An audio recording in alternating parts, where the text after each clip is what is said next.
I got permission from my chat to be late for once because of the cat. The cat wanted to play, okay? Usually I'm late because, like, I didn't pay enough attention at the time or got distracted or whatever, right? This time it was the cat, okay? And I asked for permission. I did ask for permission. And then, of course, someone in chat is like, is this a scam? Because I was 1 minute late. Or 2 minutes late, whatever. I'm sorry. I'm sorry. No, it's not a scam. It's called humans. Sorry. Anyways, to explain the concept, or not the concept, the thumbnail, real quick, as a big, quick, simple rundown. For anybody that, just, I guess, any VOD watcher in particular, but, here, let me clear my throat. For anyone who just wants the simple lowdown, why do I think Citlali is better and worse than I expected? One, she is better than I expected in the contexts of, like I was hopeful about there being some, like, solo cryo potential with Arlecchino, and I was correct. And that is not just a unique to Arlecchino thing, that is like, you can do solo cryo things with, depending on the pyro DPS, like, it just depends. She is really valuable in her C0 kit, I think, for a lot of pyro DPSs. Like, if you are an Amber main, this is probably one of the best characters that might ever release for Amber. Like, I would be surprised if we get a better character than this for Amber anytime soon. So, yeah. But the negative part in how she is worse than expected, and you saw a little bit of this last stream, and some of this I somewhat expected, because I did get to play with her on the creator server. I didn't end up making a video about her on the creator server. Most of my use on the creator server was focused on testing her with Mawika and very brief testing otherwise, and then I decided to leave most of my testing till the live release for this character. And I haven't, like, and so this is like impressions based on a little bit of creator server, a little bit of stuff you saw in my previous stream. I just ate a granola bar and there's crap that is, like, in my throat apparently. And then a little bit of testing yesterday, based on some of what I saw in the live stream in particular. And at the end of my last live stream, in case it wasn't obvious, like, that last live stream, one, it went very long. I was tired. And, like, oh man, having two brand new characters that both have, like, interesting things both to test together and separate from each other, like, it was like, we're gonna frick out with Mawika this stream. No Mawikaing, okay? It's no. Go watch my hour-long video if you want Mawika things. So Citlali, right? Like, I know I was, like, hoping that my build that I had before, with her signature weapon, that is not her signature weapon, with her signature weapon, we'll talk about this, was, thank you, Brian, for gifting 5 memberships. I really appreciate that.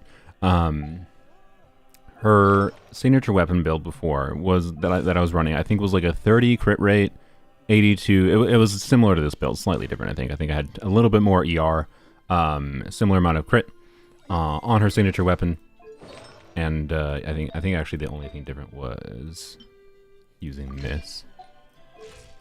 Yeah, no, wait, was that it? I don't remember. I don't know. It was something like this, right? 30 crit rate, this build, right? And it is not easy to get this good of a build on her signature weapon, right? A lot of ER, EM, a lot of ER and EM, right? This is like a 4-line rolled 3 times into EM and twice into ER, right? EM. Oh yeah, I was using a different EM timepiece. I think I was using this. Yeah, this is the build that I was. Yeah. This was the build I used yesterday during the stream. I don't think I tweaked around her build too much yesterday, because I didn't. Like, it was towards the end of the stream where it was really obvious that this build was not going to work out, as I was testing more things. That this was not going to be enough ER for covering the use cases that I think Citlali, like, I'll want Citlali to cover. As always, if you're the type of player that is going to use a character, like you want Citlali specifically for a Muika team, it's very easy to configure a build and like lower her energy recharge needs to exactly like the line of where you need for specifically that team. I'm very much the type of player who's going to play this character in particular as a support and off-field unit doing meaningful things. Like I need more ER than probably like the bare minimum in a specific team. So favs change things, yada yada, blah blah blah. And by the way, one like weird stupid side effect of like pulling 5-star weapons is the more 5-star weapons you have on your like team, the less favs you have on your team, and the more annoying energy issues become. So that is part of the effect that I am feeling, by the way, is I'm using less favs because of playing this game for too long and or wishing too much on weapon banner. Like going to constellations. So I will a little bit. I will say that I kind of regret this weapon, by the way, and it's because of her ER needs. This weapon isn't bad, it's just that her energy needs make this weapon much less compelling. And I feel like this weapon really only makes sense with a really high investment build with C1 at minimum, which I do have. I just haven't tested it yet. Is Fav her best in slot 4-star? I think her best in slot 4-star is either going to be Thrilling Tales of Dragon Slayers if you can meet the ER requirements. And building her for this weapon is the same as building her for her signature, where the main problem is going to be meeting her ER needs. She needs to burst consistently. In case anyone's not aware why that's important, I should probably have illustrated that. Her skill does not actually start doing damage cryo application, right, until you have 50 Night Soul. And her skill gives her 24 Night Soul directly. She gets like 16 Night Soul, or sorry, 32 Night Soul per rotation at minimum. She can actually get more than that from her passive, because it triggers once every 8 seconds. So depending on the team, you might get more than 2 procs in a rotation. It might alternate. You get 3 procs one rotation, 2 procs the other rotation, but it depends. At minimum, you should be getting, in 16-second rotations, you should be getting 2 procs of this passive. So that's 32 Night Soul, 24 Night Soul from this. And then a little bit also from like Night Soul Burst triggering. But notably, like the intention is for you to do her skill, and then you can do her burst, and then that will put her over 50 Night Soul immediately, in conjunction with these passives in particular. But also just even without this passive triggering, just doing EQ will start her skills cryo application, because you get at minimum 27 Night Soul from her burst, and you get 24 from this. That is 51 Night Soul. She'll start doing her skill. And yeah, that's what you need her burst. You need her burst for her skill to actually do off-field cryo. unless we'll get into it. Unless you have other ways of getting extra Night Soul. So this weapon, because of her ER needs, is even better than I expected. We're going to talk about it.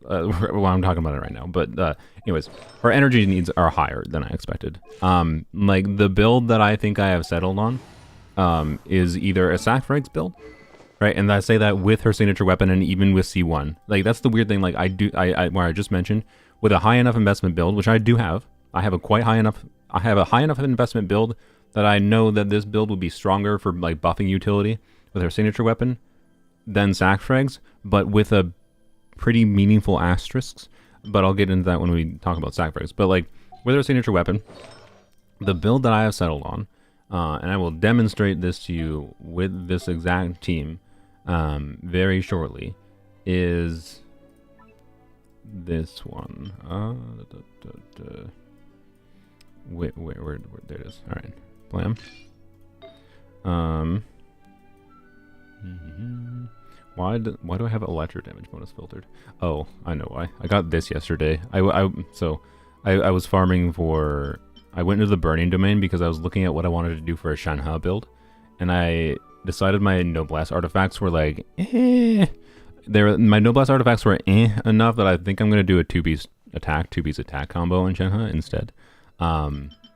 And I went into the domain to do like 2 runs in the domain, and I got a 4-line 0 dead stat Electro Goblet, but then it rolled just very meh. It's not a bad goblet. I probably shouldn't throw it away, but it's just right on the borderline. Like one more attack crit roll would have made it better. But anyways, I like the ER still makes it really compelling. I don't know how to feel about this goblet. I might keep it. I might not. I don't know. It's temporarily unlocked. Anyways, switch to EM because that's what I actually need. Okay. Use that. And that is fine. And then that is fine. And then I think... yeah. This is the build I settled on. With her signature weapon. It's either this build or a different build with sac frags. And the reason I dislike this is because her ER needs basically ended up feeling like you might be like 200, really? 200 ER, really? Yeah. The reason being is like I tested a 190 ER build in Abyss in this exact team, and I was not getting my energy back. I like just barely, so I guess let's show that.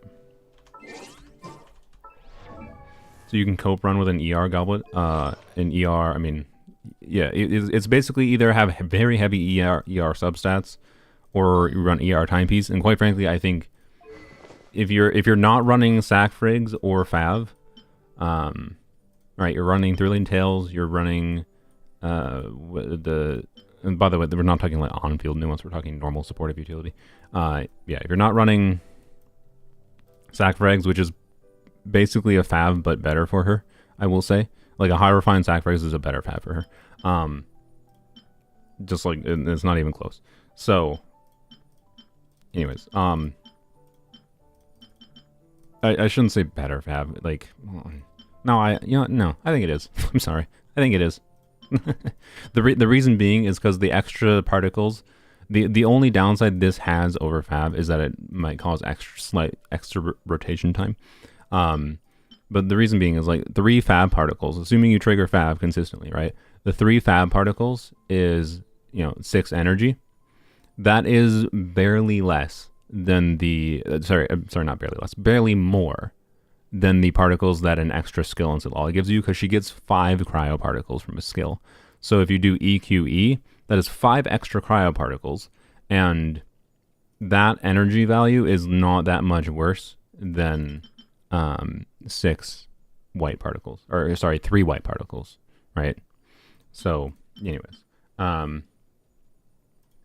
TTDS feels a bit better than Fab. I mean, yeah, I understand. I said TTDS earlier, guys. Yeah, TTDS is like her signature, but not her signature weapon for specifically attack scalers, as long as you're fine with dealing with the rotation restrictiveness. But her ER problem with TTDS is exactly the same as her ER problem with Stormcaller's Watch. So anything that I'm discussing with her weapon that is this weapon, if you're not using a weapon that gives her an energy reduction, like this but with an extra skill, or this by giving energy recharge and fab particles, like this is where I'm saying, like, for her off-field supportive utility, you might have ER needs this high. Oh yeah, let me switch. So what I'm going to do is I want to switch to... let me switch to... Let's see. What was it? That, I think. And we'll keep that on. And I think this is going to be like 180. Yeah. So first I'll use this. Because first I tried this, right? Is 180 ER enough, right? Because it says 1135 EM. And it doesn't sacrifice as much crit. 150 ER is enough? No, it ain't. Depends on the team. Again, guys, like, if you're playing in one specific godforsaken team, yes. But like, supports tend to be played in different teams. If you're playing Citlali specifically in one team, Wika, Shalona, and Bennett, yes, her ER needs are less, particularly because you get an extra freaking proc. You get an extra proc on Night Soul Burst. When you're doing triple Natlan characters, you'll get 2 per rotation versus 1. So anyways, 160 ER on sac is enough. Oh yeah, 160 ER on sac is definitely enough. I'll talk about sac frags here shortly. But I want to demonstrate here first with this team, just so you can see how this is. Yeah, like I did not expect her ER needs to be this bad. And she might get her burst back here, by the way. I think it slightly varies based on. She doesn't just only R. Whatever. I think it slightly varies just based on whether or not I get particles from these when I'm hitting them, or if they have. I don't know if these. I don't know what the chance for particles is on these enemies when hitting them, or when I should keep rotation. When hitting them, or when I did get my burst back here, but I also tapped them longer. So, what was I trying to say? Oh yeah, you get particles from enemies dying, and particles from hitting enemies. That varies depending on the enemy, right? So you're not. That's one of those variable things that if you're plotting around worst case scenarios for energy requirements, that's an effect that in an individual chamber can change your energy needs. Who else can use Citlali's weapon? It's still a decent generic stat stick, but I do slightly regret it now. Anyways, let me do this properly. Watch me struggle to like.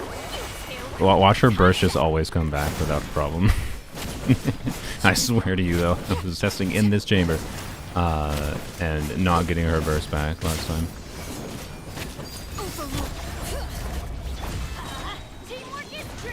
Yep, see, there you go. And like having to use a skill there to get her burst back is really bad, because that means the next rotation is going to be effed.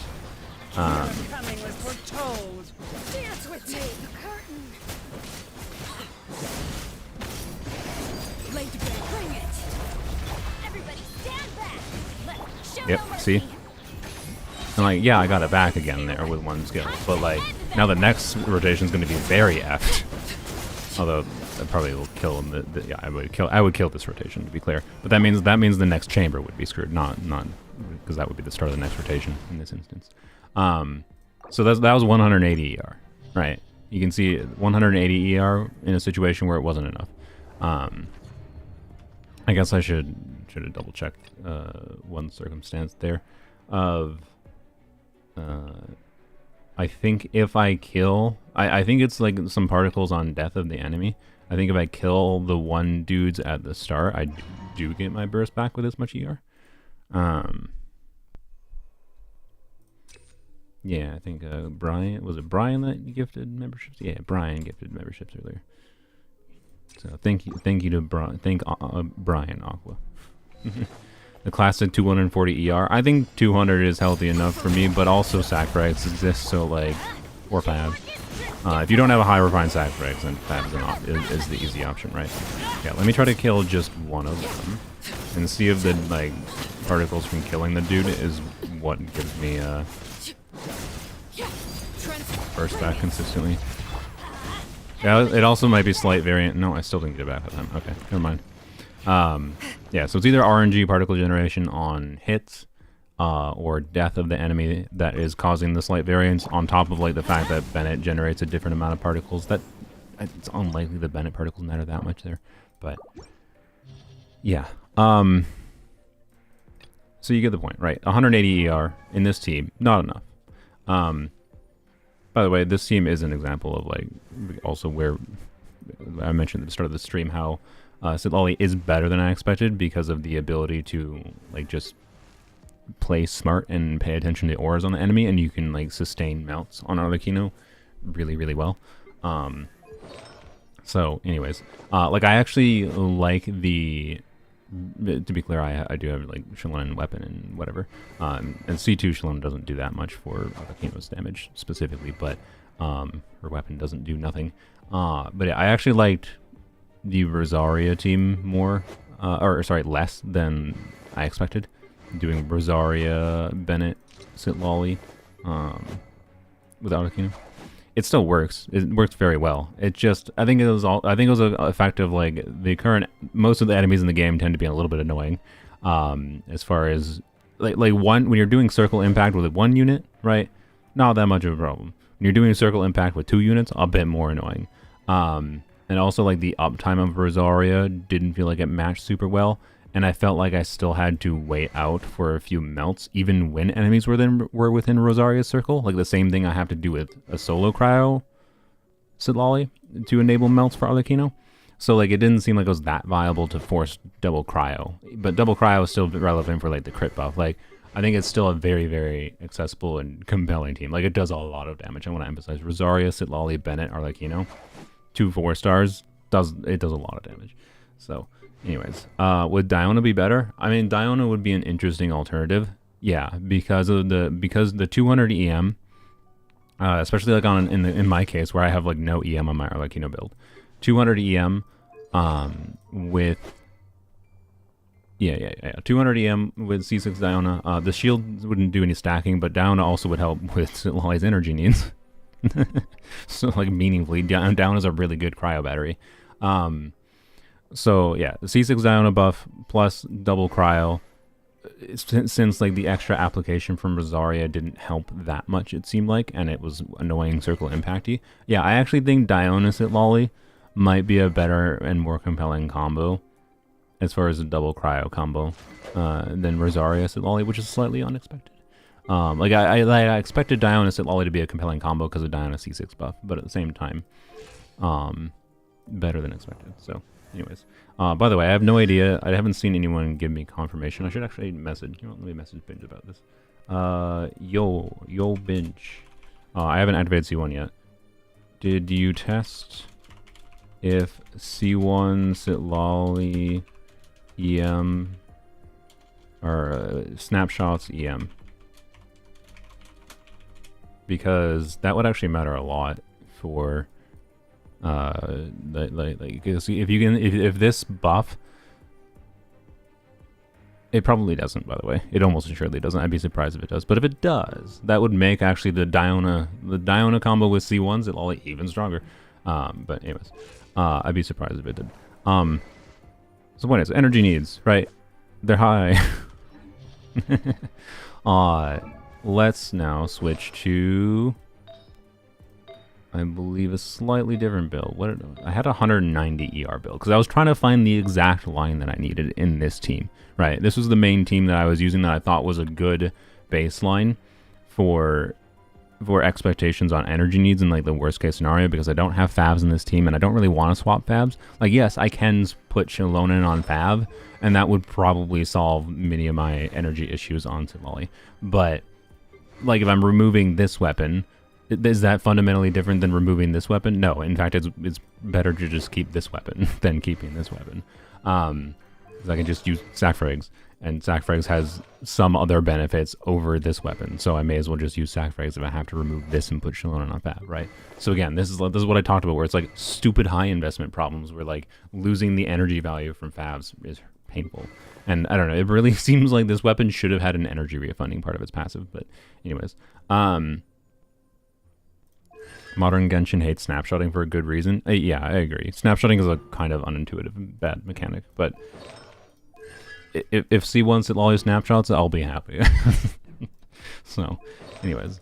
Higher ER needs for new units, but easy to achieve for early characters. Yeah, like, Citlali is not that hard to meet her ER needs ultimately because of the fact that we have Vav, we have Sac, and ER timepiece plus the energy refunding makes it not that hard. But it depends on the exact team that you have going on. Like, again, I want to emphasize, it's a problem. Like, the higher investment you go, the more I think you notice this issue with Citlali. So is what it is. Basically my aspect of like Citlali being worse than expected is you can summarize it by saying this to me: get for spending money.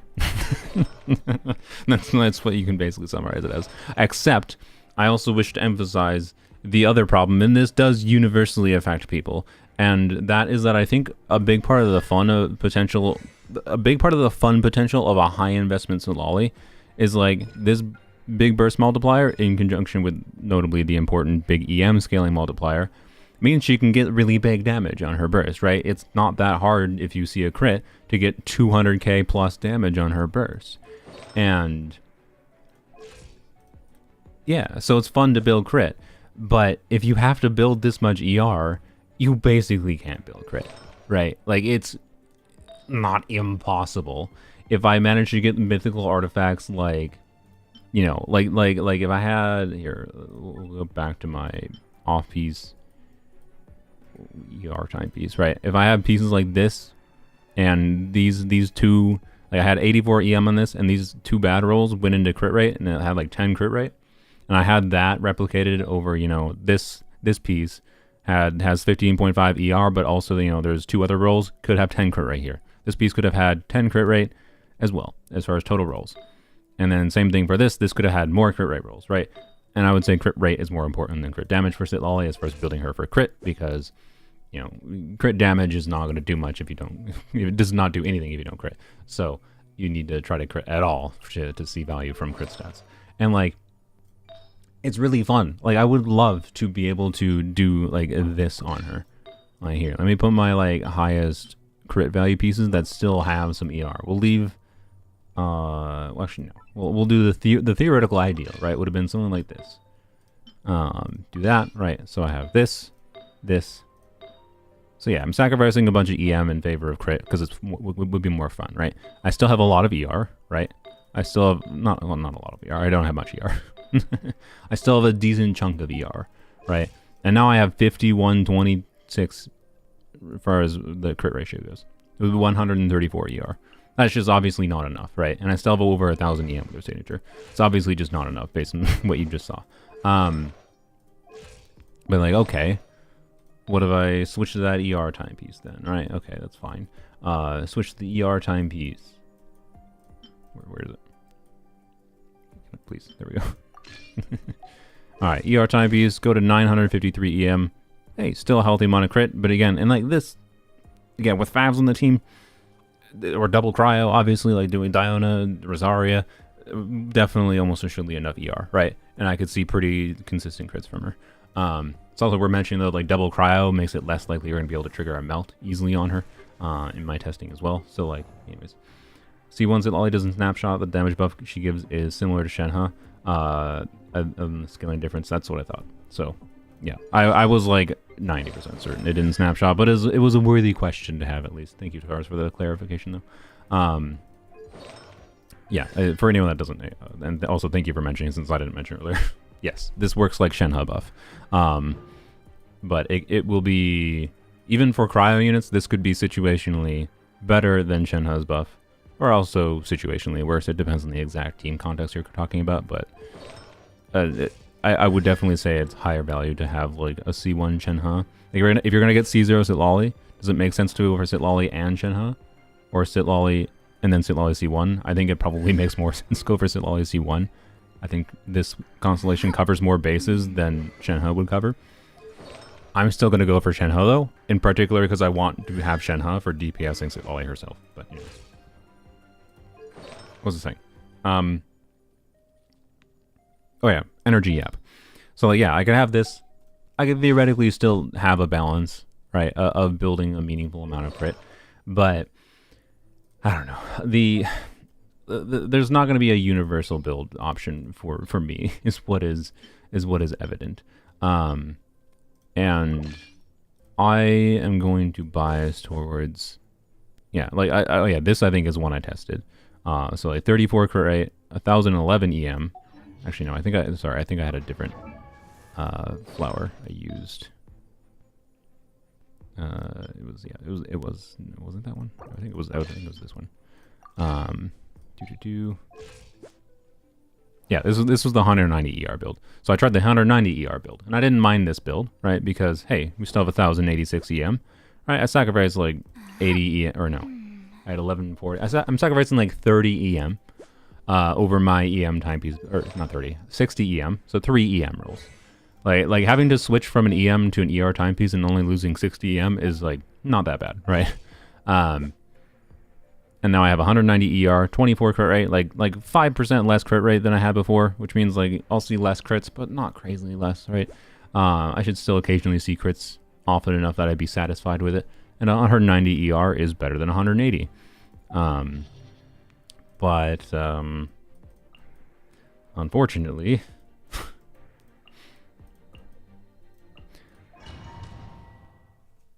Isn't it worth sacrificing EM for ER? Yes, you need to burst. My point is that it's not just EM for ER for me, because I think a big part of the fun value of Citlali is going to be her burst critting. And having to sacrifice a ton of stats, not just EM, but also crit for energy, means I'm not bursting consistently. Sorry, means I'm not critting consistently. See, just barely. See, this is what I'm talking about. 190 was just barely not enough. Right? Like, that's my problem. If you don't care about critting on Citlali, this is less of a problem. I care about critting on Citlali because I like it. It's more fun. Like, I'm a high investment player as far as how I build characters, and I like the idea of having some crit on Citlali, but it's very hard to get a meaningful amount of crit on Citlali. Like, I need some really specific, extremely hard to get artifacts, a couple of which I kind of have, but they're just not quite correct. Like, I don't have the correct balance to be able to get there. So, yeah.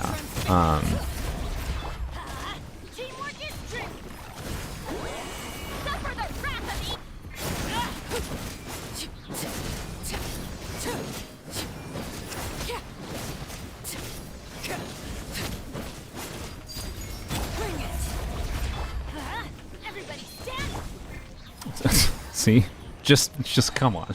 Like, I was so sad when this was the one I was most frustrated by yesterday when I was testing this off camera. Like, because I was happy with this when I reconfigured, went through all my artifacts. And by the way, this is also after farming yesterday and getting lucky getting this piece. I didn't have this piece before yesterday. like I was like, oh, sick. This should actually help me. It had the one crit damage roll probably would have been better to have ER, but like, I was like, oh, I was optimistic that that piece would let me be in like this nice middle ground of like, okay, I can have a meaningful amount of crit. Like, I can crit often enough for me to be happy when I see it, kind of thing, and have enough ER to burst consistently in the vast majority of teams. Except for this is one of the main Citlali teams I suspect I will play consistently, and it doesn't have enough.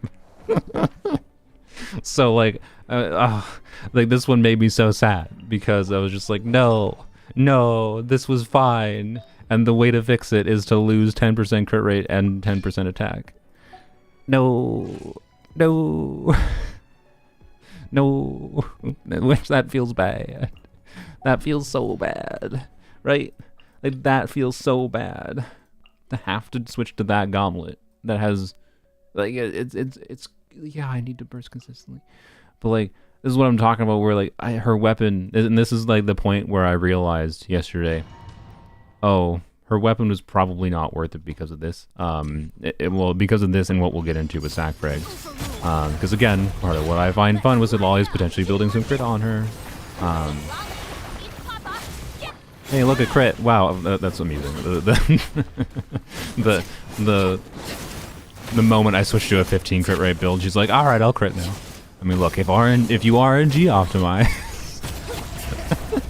if you RNG optimize, the amount of crit rate doesn't matter. But say, hey, look, we got our burst back. Anyways,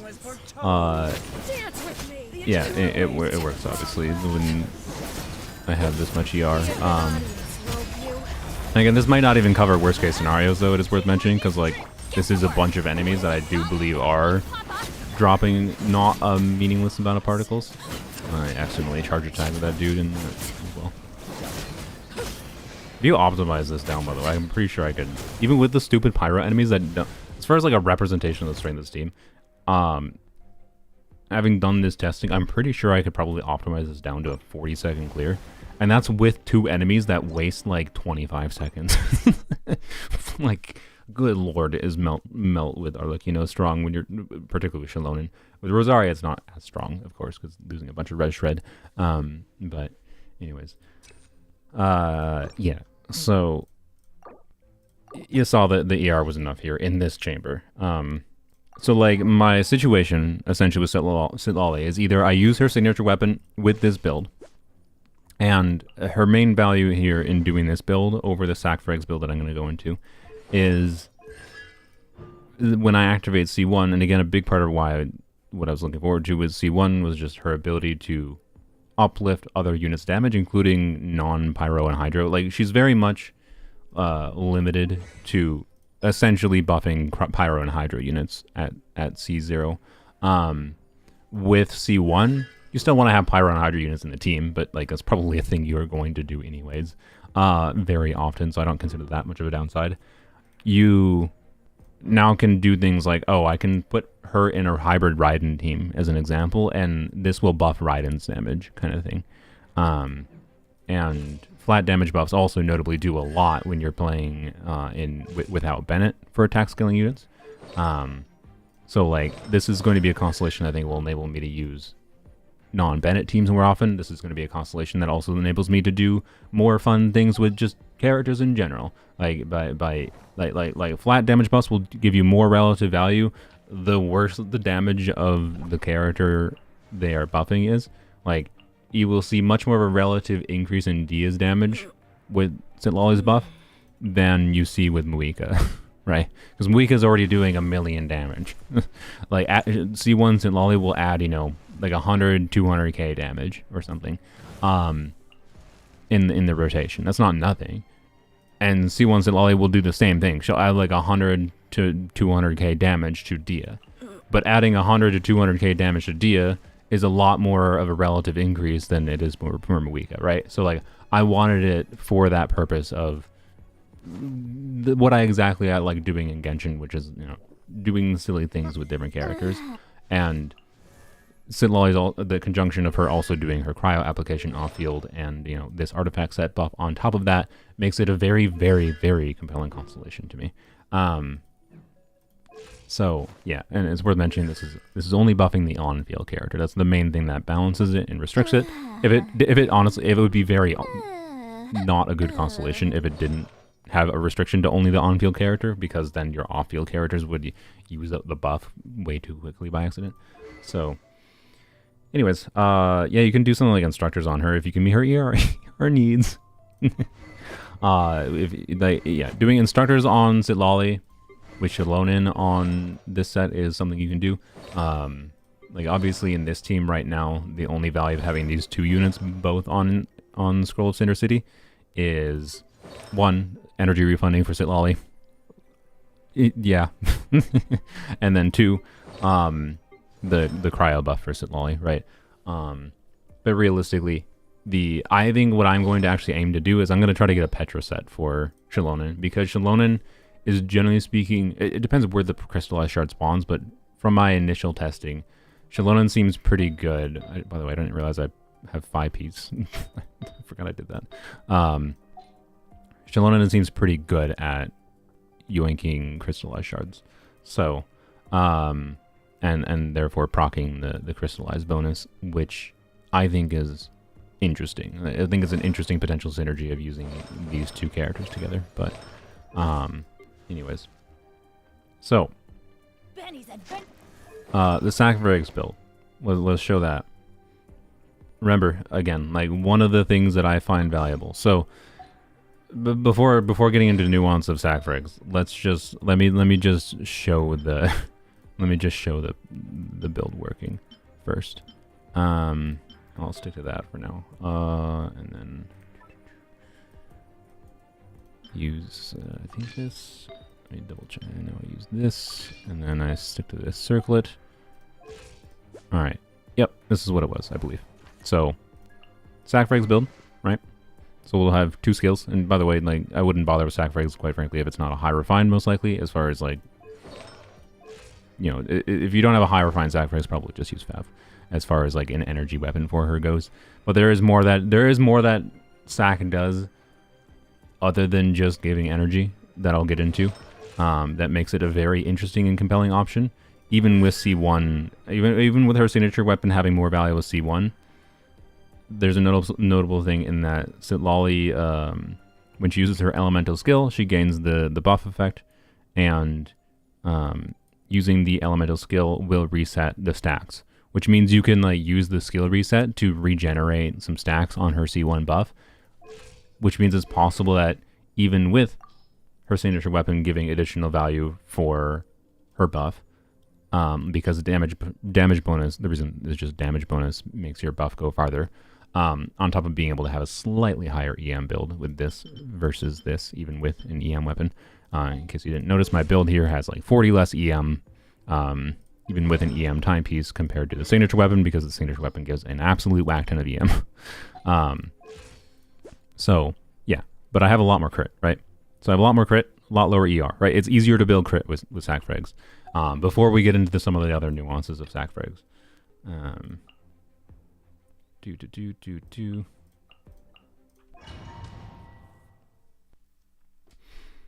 It's also worth mentioning that this build on Citlali lets you rotate in a different way that could be a lot more ideal, I would say. But I'm gonna rotate mostly the same way as I did before, with the only difference we're doing an extra E.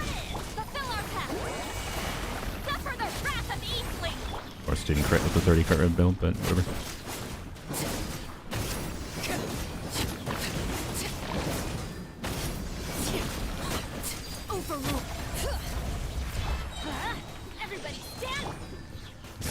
I rotated too fast. Didn't ever skill back. Okay, see, well, hey, look. So it doesn't happen often, but I didn't get the sac reset, which is a... How have I still not gotten the sac reset, actually? What happened? That's weird. I don't know what exactly happened there. Her skill was hitting, and I just never got the sac reset. That was some really bad RNG, I think.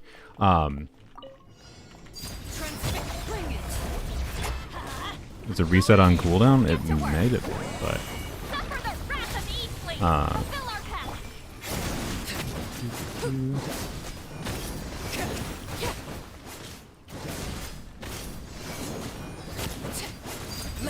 I have an R5 sac. It shouldn't have been on cooldown. You can see actually with Arlecchino, this is one of the downsides. I didn't hit. That was a skill issue at the end there. One of the downsides with sac is that the extending rotations thing. And because of the fact that Citlali Arlecchino can have really fast rotations, this is actually an example of a team again where like I'm not sure, like I can't like specifically decide. Like realistically, the signature weapon build that has 200 ER is going to be better for the team, right? But this one also again like hits those melts more consistently, or those crits, not those melts, right?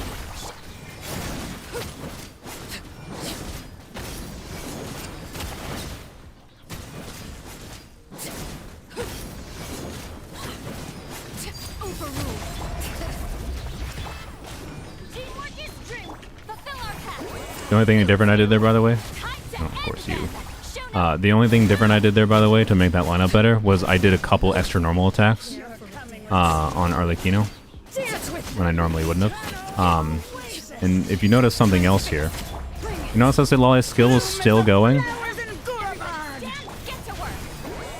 Her skill seemed like it lasted a weirdly long time there. No. Oh, I just did a charge attack. That was dumb. Do you see the value of sac frags yet? Like, it extends her skill application, gives her energy refunding. The extra 5 particles is very similar as far as the team energy value goes to Fav. Like, it's ever so slightly worse than Fav as far as the team energy, and allows you to build more crit.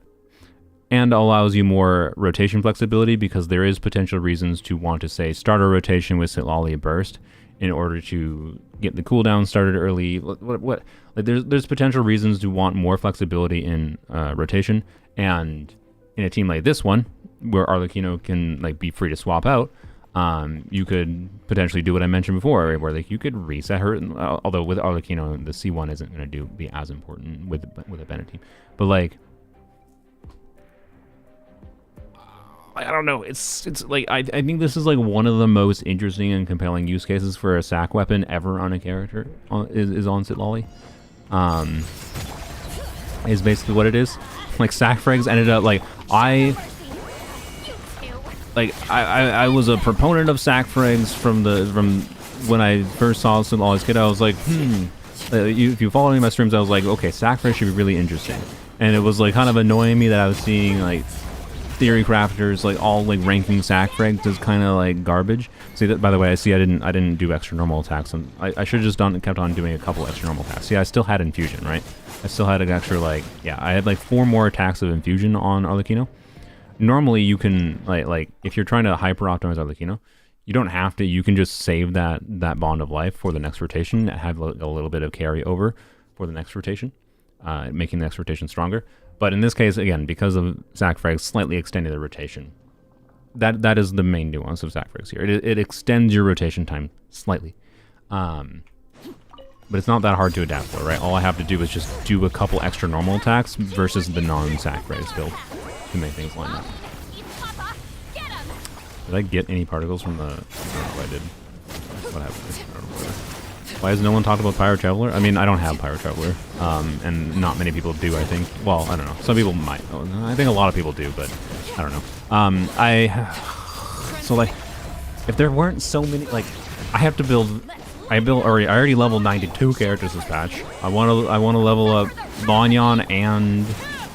I didn't use 2 skills because I started yapping. I want to level up Lonyon and Shenhe. Like, I would like to do some Burgeon things in particular. I think Pyro Traveler is actually an interesting character with their tap skill in particular. But, like, I don't know if I can justify the resources right now. So I think, so we'll talk about next patch, by the way, maybe in a little bit in this stream. Not in depth because it's not really worth talking that in depth because I'll be honest, there's not much to talk about. I'm sorry. You can consider Genshin 4. I'll be like Genshin 5.3 and Genshin 5.4. Let's just pretend it's a 3-month patch. Let's just pretend it's a 3-month patch.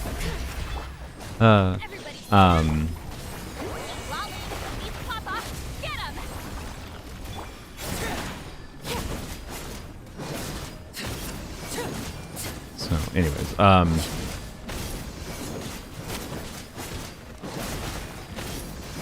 yeah, it's Citlali's skill lasting longer here, from my testing, does result in...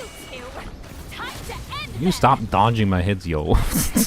Does result in... God, I just want to have like one satisfying clear.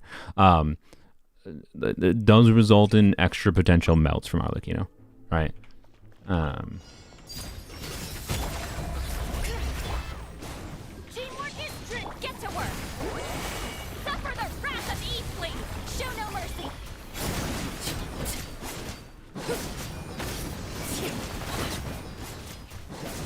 So normally when the cooldown is up here, I could restart, but instead I'm gonna wait a second just to make sure it wait a second, do a couple other extra normal attacks to make sure it lines up with Citlali's skill coming back because of that slight rotation.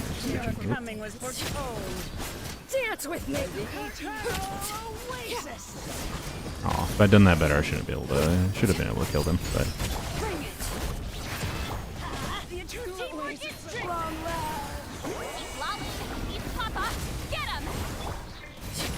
Oh.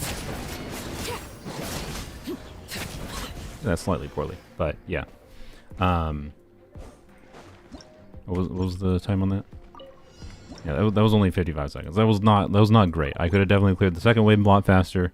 Obviously, the first wave is very, very time wasting when I can't actually melt in the team with Arlecchino, and then the Consecrated Beast I could have also done faster. So. Like, sac is really good. Yeah, like, it extends, so the numbers on this, right? Oh, yeah, that's another thing I should demonstrate, sorry. But here, let's go over the numbers quick, right? So she needs 50 Night Soul to be able to burst. Now, it gives you extra particles, which makes her a lot easier to build with much less ER, and gives you more freedom to, hey, build crit, which is more fun. If you're doing high investment things, so, you know, artifacts like this, right? And it's feasible, by the way. I could, I don't know, maybe we should check this here. So I didn't do this because Mawika is using this timepiece, but let me put this on her. And then I have other EM goblets.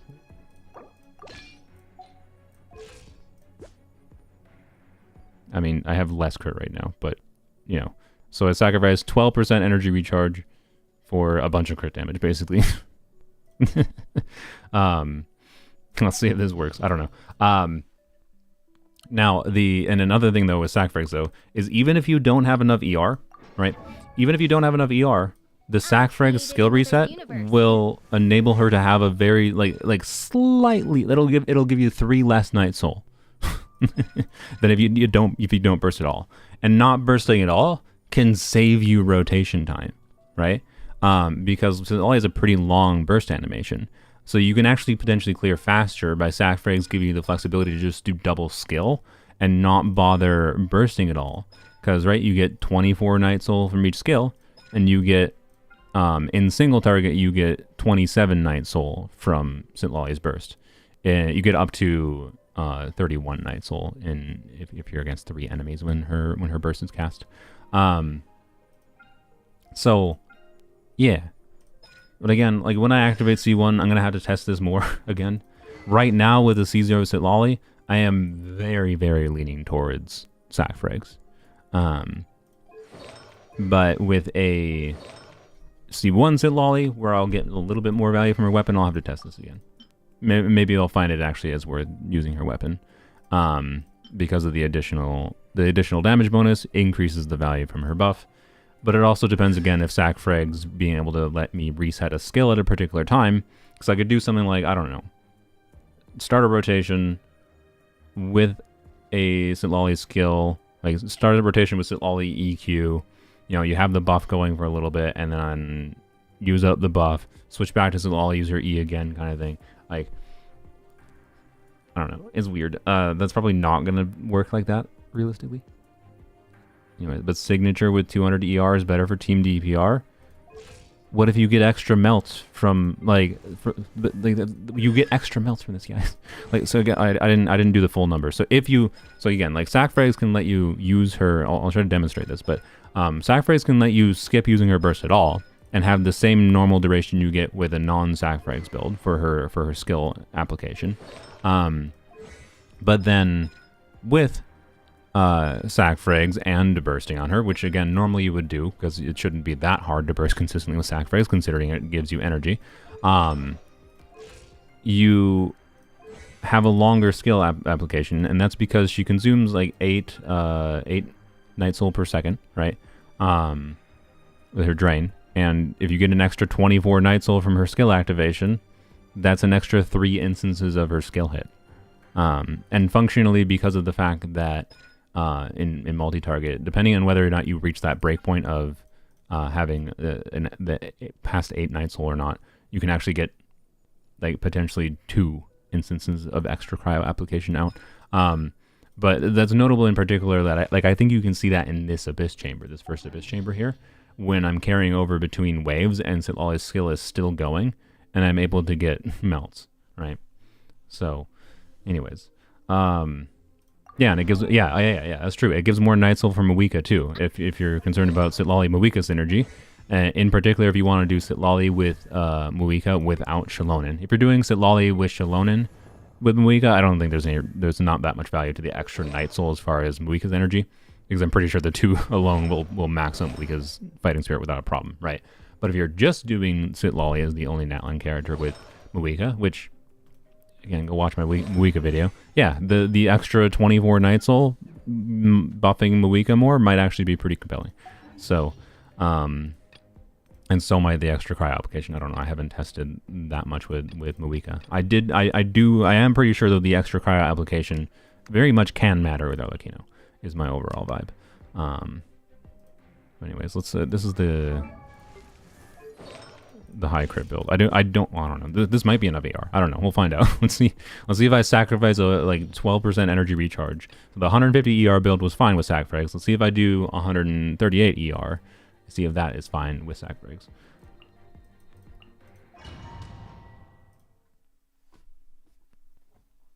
Sac matches her too. Yeah, true. I actually think it looks just as drippy as her signature weapon. I mean, it's just a book, so yeah, I guess it's not as cute. That's true, but I don't know. I feel like her signature weapon it should have been like a pillow, not whatever like doll construct thing it is, but whatever. Doesn't matter. Go in. Get to work. Oh, frick, I meant to demonstrate. Well, whatever. Wait, did I not? I didn't use the second skill. I might have missed the reset. That's a problem with Sacs, to be clear. Even at R5, right, it's only 80% chance to proc. When you're in AoE, multiple enemies being hit have multiple chances of proccing it, of course. But I either forgot to use it there or it didn't proc it. You know, that just happens sometimes with Sac. So that's a downside too. All right.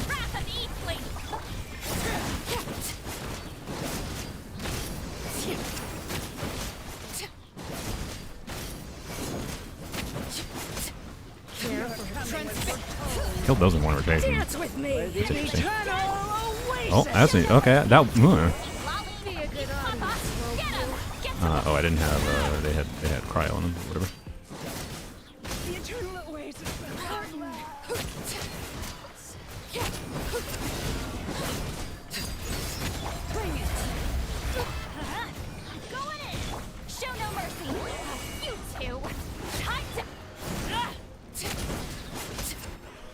Like, I don't know.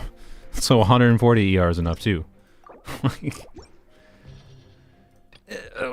Let's go show the not needing to burst at all, right? And not needing to burst at all means you could fully spec into crit, right? If you wanted to, just for the fun of it. Not that it would be damage optimal necessarily, but just for the fun of it, because she can get a big number from her burst, right? Like, there's reasons to do things for fun in video games, believe it or not, I think. And not just for damage optimization's sake. I think Baiju's signature could work with her. What is Baiju's signature? Doesn't it just like give damage bonus to the equipper?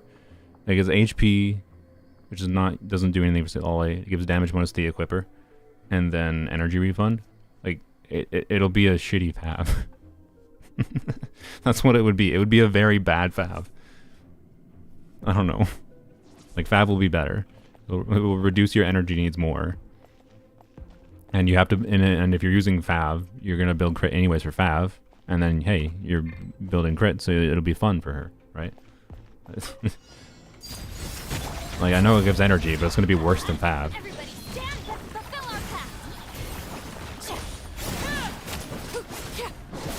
Alright, see, we have her skill going. It's gonna be a very similar duration, potentially maybe slightly worse than if we didn't.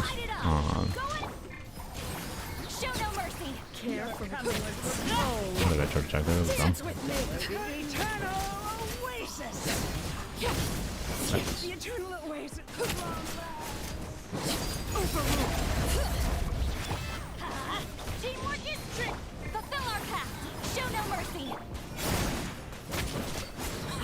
Okay, whatever. Don't ignore the bad play, right? But oh come on, ignore the bad play. But you can see, right? That was still with the bad play, a 45-second clear. Right? You can save rotation time by not bursting, and like we can get more Bennett uptime by not bursting potentially for Arlecchino, right? But with that said, of course, was there really as much point to build crit on her if you're not bursting? Probably not, right? So I don't know. Like the real benefit of that is just it is a utility for her. That means you could clear faster with sac frags by the fact that double skill activates gives her enough night soul that you don't need to burst technically, and that can save you on clear times, right? It's fun, and clear times is what the damage optimization is for, right? That would be why you damage optimize. Like it could be damage optimal to not burst on her, right? Situationally. So yeah. My Arlecchino build. My Arlecchino build is definitely not, I'd say, optimal for this team, but it do be a homo build with Gladiator and a whole lot of crit damage. So yeah, does pretty well. Who knew?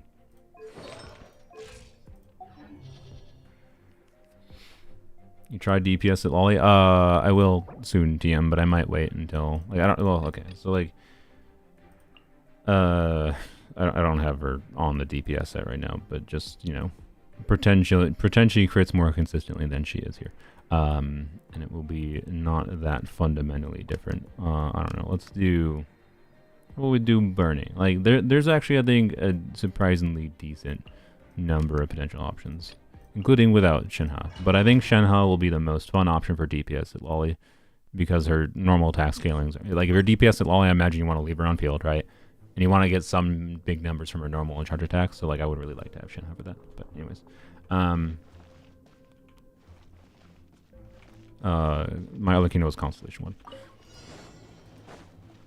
Okay, so what do we even do in this team? We can't get cryo bonus, but whatever. Just start with this.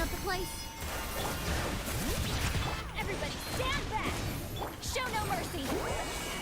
Suffer the wrath of Eastling. Get to Yeah, work. like pretend that is, you know, a slightly higher number, and like those 30Ks we got. Yeah. Yeah. No, I think DPS Citlali should be pretty good. I just think I might wait. I know it might be weird for me to wait to make a DPS Citlali video, but like I really want to wait to have. I need to at least I think have Shenhe for the video, right? So also I just realized I didn't have any off-field pyro.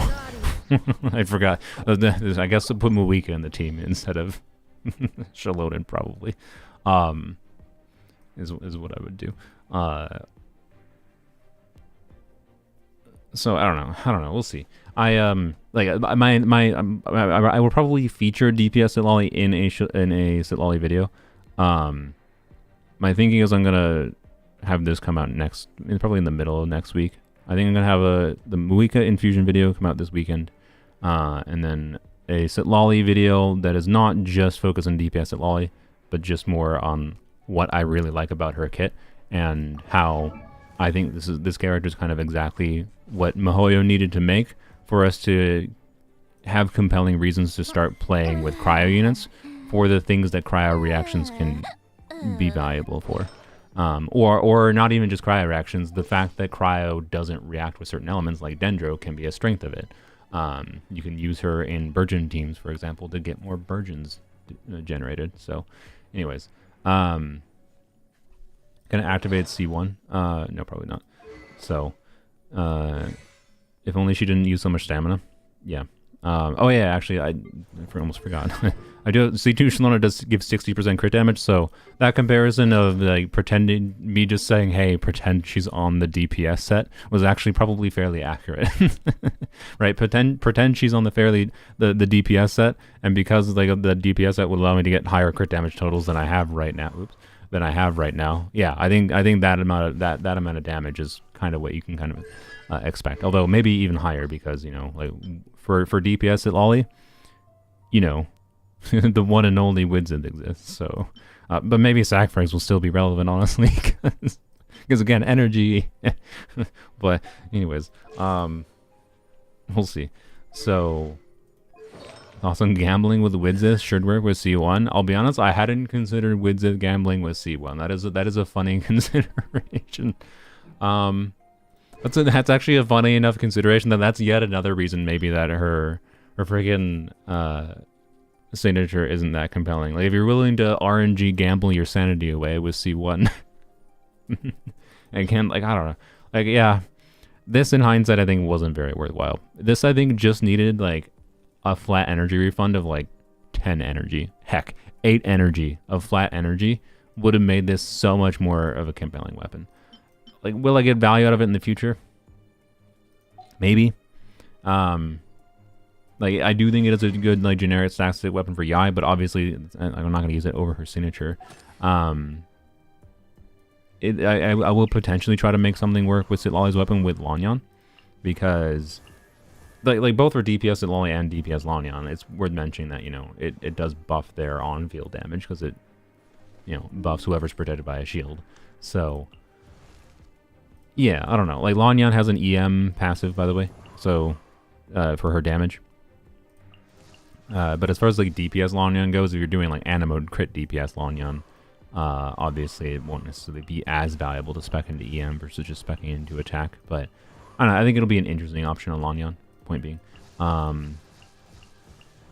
maybe more so than on Citlali, because Lanyan doesn't have to burst every rotation, notably. So Yeah. Does Sac work in a Moika team? Yeah.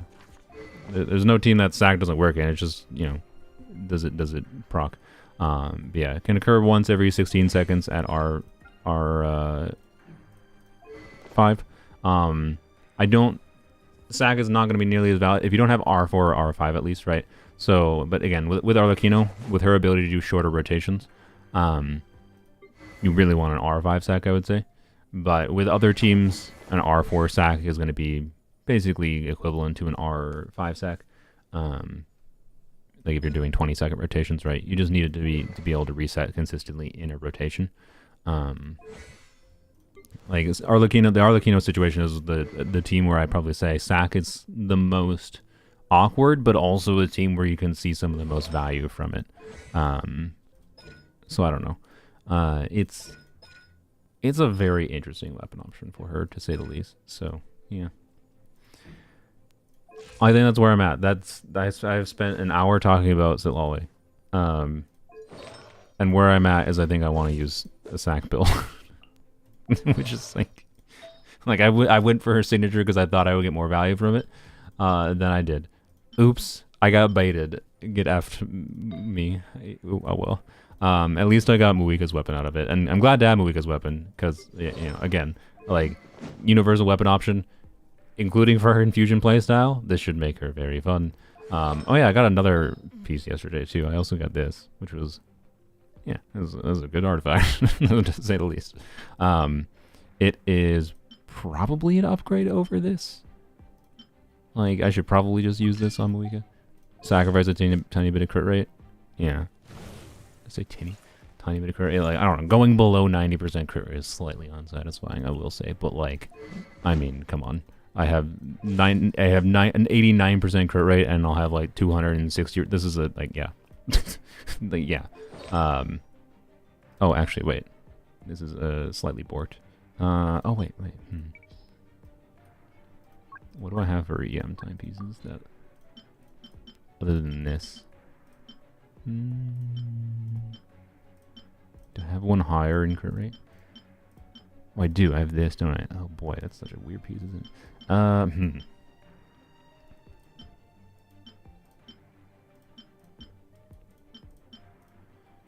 Why can't I just have... I want like a 10 crit rate. I just want a simple 10 crit rate, 20 crit damage EM timepiece that I could switch to on Muika.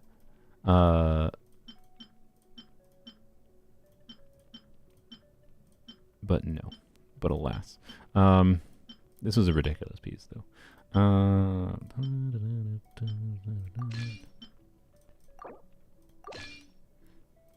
I don't know. It's either... So, this is the piece I was using originally.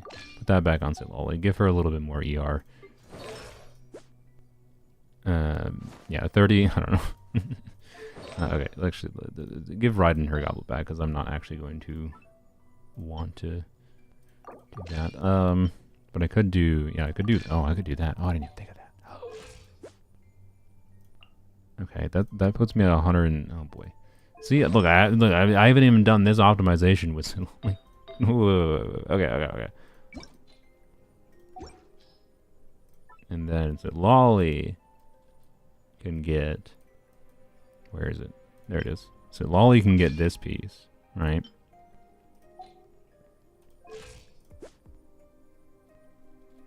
It's actually less crit than I thought. I thought it was going to be more crit rate than that. I guess I did sacrifice a bunch of crit damage doing that. I don't know, weird. Anyways, I don't know. Something like that, maybe that is what I'll stick with. I don't know. But 1044 EM with a build that will like always get her burst back. I don't know. Like it does gotta feel like this might be the most compelling build option for me. I don't know. Anyways, oh wait, oops, I just broke the set bonus. I'm a stupid twit. Never mind. Herper derper. Yeah, I have a brain. Don't worry about it. Okay. Never mind. Switch back, I think, to this. I am stupid. Don't worry about it. Yeah, I think I will probably just stick with this. All right. I think 30 crit rate is my healthy. It's enough crit rate to see crits consistently enough with her supportive playstyle that I'm happy with that.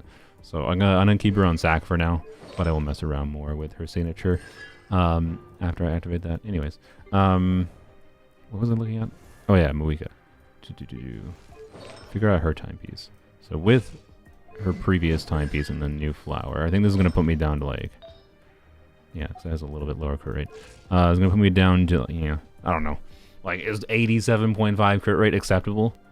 Yes, I do think 87.5% crit rate is acceptable. But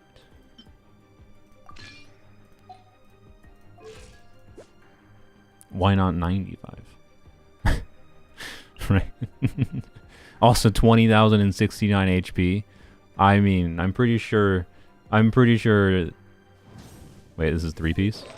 No, this is not 3-piece. You might have been. Yeah, I think Amaveg, you are a little bit behind. Thank you for catching it. Thankfully I caught it myself. But anyways, yeah, I am well aware for DPS Citlali that I will use Codex. This is not meant to be this is meant to be my normal build for Citlali, most likely, and then I will switch to a DPS build when I want a DPSer. On field, I mean. 87.5, you'll miss every time you need to. Maybe, yeah. 2175, 20,069 HP. 221. I mean, I think this is like a pretty nice balance. This also gives more attack, though, of course, right? So 12% more crit damage. Like the crit value is relatively similar here, right? So the crit value is similar. ER is a dead stat on her, of course. So like this is the better piece, I do think, actually, as far as average damage goes. But also the other one is kind of I don't know. I think I'll just stick with the bigger damage build for now. The reason being is because I think it'll just be more fun. To see a bigger number on her, quite frankly. Like, why play Moika if not big number? So I think I'll stick with this for now. And also, this actually has a really significant upside, this timepiece, because if I switch to a support Moika build, it means I don't have to change a timepiece. I just have to change all the other 4 artifacts. Like, I only had to change 4 artifacts instead of 5. What an upside. Alright. Would I consider reviewing your account? Not right now. The stream is meant to be focused on a little bit different thing, but I would try joining my streams when I do unit reviews in the future. So, anyways, if you're struggling to clear Abyss, I would check out like Zajeff's or other people's meta roundups. Tars Blamo, I don't know if Tars is watching still, but Tars had a recent, I don't remember which video it was, I'm sorry, but he specifically broke down some strategies to deal with the enemies in this current Abyss, with some specific details that might help you out. Chances are you might have the characters to configure your teams slightly differently that will let you deal with the Abyss. But yeah, oftentimes your team configuration ability against a specific enemy is going to matter far more than your build investment.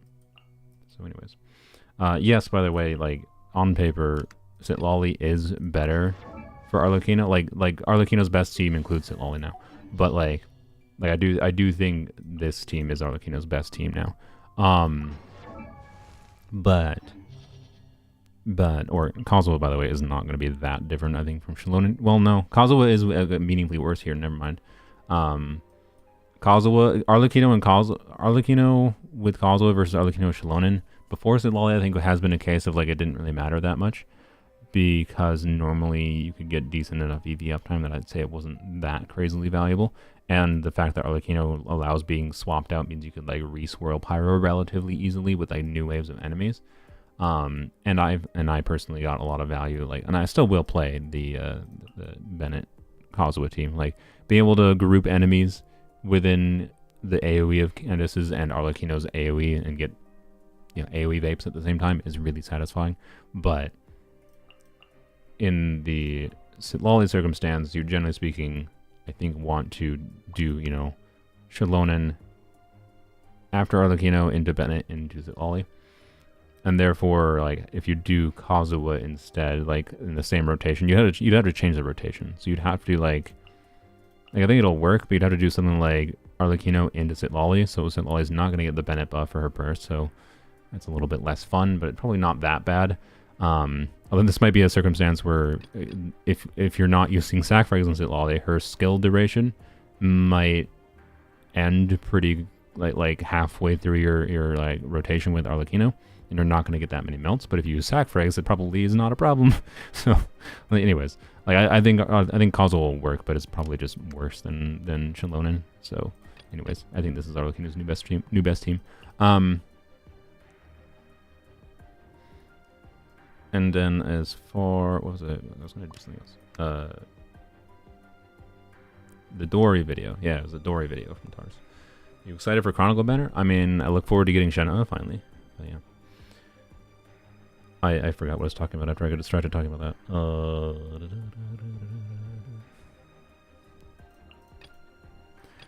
Time to realize starting to realize it's time to save for Shilonen. Yep. I mean, quite frankly, outside of situations where grouping is going to be very relevant, and it's worth mentioning, like, I think there's an Abyss, which I'm guessing this is probably because they're rerunning Venti.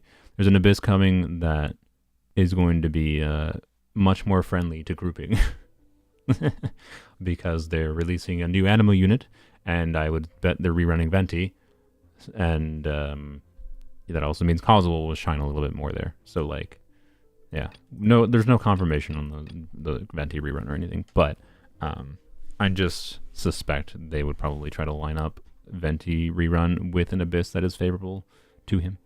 So yeah.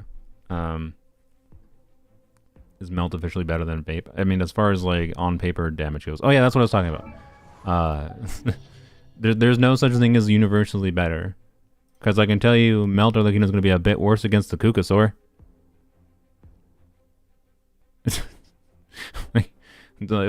Be my guest if you wish to use Arlecchino, Shilonen, Citlali, Bennett to deal with the Kukasaur shield.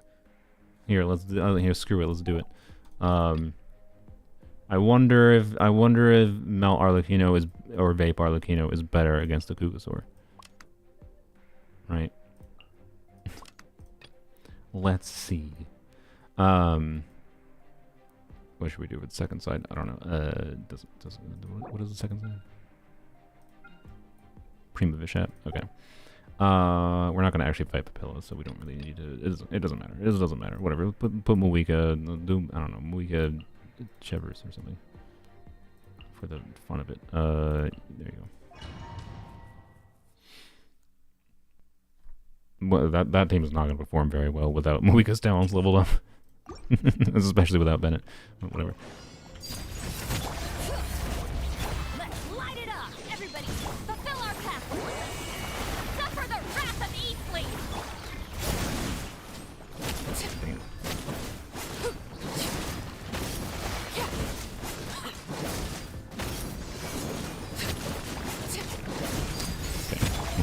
Didn't even kill it. Wow.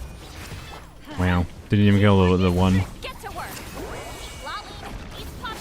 Stop dodging.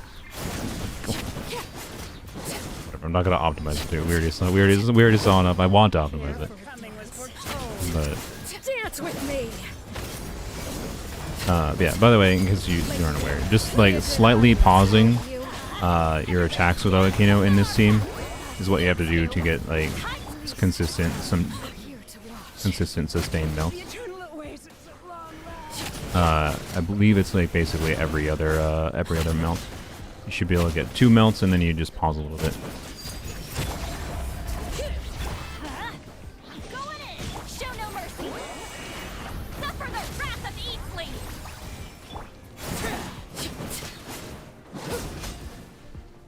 It was a bad clear. Doesn't matter. Yelan versus Citlali, which is better for Arlecchino? Depends on the situation. In my opinion, C6 sorry. C6 Candace I enjoy way more than Yelan with Arlecchino, but most people will probably like Yelan over C6 Candace for Arlecchino, to be clear. I like C6 Candace more than Yelan for Arlecchino, but what you'll see here in Chamber 2 is that there's situations where Hydra was relevant. Who knew? Right here. Emerge. Justice will prevail. Stop right there. Oh. Odds reveal pyroclastic surge.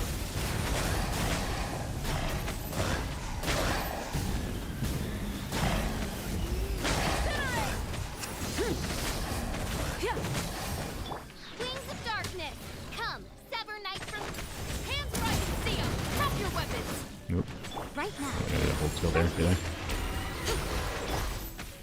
Oh, I didn't put Aura on the team. Whoopsies. Well, that was dumb. If you're gonna do Muiga Overload, you definitely want to put Aura on the team. It's not official here. Or Auron instead of Auron instead of Yai or official here. Muiga Overload is just not great without him. Ow. Right here. What? Stop. Justice will prevail. Midnight Phantasm. Oops. I'm always watching. Right now. Right here. Drop your weapons. Light it up. Wrath from the sky. 700 EM and 180 ER work for Citlali. Depends on the team weapon, how many pads you have. There's not going to be a universal option to that. Answer to that. If you want the recommended support build, for most people, like the easy lowest investment build for min-maxing your damage, at least. Oh no, you know, specifically because it's mostly a hyper carry team. Like Citlali's damage is fun to see, but I don't know, it's fun to see and situationally useful. Like if you can use Citlali's front-loaded burst damage to kill enemies with her burst, you could potentially get meaningfully faster clears by not having to waste time on your Arlecchino on certain enemies. But yeah, anyways, so that there is reason to spec Citlali into more damage and try to get her to be able to kill things more consistently. But I've seen a little bit of the rhythm game and went into the interface for it, and I was like, oh, this seems actually pretty good. Hence, that's in the title. We'll do a little bit of the rhythm game later, I think. But yeah, let's see how Cryo does against a Pyro Shield. Get to work. Let's activate that. Make sure we get our thing going. Oh. Well, this seems not ideal. This seems not ideal. What have we aimed? I mean, hey, we can do something to the shield. To be fair.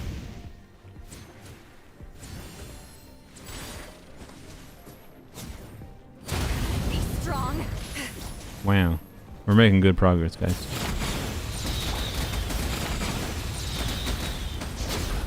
I think you get the point. There's no such thing as universals in Genshin. I'm sorry. Yeah, that's what the shield mechanics are meant to do. They're meant to like incentivize different kinds of teams. So that means, you know, you replace Citlali with Yelan here, and you're gonna clear a little bit better against the Kugasaur, probably.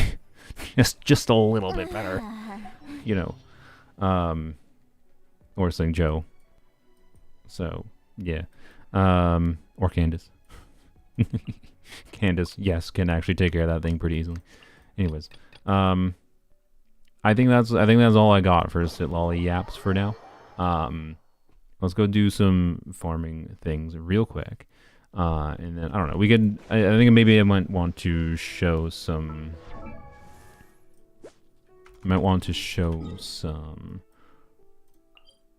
Dendro things with Citlali, but you know. Take Farina instead of Bennett. I mean, yeah, you could do Farina, but Farina's gonna F with your ability to get consistent melts. Also, Shalonen is not a very ideal healer for Farina. Like, it's not a bad combo, don't get me wrong. Like, it's much better than having no healer at all. And it'll be better than Mizuki. and a lot better than Mizuki. As far as healing for Farina goes. But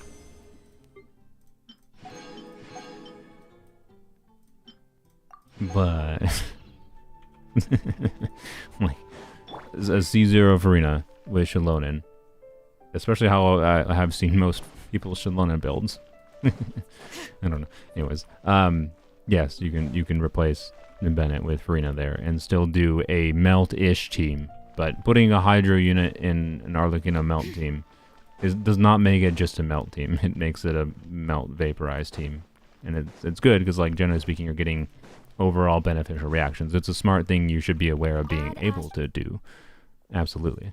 But anyways, I wouldn't really say it classifies as the same kind of team or a melt team specifically if you put Farina in the team. We don't need to do that right now, I don't think. Did I? I didn't. I forgot to do. Yep. I was gonna say close your eyes. How long do we have to wait? No. 18 seconds? Alright. Shh. Close your no, I'll close your eyes for you. Bam. Turtle. Hello. Close your ears. You saw nothing. You heard nothing. You saw nothing.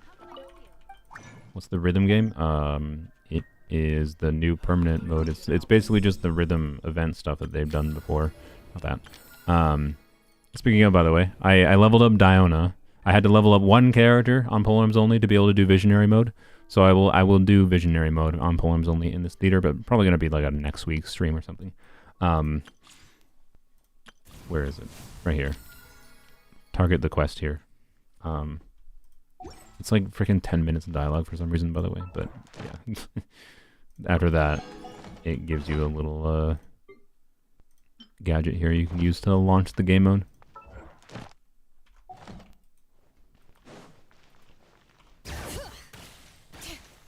Oh, you got gifted Primos. It's crazy. Crazy. Alright.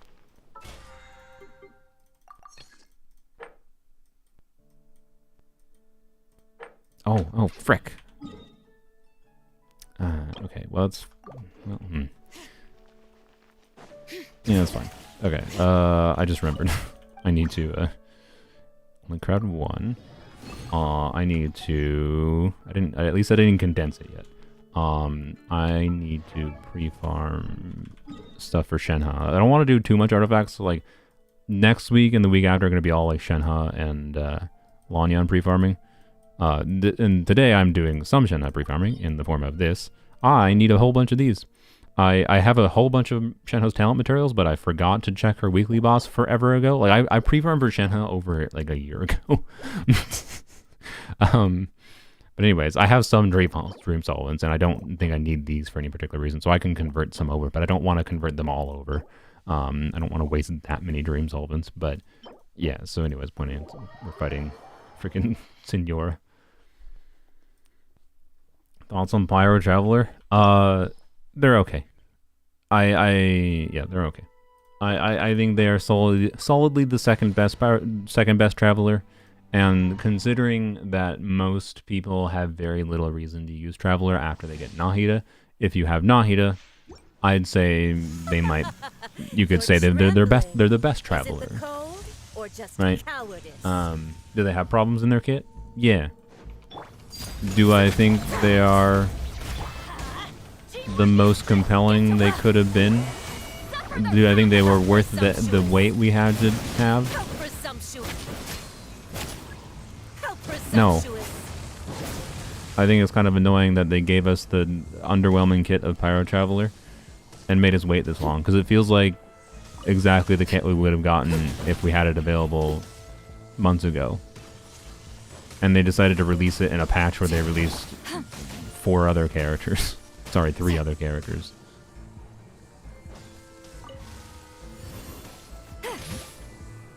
So, yeah. Can you C6 Shenhe on poems only? Heck no. What in the hell reason would there be to do that? You do realize there's literally no unit in the game that even does cryo normal attacks on poems only, right? There's literally no reason to do it. Now? Let's light it up! Everybody stand! Fulfill our pact!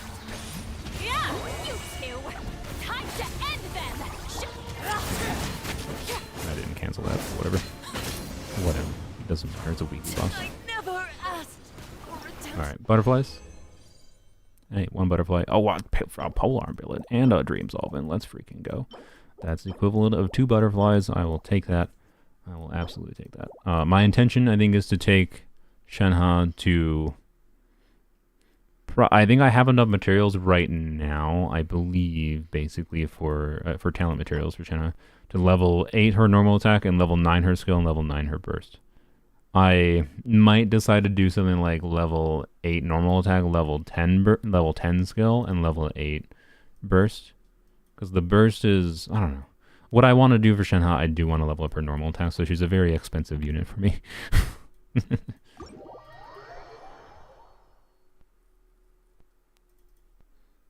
Anything new to Citlali only Seluna would find out yet?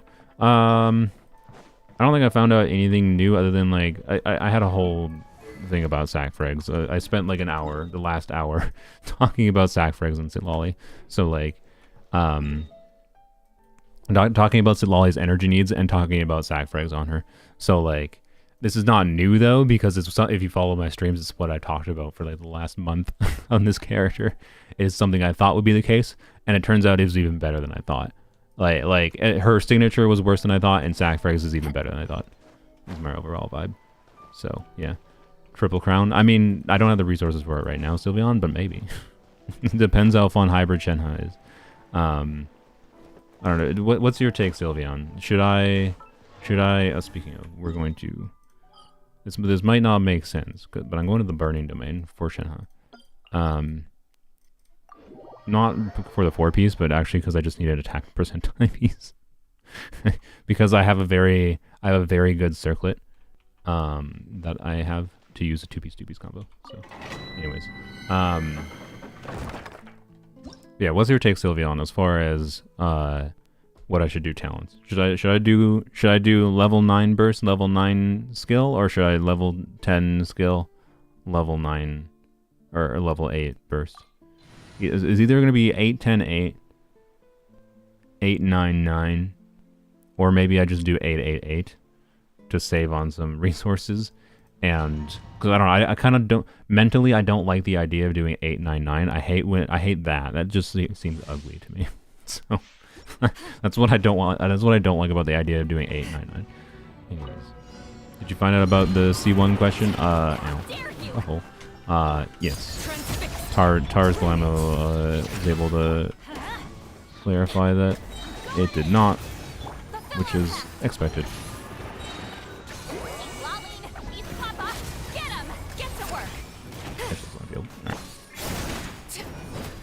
BLS butthole. I love this domain. I would like to escape this domain as soon as possible.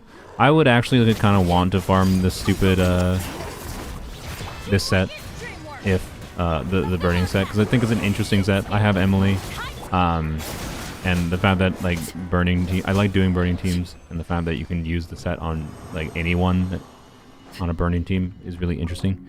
But I hate this domain. It's god awful. I could probably have some team that I could configure specifically. I just want an attack percent timepiece, please. Oh my god. I just want an attack percent timepiece, please. What? Like, come on. Like, are you just please an attack percent timepiece? Like, I would prefer ER on it. I prefer crit rate on it, but it doesn't even have to, because here, let me show you my pre-build for Shenhe that I'm pretty sure is more than good enough. Did I put it on? I think I put it on you. Right. So Fab Lance, signature weapon on Shenhe. I have this really good circlet. This is why I want to do that. And I have a good off piece, because Fab build, you want some crit rate, right? And then I want to do an onset piece. I equipped this temporarily because I was looking at 2-piece Gladiator with this goblet, but then this goblet rolled 80 EM, and I don't even know how to feel about this goblet anymore, because like I like heavy EM pieces, but on an attack percent goblet, it's just like, what do I do with this? I don't know. Like I kind of want the XP back. But it also feels bad throwing away a piece that could potentially be 100 EM. I don't know. Isn't Noblesse better? Yes, my Noblesse pieces are okay.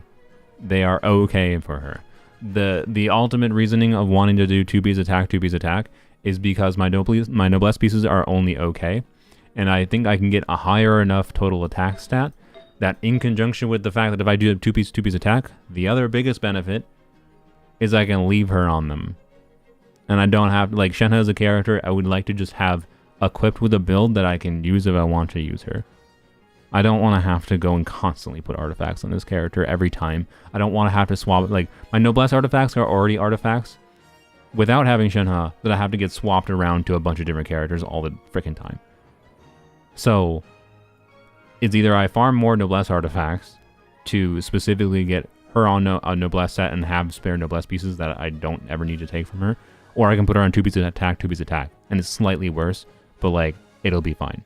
And it's also possible that I might end up switching to a Skyward Spine build, although, as we have discussed with energy problems in this video, the reason Fav can be like even potentially better than Shenhe's signature weapon is because energy particles good for not just Shenhe, but also other teammates.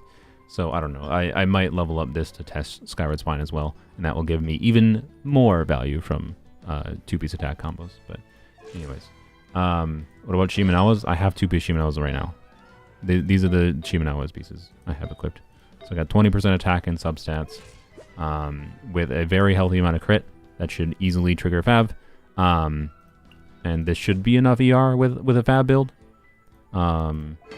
I would like an ER substat. I would like an ER substat if I need to. If I need more ER though, I also have the option of switching to this timepiece. This flower, which has 17 ER, right? So I can go, even if I don't get a timepiece with ER, I can have like a 200 ER build on 2-piece. So like, I should be fine. Oh.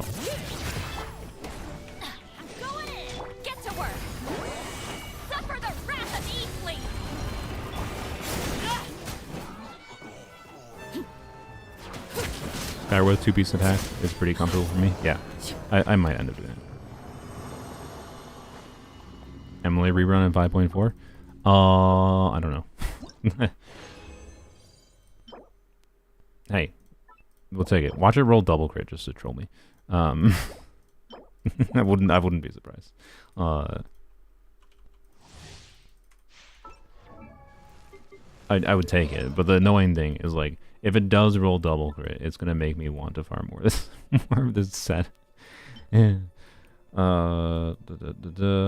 And it would be funny to use a double crit piece on Shenhe, not that. Where? Okay, I'm on the wrong one. Someone without a filter, please. Oh my god. Just save me. I actually hate that the filters get remembered now. It's so god awful. It's like, if I remember that I had specific character, like I have been kind of using like Auron a lot in Overworld, and I had Auron set to like filter to these sets. So like it was convenient in that if I remember a character specifically has a filter set, but then if I don't remember, then it's just god awful and annoying. Can I show my Citlali build? I just spent like the first hour-ish of this video going over different Citlali builds for a support build. She's on a Sacrificial build right now with like 150 ER and 30% crit. And like 1,000 EM. Anyways, get rid of this godforsaken filter, please. And the fact that you have to do it for like the organization filters for each individual piece is like, oh, spare me. All right. So couldn't be that this rolls ER. No. Okay. Well, I'm gonna continue farming because that is a piece that could be used. It is not ideal. I just want to see what that did. The shield, it did nothing. Damn.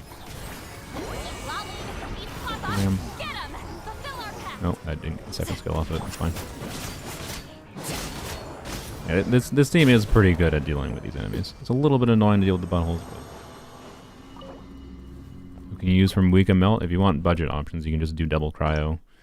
You can do Diona something. Well,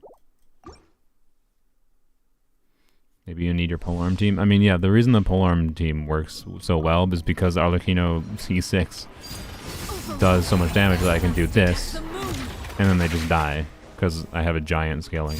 I do have the ability to do a similar thing with that if I like use Mawika. I could just like start the domain, use Mawika, right?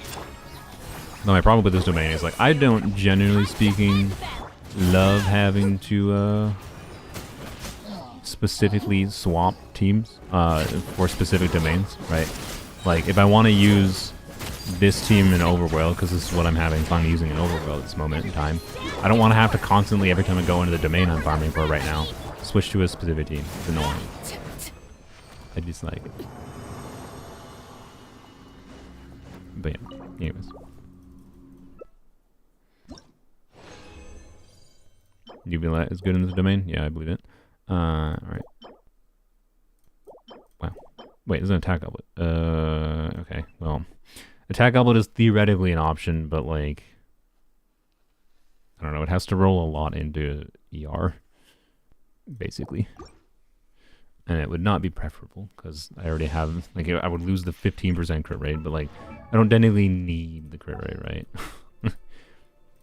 I could get away, and I could get away with an off piece that has more crit rate. Right. I have 40% crit rate now. I would go down to 25 with making up for some of that. Like 30 crit rate is like my baseline for an R5 Avalanche, where I think it should not be hard to trigger. And I roll crit damage. All right, bye bye. Oh yeah, you know what? We should check that Dendro Goblet. It would be light the game to give me a double crit Dendro Goblet on set immediately. Okay, there's the ER. Screw you, 2 game. I know, I don't think I care about this. Like, it could be a good goblet. I just think I have good enough Dendro Goblets that doesn't matter.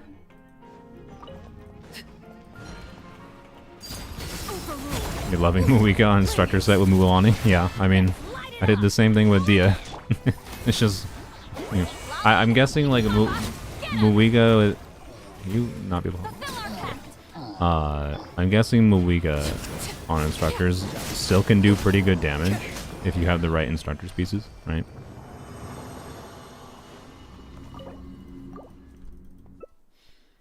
So I'm not too surprised. Wow. Wow. Alright, sick. Well, I got 1 attack per time piece from this freaking domain. That does not count. I got 1 attack per time piece from this freaking domain, and it had crit rate, but... But again, it doesn't make me happy. If it had flat attack, I would probably level it up and be like, alright, sure, good enough. But no, I guess I'm still spending resin in this domain tomorrow. Oh well, that's fine. You know what we will do? I want a few more options for Petra artifacts. I don't think I need that many more options for Petra artifacts, but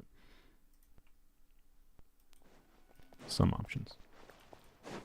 I also think Sac is really nice for just like overworld convenience Citlali too. Like, oh man, Sac, high refined Sac is so good on Citlali. I just, yeah. I think it's, I don't know. We'll see what happens with C1, but I'm very, very confident at C0. It is my preferred weapon for her. If you want to min max damage at C0, you can do Sac Frag, or not Sac Frag. You can do Tenacity, yeah. Tenacity. Brain, what is wrong with you? Thrilling Tales of Dragon Slayers, the attack % buff.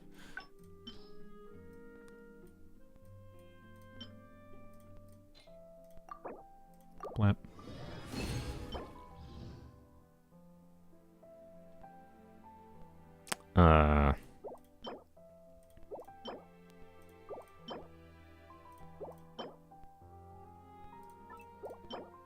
I mean, these are artifacts of all time. That's what I would describe these as. And I will lock this mostly because of the ER. The goal would be to at least have a Shalona build that could burst consistently if I needed to, which shouldn't be that hard. But it does mean I have some stat needs of meeting potentially some def substats or whatever. I don't think I care about this. I have really, really good animal goblets.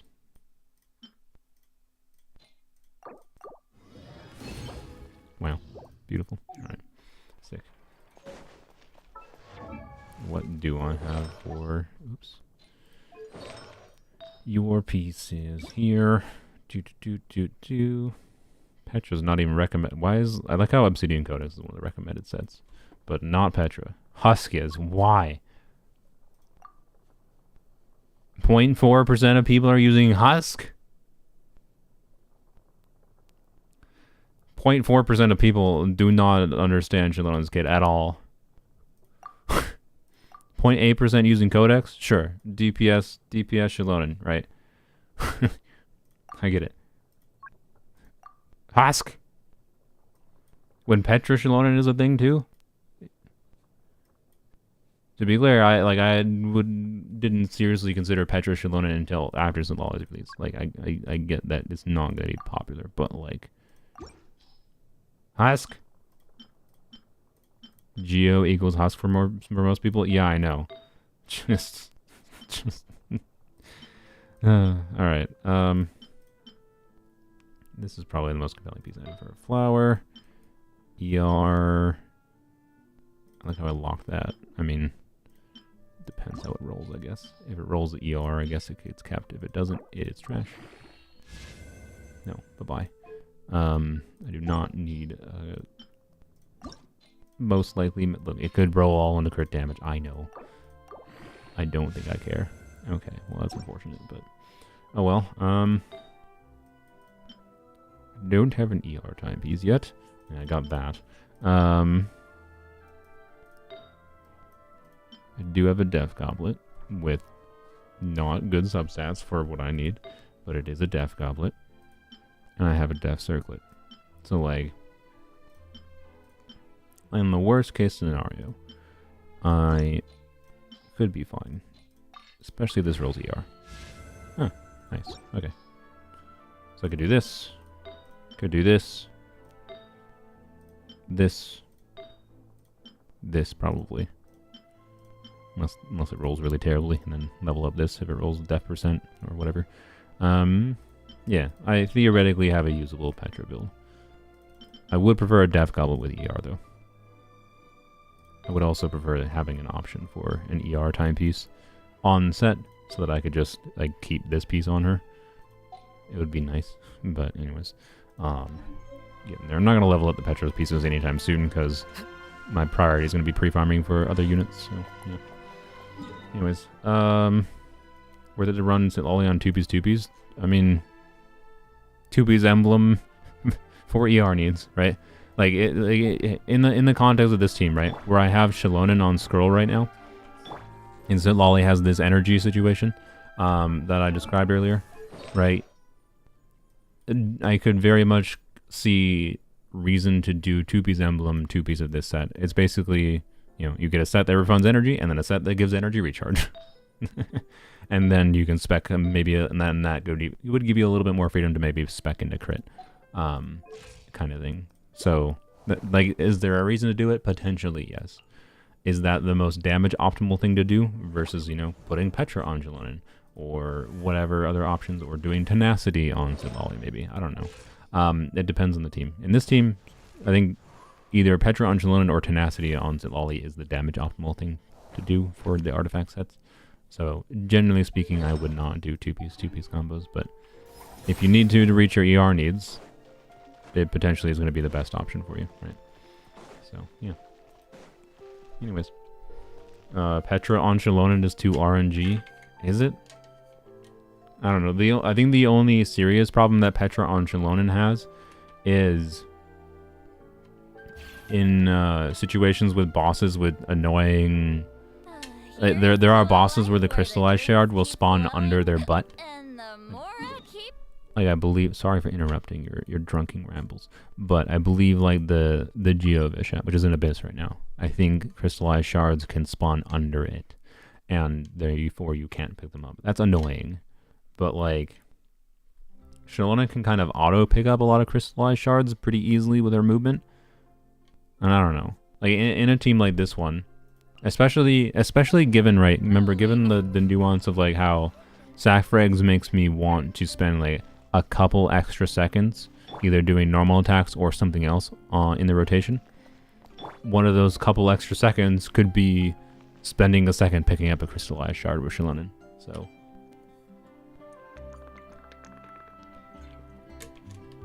what to give Citlali if my Shalonen has scroll? I just talked about how I think Shalonen potentially makes more sense on Petra, but if you're hell-bent on not putting anything other than Scroll on Shalonen, like, again, Citlali's energy needs are rough, but if you can meet her energy needs, then, like, probably Tenacity in a team that has an attack scaler. It'll make your shield stronger, and you'll get an attack buff. Like, probably Tenacity in an attack scaling team, if you can meet the ER needs. If you can't meet the ER needs, then just keep using Scroll. Like, but again, if you're using Sac Frags, though, like I can tell you, my Tenacity build would, let's see, what do I even have for Tenacity? What would I put on her? I mean, I definitely have enough ER because I have pieces like this. The question is, could I use my... Let's try yoinking some of my Farazan pieces first, because they're my higher damage pieces. So we'll do the higher damage pieces first before I switch to the higher other pieces. I am fairly confident I would have to get more ER than this, though. I think I have to use an onset Tenacity. Yeah, my Goblet is very cope. On Tenacity, and then I can stick to this. This would obviously not be enough ER, so simple solution. Well, one, I could check other circlets, but simple solution would be, you know, blap, blap. This should be fine, I suspect. Well, actually, it might be borderline. It might be borderline, but with Sac, I'm pretty sure this should be fine. Obviously, a little bit less EM, but the shield strength will be stronger regardless because of the shield strength bonus of 30%. Citlali's personal damage will be meaningfully lower, but that's not the end of the world, generally speaking. For most teams you're putting Citlali in, so yeah, like it's an option. But yeah, her energy needs are going to be slightly higher. So yeah, and it's going to be even harder to even consider building damage on her.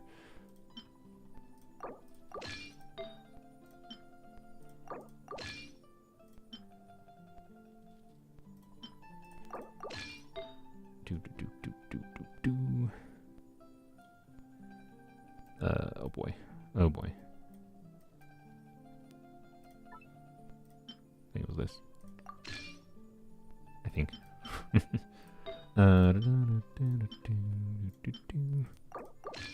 Alright, there we go. Yep, there we go. Back to normal. Alright. I do Zenless Shiyu defense on stream? Maybe. Maybe at the end of the stream. I do need to not get too tired this stream. I cannot do a 7-hour stream today. The 7-hour stream on January 1st completely killed my motivation even for yesterday. And I didn't stream yesterday. Like, I was not very productive yesterday. I planned out some... Well, to be clear, I spent a bunch of time doing testing on like and finding out the information that I told you guys this stream. Like, it wasn't an unproductive day as far as, like, doing some things that are relevant. But, like, it wasn't working on videos directly much other than a slight bit of planning for... Mawika video, but anyways, I need to make the Mawika video today, so I cannot do a 7-hour stream. Show Shalonen build with arcade. What does that mean? Anyways, this Mawika main Citlali Cry application is not good enough. I'll give you a hint. To be clear, I think Mawika feels quite a lot. I don't disagree with you that Citlali feels worse with Mawika than I expected. I think it's a good thing. Like as far as the nuance of, like, yeah, I think Citlali is both better and worse than I expected. This means she's like actually a fairly balanced character.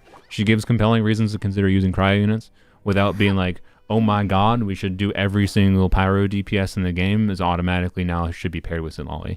Like, it doesn't just magically automatically do that, and that means they balanced her well. Don't get any ideas. So, but anyways, Citlali's Cry application is good enough. I'll give you a hint. You can go watch Zajeff. Go watch his footage. Zajeff Daily will probably have clips before Zajeff makes a direct video. but Zajef will probably have a direct video going over it, I suspect, soon. But here's a hint. Do that on Moeka. Apparently, you jump after you burst. You get the initial melt on Moeka. You jump. That jump timing will give you enough time that Citlali will get another cryo application out, and then I believe you will get 2 melts, and then you jump again, or not 2 melts. I think you. Well, no, I think you get 2 melts. So you do her initial burst, melt. You jump, and then you start charge attacking.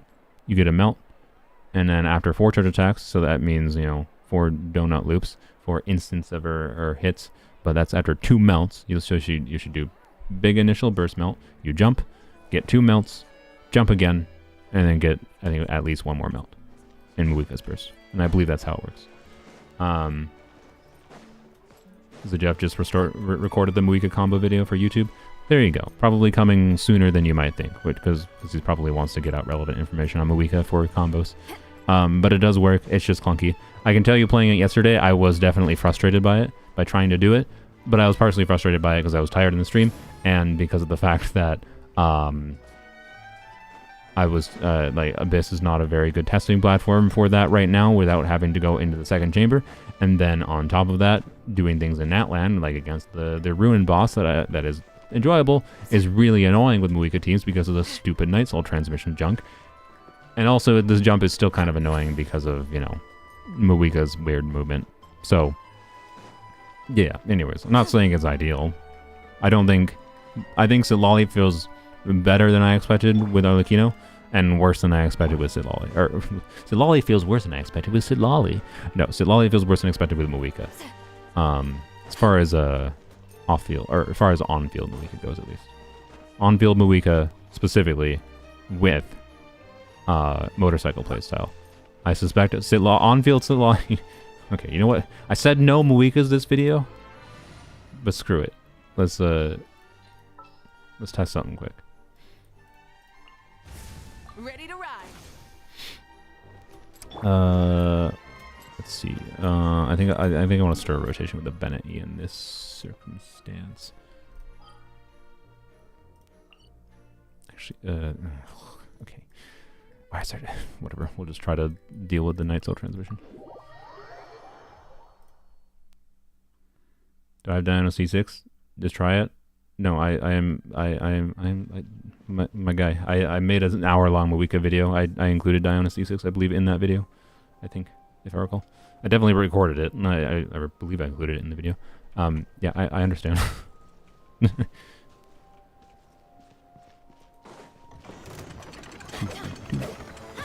You have no Night Soul right now. Oh, whatever, that's fine.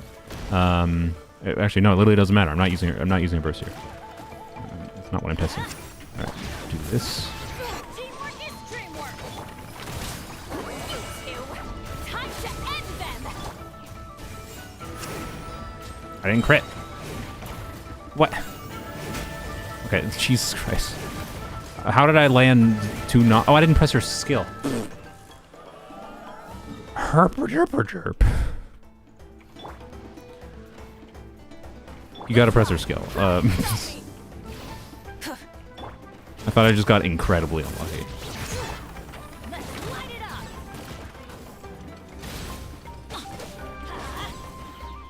Let's get my energy back. Off we go. Let's light it up.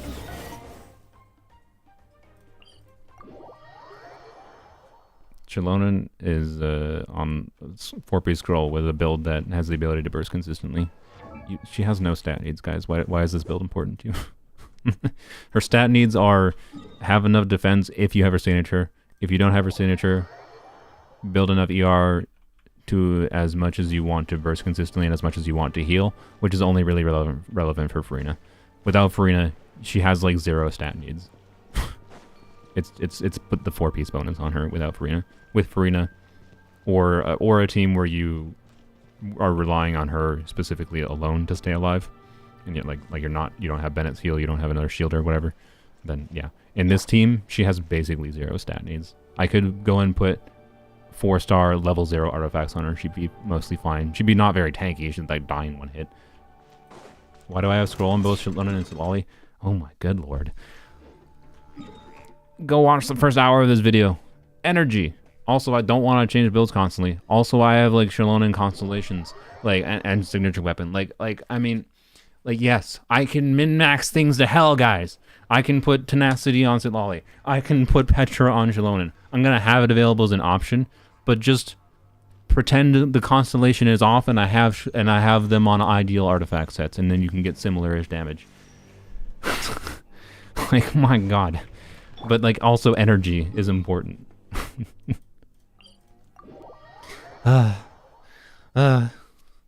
It's not the end of the world to have two of the same set, and there is some benefit to it. It also increases Citlali's damage on top of the energy.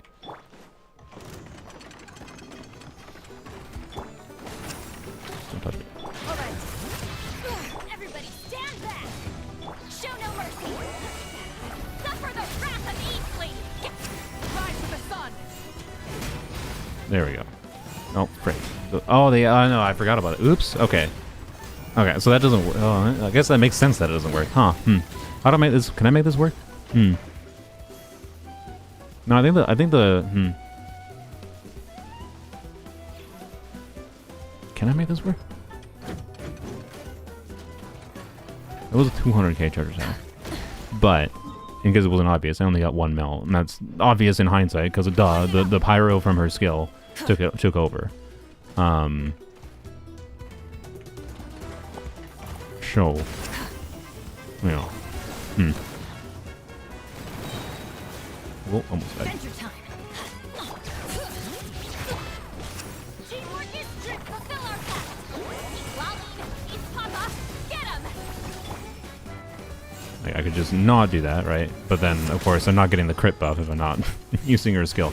So this does not work without using her skill, obviously, unless I do a different artifact set on the weekend. For pyro charge attack melt, I could do double cryo and potentially it's possible I could get enough cryo application going to melt on her, but realistically, as far as not this again, as far as getting I guess I don't know. I think forward melts, so that's with melt on the enemy, or with cryo on the enemy and pyro attacks, that's a forward melt. It's going to be a lot harder to do that with infusion Moika versus vaporizes or forward vaporizes even. So anyways, as obvious in hindsight. But anyways, maybe Crimson. Yeah, Crimson would have to use skill too. It would probably just be 2Bs. I could use 2Bs, but I'm not gonna do that right now. I might show it as a thing, if people want. I might include this in the Moika video and mention it, but show how it's not ideal because of not being able to use Codex in this team. Again, like Rosaria's extra cryo application could work maybe here. Sooner we're done, the better. We're testing live, why not? Don't quite have my energy back, but well, it's fine. All my other standard C6? No, I don't have anyone C6 on standard banner other than Kaching.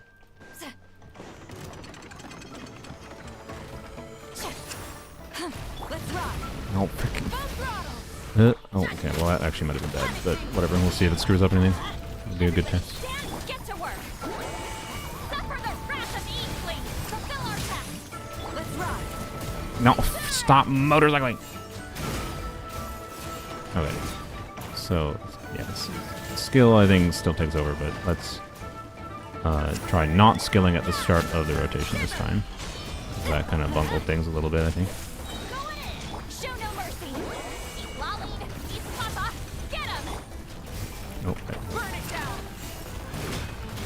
No, yeah, it takes over. That's not unexpected. Okay, so that's fine. Yeah, not unexpected. That is fine. So yeah, probably not a particularly feasible way to do forward melt infusion Moika with Ollie and C6 Bennett unless you don't use her skill, which you can do, but then you have to use a different artifact set. So, yeah, this is probably one of my least recommended infusion teams realistically, and I will probably mention that in the Muika infusion video, but I will not. I probably won't even bother showing it, other than just mentioning that like you can do it as a way. I might show like a brief clip of it getting one melt and then not getting any more melts to show the issue maybe. Anyways, This will be a productive. all right. Let's go. You know what? Okay. Before I guess if so, I think I'm gonna do 2 more things this stream. I think I've finished talking about Citlali. Let's go. I want to talk about Mizuki. Sorry, Yume Mizuki. Be respectful. Gotta say her full name. I do want to talk about her briefly. She's not. Yeah.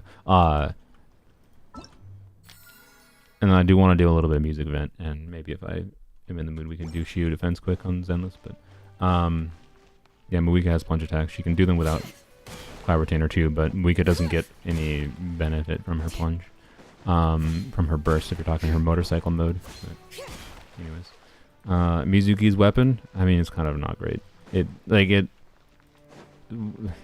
I don't even think it's necessarily better for Lanyan than like yes, Lanyan's an Animo Catalyst who could fully proc the passive, but I think this weapon still might be better for Lanyan, even for DPS Lanyan, or not even for DPS, even for like a Lanyan spec into damage, that is, not necessarily DPS Lanyan, because there's a difference between like on-field DPS Lanyan and how you might do that versus just increasing Lanyan's own damage. Like, I think this might be better still.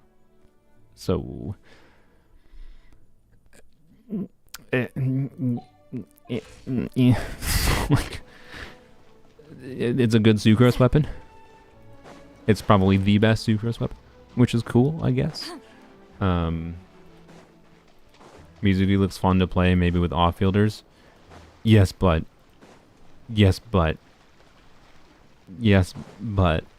Anyways,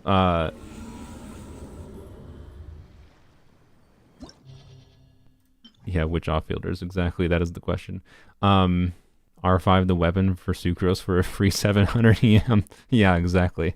Wait, is that really how much that weapon gives an R5 to Sucrose? Like, it's a stupid weapon to exist. It's funny that a weapon that can give 500 EM exists. Like, I will admit the weapon is tempting to me for Sucrose. But anyways, I'm not going for R5 of it. I wanted to show. Oh frick! I can't even really properly. Man, this Abyss sucks for testing any kind of like meaningful teams that do reactions that aren't just okay. Whatever. We'll just I think deal with the. I don't want to do the second chamber. We'll just deal with the first chamber being butt. Let's just do something simple. With Dendro. And you know what, maybe I should show not Nahida, because Nahida skews things. Screw it, I'm gonna do Nahida. Let's do Oron for the fun of it. We'll do a curry team to start. Who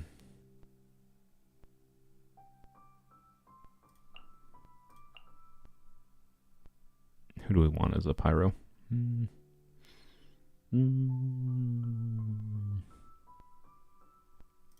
I could put Muika in, I guess, but she's not configured for it right now. Actually, I don't have any pyro configured for it right now. Actually, sorry. Oh wait, no. Let's do a hydro. We'll do a hydro unit to start. Let's do a hydro unit to start, and then we'll do pyro instead of him. But I mean, we could do pyro here too. To be fair. It'd be a weird burn. Oh, okay, first of all, actually, you know what? Show this first.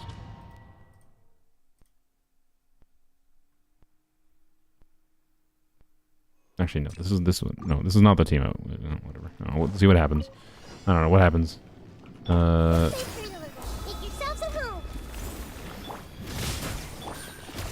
say hello.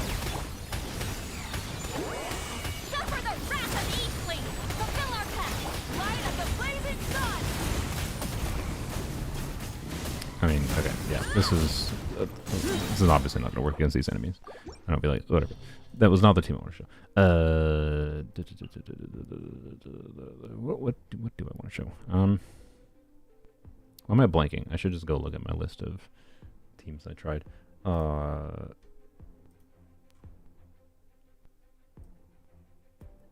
you know what? Let's try Kave Shadowbloom. I haven't done that yet. I haven't tried Kave Shadowbloom yet. Almost forgot about that. Do that. We do need to put Citlali, and if you are so in this situation, by the way, it would definitely say Blam. So Oron, right, in this team is on scroll already, so not really, and you're already lowering Citlali's damage with Prototype Amber, so like, put Citlali on 4-piece maidens is my point. You don't need 2 scroll users in the team anyways. Put Citlali on 4-piece maidens, and then yeah, Farina, whatever. What about, oops, what about Kave? Okay, you just need a goblet. I think we can get away with, yeah, we can probably get away with this. Alright.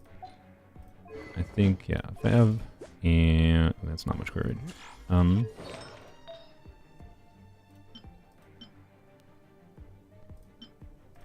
Flap. There we go. Trigger Fav a little bit more consistently. 913 EM on this. In my case, by the way, since I am using... since I have C2 of Arena, right, that's why I'm not going to bother putting maidens on her. But again, you can definitely just do 4-piece maidens on Citlali, healing bonus circlet. Yeah, you'll turn her into a healer that is giving decent damage bonus. But is Mizuki healing enough for Farina? Nope. Oh no. Oh no. Definitely not.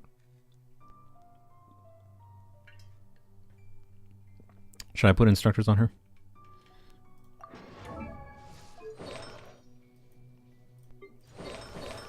Like, I could put, if I want to min-max this with C2 Farina specifically, I could put, I'm just going to leave instructors off on her.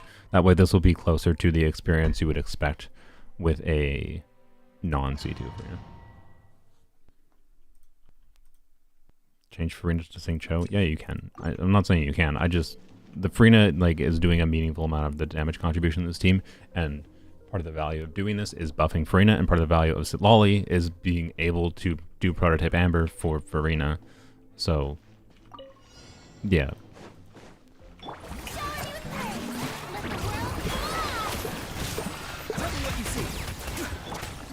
Oh, the freaking buttholes, they prevented whatever. Watch and learn.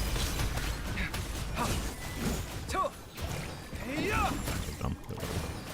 Farina will obviously take care of this round. Just die. Just die. Okay. Your coming was foretold. Dance with me! Time to shine! Time to say hello. Be a good audience, won't you? Fulfill our path! You two! Contact! Breaking new ground. Sight clear. The eternal oasis of long lives. Scanning. Should have just restarted the rotation earlier. I don't know, I was just like trying to beat it without. Tell me what you see. Get to work! Lolly, eat Papa! Get him! Feast your eyes.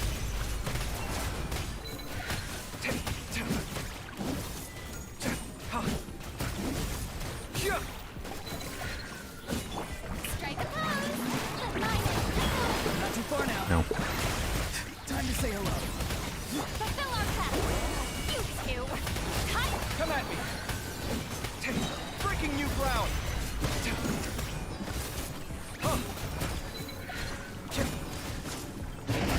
Okay, so this can definitely be optimized down quite a lot. Nope. Bye, please. That could be optimized down, I guarantee you, probably like at least 20 seconds. And that's with that really, well, I don't know. It's not that awkward for this team, considering Farina's on the team, and she can get free vaporizes on the dudes, but, yeah, I don't know. Like, a Kave Shatterbloom team being able to get that kind of damage, and it shouldn't be that different with a like a Farina. I mean, Farina C2 does help obviously because it's well. No, we're not. I don't think we're getting not in the follow-up rotation at least. It helps with the first rotation. We're not getting that much bonus damage from Farina there. So, yeah. Anyways, yeah, Shatterbloom Kave, it works, and that feels notably a lot better too with the shield. Is the important thing. Like I played that team with Rosaria before in the Kave Shatterbloom video, and my conclusion was like, oh, if there's a a cryo catalyst unit that does off-field cryo, for keeping up your ability to freeze enemies and get shatters, and also can you hold prototype Amber for Farina or shield, that would sure be nice. Weird. So yeah, I think it's a fun thing you can do. Is it the strongest team in the game? No, obviously not. But anyways,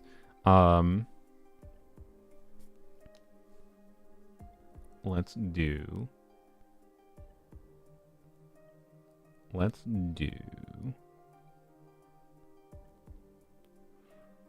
you. So we weren't doing Moika things, but oh well. While we have Citlali on the set right now, the prototype Amber. may as well see how this goes. Yep, we'll see. Again, another situation of Auron's on scroll, put Citlali on 4-piece maidens here, and yeah.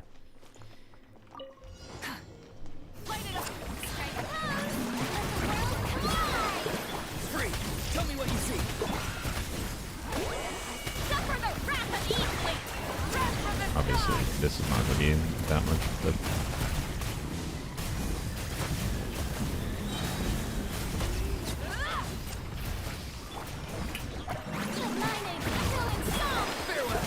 Go!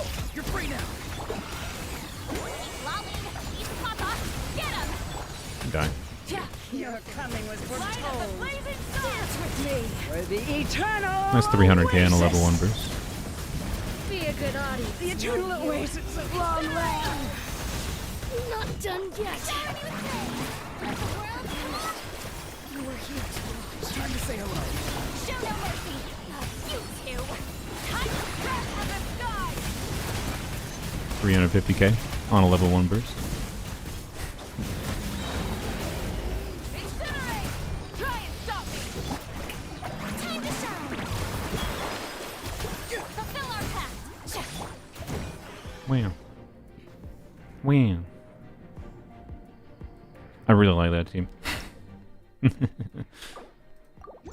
I love that you can just shove Auron into Moika teams, and it can like help you shove Auron into Moika Citlali teams, and it can help you get additional melts.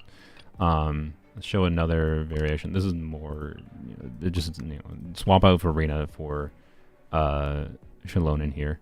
And this team is particularly weird as far as like the scroll. Who do you choose on scroll on this team? I think you either put Citlali or Auron on scroll, most likely. But theoretically, the damage optimal thing might be to do Auron on scroll, Tenacity on Citlali, and Shalonen on Petra. Right now they're all on scroll, so this is a very non-damage optimal version of this team. Also, it's going to be way worse than the Farina team at dealing with the first 2 dudes, so ignore the first 2 dudes, honestly. Go! You're free now! Show no mercy. It's going to be god-awful, actually, at dealing with the first 2 dudes. Light of the blazing sun.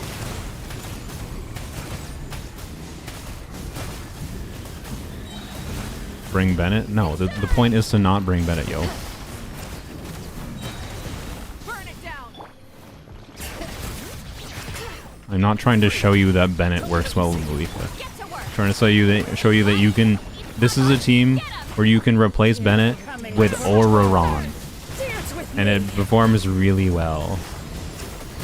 The eternal Like with an actual... With Moika's talents leveled up on the Crater server, when I played this team on Crater server, I was getting very slightly worse clear times with Oron versus Bennett.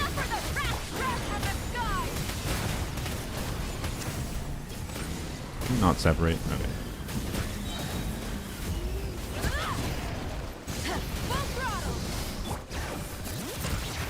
Free. Go. You're free now. Fulfill our path. You two. Time to clear plastic surge. Anyways, yeah, and very not circle impact. I mean, you have a little bit of circle impact, I guess, from Oron not hitting enemies, but it's not that problematic to not have Oron hit enemies. I created So, another universe. yeah, when I tested, it was in a different Abyss, to be clear, but when I tested in a different Abyss with Bennett versus Oron on that team, Oron performed similar. And that was, again, and on the creator server, I had no ability, like, I didn't have Petra artifacts, I didn't have tenacity artifacts to actually properly try to, like, artifact optimize either. And I was seeing slightly worse clear times with Oron instead of Bennett, right? So that exact team, like, I don't know. I think that's cool.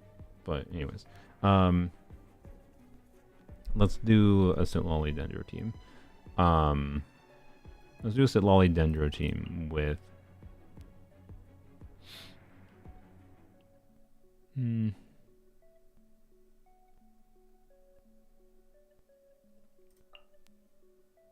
I don't know. Well,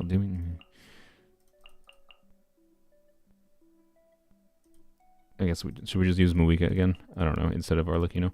The problem with well, you know, let's do Xingqiu. Let's do it. Actually, I'll use Yetlon because I want to actually kill the first two dudes quick-ish. And then we will do you.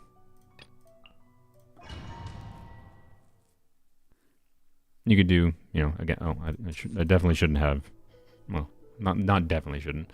I very well should probably put Citlali back on Sacrifice in this team, and not the end of the world. I more want to just show the things working, more than anything. Really? Here comes the catch. Quiet now. Suffer the wrath of Eve. I didn't Arlecchino E before it. Whoopsies! Oh boy. Oh boy. Oh boy.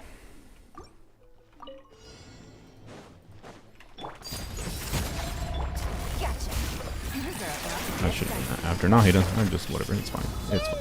It'll be fine. Show no mercy. Citlali, Papa.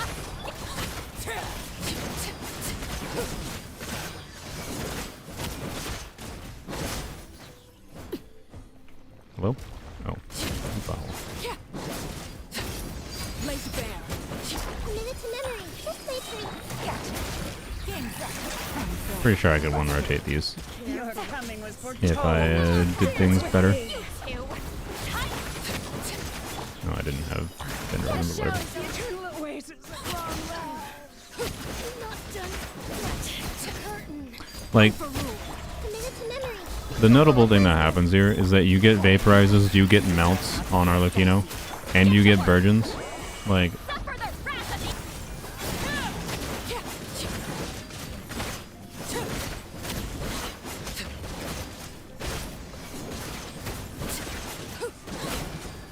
I don't think that was a particularly good clear. But like, yeah. I don't know. I think that's very fun. That you can do things like this. Let's reconfigure a little bit. And also, let's not forget to try someone I haven't tried. To put you back. Alright. And, alright. Yes, I do have C2 Nahida, by the way, but C2 Nahida in that team, when you're not using Electro with Nahida, she is only increasing your bloom damage. She is not giving any Death Shred. And the vast majority of that, like, yes, the Virgins aren't doing 0 damage, but, like, they're not doing the majority of the team damage. So C2 Nahida does not do that much there. Anyways, let's do that one more time, I think. But with her on the right weapon, see if it makes a meaningful difference. I don't think it should. It should be very similar. I do wonder if I start or end with... I think I can do Citlali first. I think I can actually do, because I have if I have Sac on Citlali, her extended cryo application should mean I should be able to do Citlali after Arlecchino. You two! Time to end them! Here comes the challenge. Busted. Sharing my knowledge.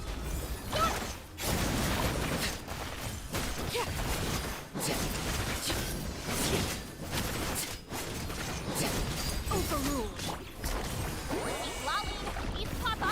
Stop avoiding my damage! Game's up. Fun's over. God, I hate these enemies so much. Here comes. Temple of Wisdom. Dance with me. Was foretold. The eternal. The show's only begun. Oh, I need to. I'm dying. Let's do that better.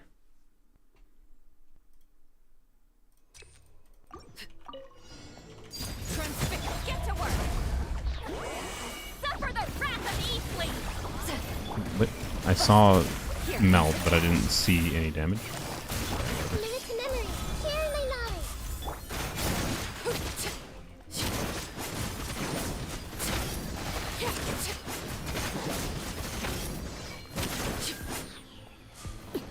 Show no mercy. I didn't. Oh, it's maybe again. Whatever. Papa. Stop teleporting! Care your coming was foretold. Dance with me. Gotcha. You are about to get diced. The show's only just begun. Make yourselves a room. Suffer the wrath of Eastling. Show no mercy.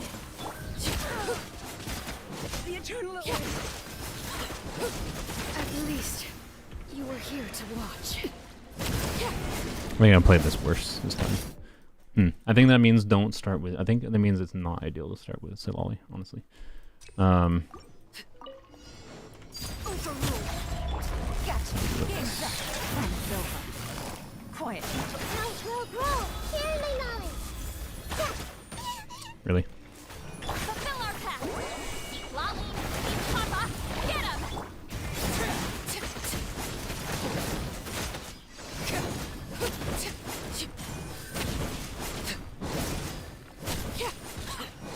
Lake Bear. Everyone hold hands. Make I yourselves didn't a need to do room. that. Whatever. You stop. Oh my God, I actually hate these enemies so much. I hate these enemies so much. God, leave the abyss and give me. Oh my God, I hate this abyss. Like, this abyss would be a fun abyss for me, at least for testing and doing different things. If it weren't for freaking permanent pyro aura enemies that teleport in stupid ways. The pyro aura is one thing, but like them teleporting as they do is so god awful and so unfun. Whatever. Like, yes, let's have an enemy that runs away from the player for no reason at all, other than just it causes longer clear times. Like, that's why they do that, right? Anyways, amusingly, I think the clear with the prototype Amber build on Citlali was the best, the best showing of that team in this chamber. It works. Do I think you should do it over the other strong options if you have, whatever, Omega buffers available? Not necessarily, but sometimes Dendro might be really relevant for other things. Might be because, you want to use your Shalonen and your Bennett's and your whatever on another side of Abyss, right? I think it's always important to keep in mind that you can do things like that, and it can be very compelling amounts of damage. Let's do... Oh yeah, Emily. Duh, almost forgot. Let's try Emily. This I have not actually messed with. What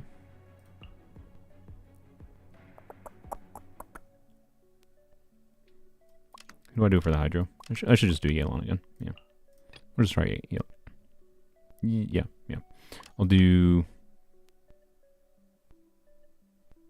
I'll start with Emily. Emily EQ. Well, it doesn't. I don't think it really matters that much. I think it just matters if I want to start Yelan before or after Citlali. I think the answer is after. But, yeah.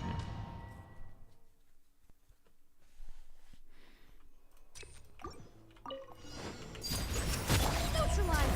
This'll brighten up the place. Gotcha. Here comes the cat. Busted. Fulfill our pact.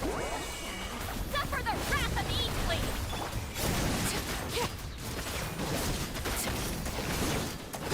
That's the more important thing. We'll do what happens in this second rotation here, but Fresh and floral. Gotcha. Your coming was foretold. Dance with me. Show no mercy. Citlali, eat Papa. Get him. See if it's oh, I never eat again. Okay, well, that was a bit of a mistake. But. This'll brighten up the place. Gotcha. Yeah, this is not surprising. That's quite a bit better. It's mostly just a question of would I maintain Emily stacks or not? Quiet. A little ambiance. Get to work. Suffer the wrath of If I try with Gaming, I don't have Gaming level up, unfortunately, but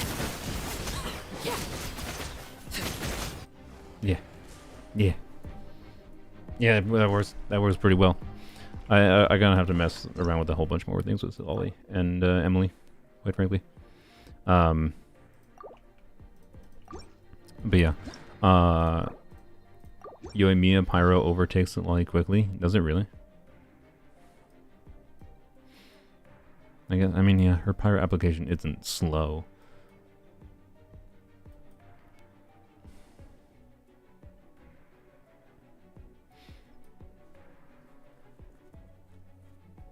Yeah, I guess that makes sense. Yeah, as far as Gaming goes, Gaming already has melt teams, right? That people play. So like, it should be just like better. I don't remember exactly what his melt teams look like. Normally, I think they are double cryo, right? And I think you replace Rosaria most likely. Isn't it normally like Gaming, Bennett, Rosaria, Diona, or something? Yeah. So I think you replace Rosaria. And you lose the crit buff, yeah.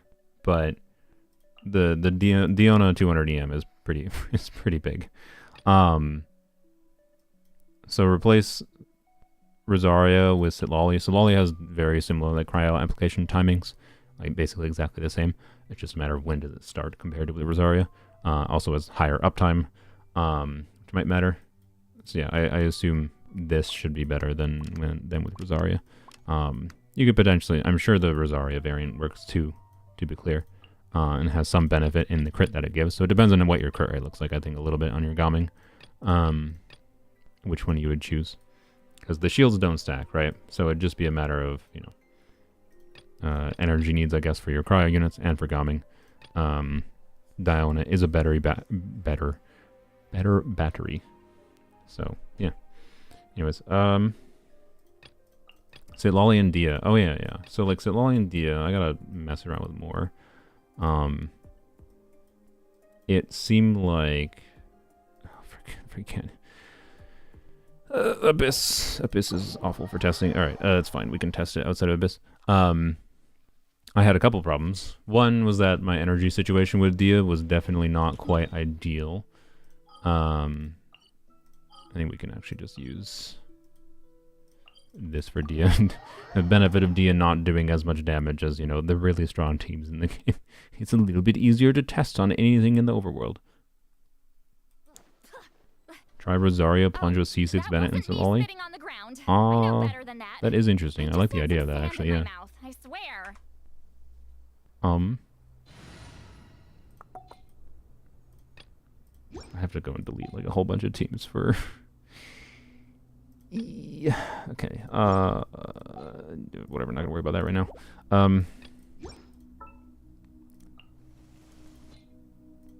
Alright, well, remind me about Rosaria Plunge in a second. Let's do Dia. Got a job for me? So Dia, let's just do the same, like the Shalonen / this is what I think I tested in the previous stream. But I had energy issues on like everyone. But now that I have, you know, Citlali on her Sacrificial build instead, let's try that. Right. I should do Whatever. I'll just switch to the right characters. I should get my energy back though. Yeah, let's see now that we have Citlali on Sacrifice, which is kind of like also adding a Fab energy so it gives energy for Dia. And notably, it's energy that Dia should pick up on field. So, you know, there's that too.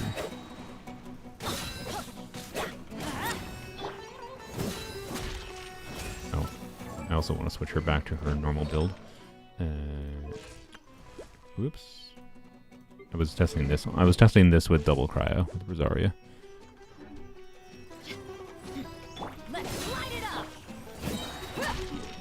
This is why I like this boss, by the way, for testing, is I can just go whack on that thing to get energy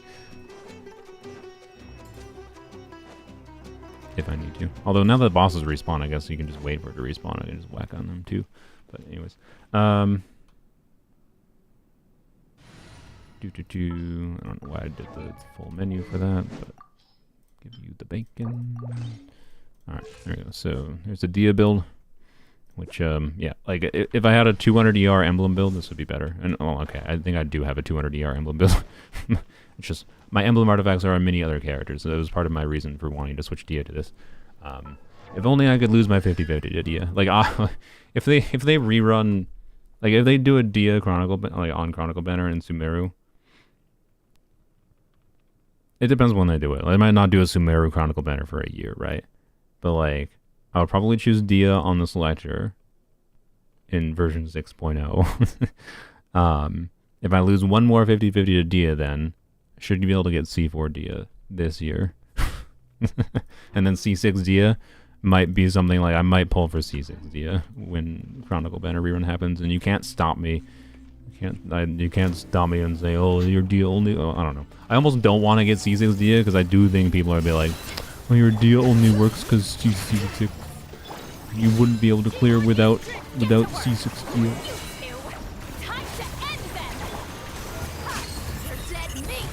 See, we get a melt. And then we overtake Pyro. Right. That is the circumstance I saw. And I saw that with... what's her bucket as well, right? And this is not a team where you can like, oh, you could just delay. Actually, I guess no. Wait, you can technically just stop, because Dia does have her mechanic. She attacks slower if you're not doing the normal attack input. Okay, let's try that. I didn't even consider that last time. Wow, I missed.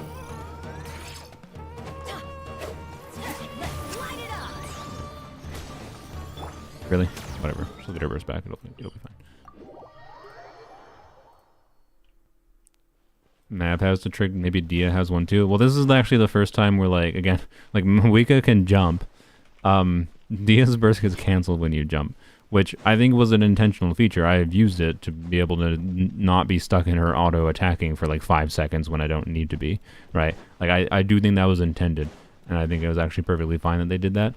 But this is a circumstance where like not being able to like jump cancel or dash cancel to like delay the timing of a hit is kind of problematic.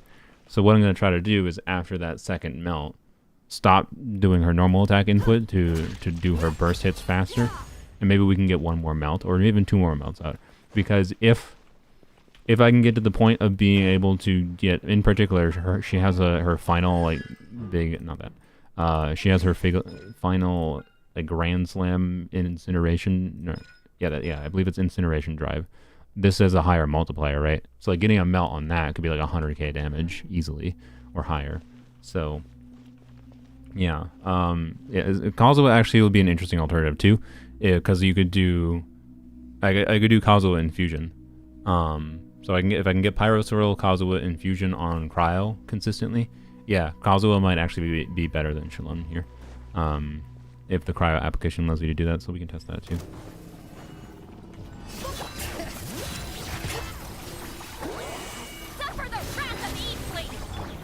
I should have, whatever. Okay, that was my bad. You need to bend it into Citlali so that the Pyro doesn't overtake immediately. that was my bad. That was absolutely just me stupid. Can we just get a Night Soul Burst, please? Please? Sweet. There we go. Okay.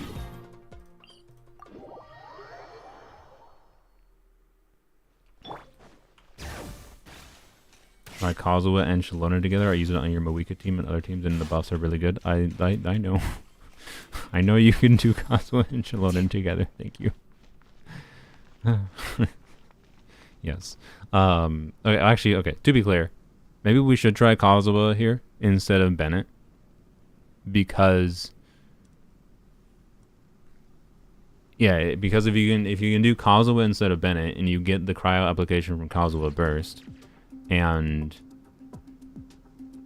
the extra cryo application lets you melt, plus the red shred, plus it not being Bennett impact, and Dia with C1 is HP scaling. Thank you Windows for telling me I have a Windows update. Microsoft is very upset that I've told their update to fuck off for the last month and a half. Yeah, I do have C2 Shalona too. That is fair. So in particular with my C2 Shalona, I would not be surprised to find Kazuha better here. Okay, we'll try Kazuha instead of Bennett here in a second. I want to see if we can get this to work without it first. I meant to save that, but whatever. Actually, you know, it's not saving that might be a factor as well. Now that I think about it.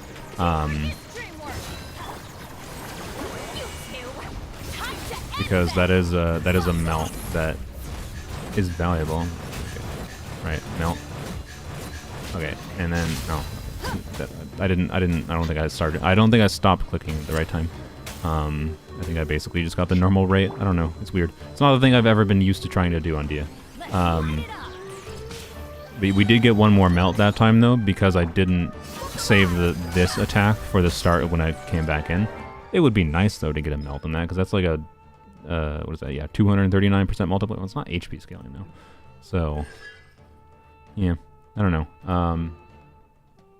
I mean, actually, it does have some HP scaling actually with this, but I forgot. I'm stupid. Never mind.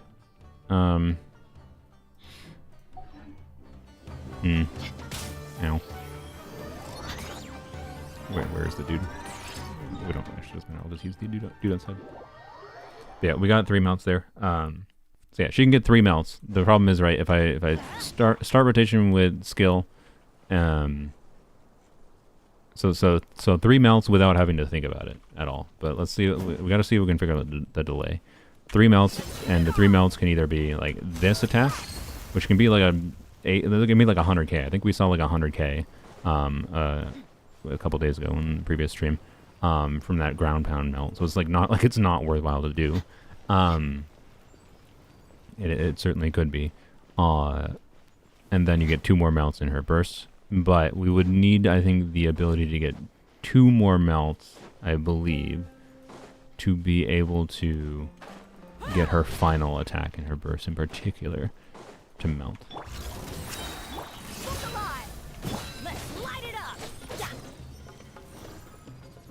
Don't you feel like Moika is just Dia with better numbers? No. But if you have 0 value to defensive utility, you just always play offense, then yes. I guess Moika is just better Dia.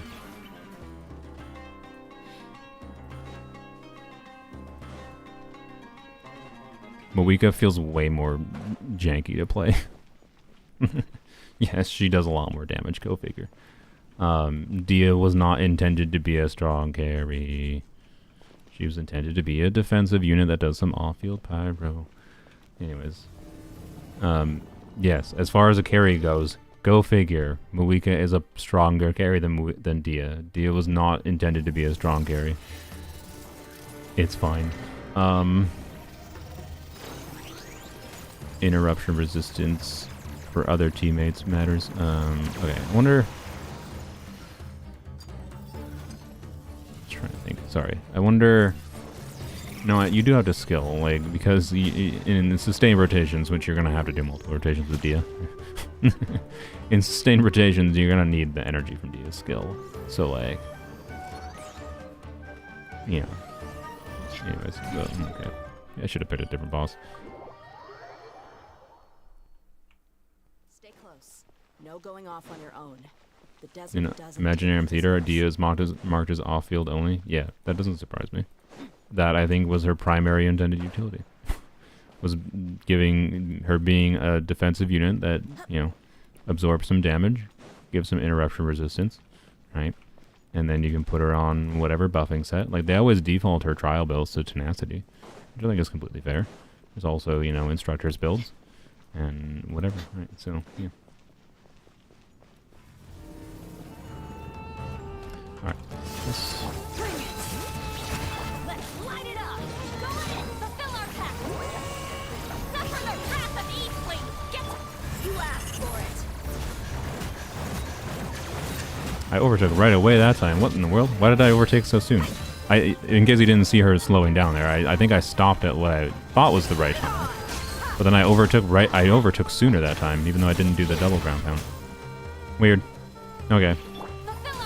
I don't know. It's solidly... Oh, come on, Bennett. Really? He was right there. It's solidly in the... awkward enough that I don't think I would play this team. But let's try the Kazuha variant. No, Citlali is not on an instructor. She could be in this team, or she could be on a tenacity or instructors in this team. In particular, tenacity is probably a relevant choice if we're doing this. All right. All right, so let's head off. 3 limited 5 stars for the team. All right. We do want to burst consistent. Also, it's you know, it's worth mentioning. I do have the cheat weapon on Kazuha. So this is gonna give Dia, yeah, it's gonna help with her ER. So yeah, this might be better in a lot of ways.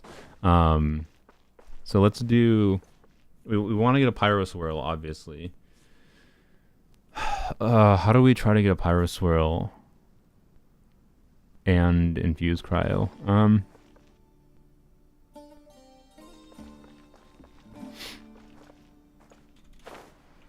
What's Kazuha's burst duration? It's only like 10 seconds, isn't it? Obviously, oh yeah, since we are bursting Kazuha, I forget I have this sometimes, because it just doesn't do anything a lot of the times. Doesn't do much. It's only 8 seconds. I think we Dia into Shlonen. Into Kazuha's skill. Oh man, but like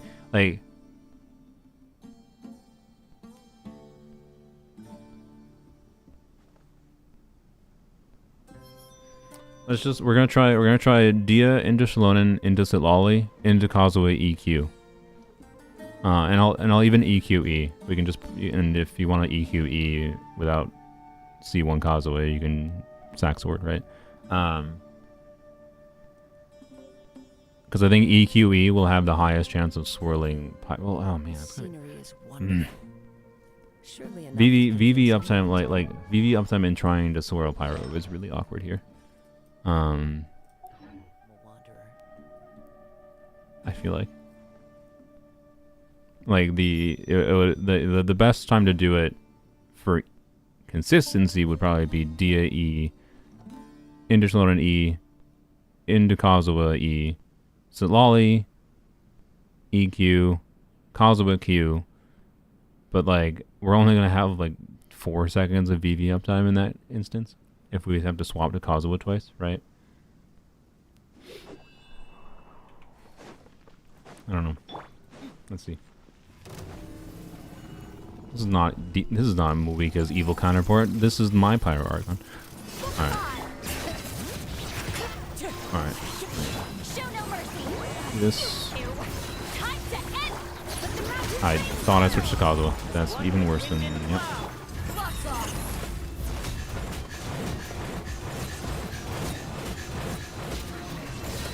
Oh, she still overtakes Pyro. Overtakes with Pyro. Like, ignoring the uptime issues there with VV, she still overtakes with Pyro. Dia, why do you apply so much Pyro?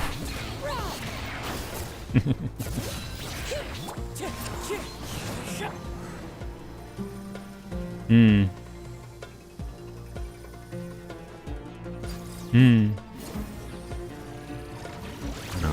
Alright. Try it.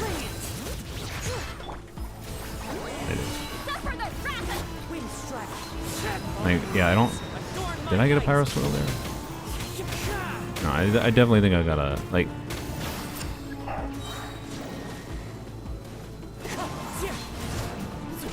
I don't know, we can try with that with Bennett instead of Shallonen, I think.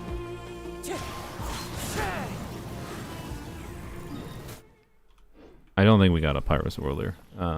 We'll try it quick, but... Don't spam normal attack. If we don't spam normal attack, then yeah, then we just go back to the whatever. But I'm sorry, I don't want to play a Dia where I don't try to get the most out of her burst, the most hits out of her burst. Like, no, I'm sorry. I refuse. Like, I'm willing to like try to delay normal attacks, and I will maybe mess around with it more, but. Yeah, so anyways, I think, quite frankly, I do think Dia is one of the circumstances wherein she is... Do I have to claim this for the boss to respawn? That's really annoying. I thought I just respawned... that's really... Of course. Of course, MiHoYo manages to implement something that could have been kind of nice for testing, but then isn't nice for testing, because... no, it's only meant to be a farming convenience. What is bro trying to prove? What do you mean? I'm trying to show that like Dia and Citlali hasn't been as good as I kind of hope.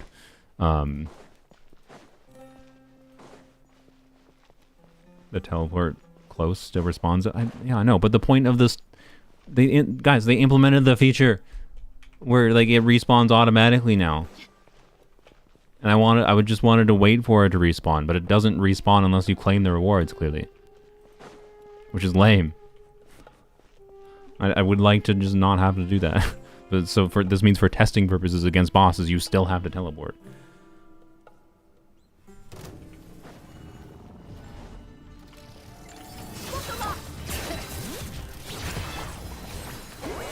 You do this, right? Yeah, no, we do not swirl. How did you go invisible right away, you butt like? Yeah, we don't swirl here. So... I don't know. I don't know if there's a good way to like make causal wish alone and Citlali work really.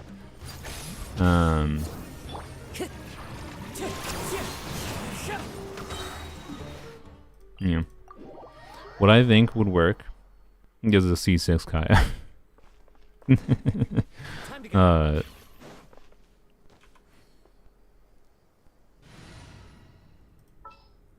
Do Dia last, you can swirl cryo and have more melt reactions. What do you mean No, the point is not no, we want to amplify Dia damage here.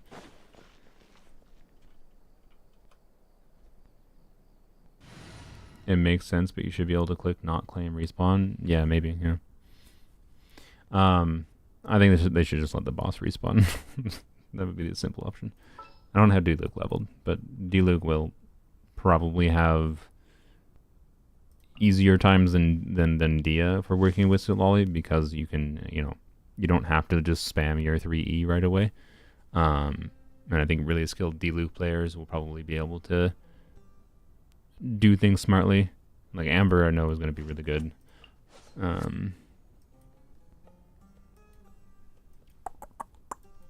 Yeah. So like Arlecchino, Gaming, Amber, Moika are the ones who obviously gain the most directly. Dia gain some from it still, because like she doesn't have crazily compelling Vaporize team options, other than with Farina. And even with Farina and her weird Hydra application, there's issues. So I don't know. I can't say I have found one I like yet, is kind of all it is. I wonder...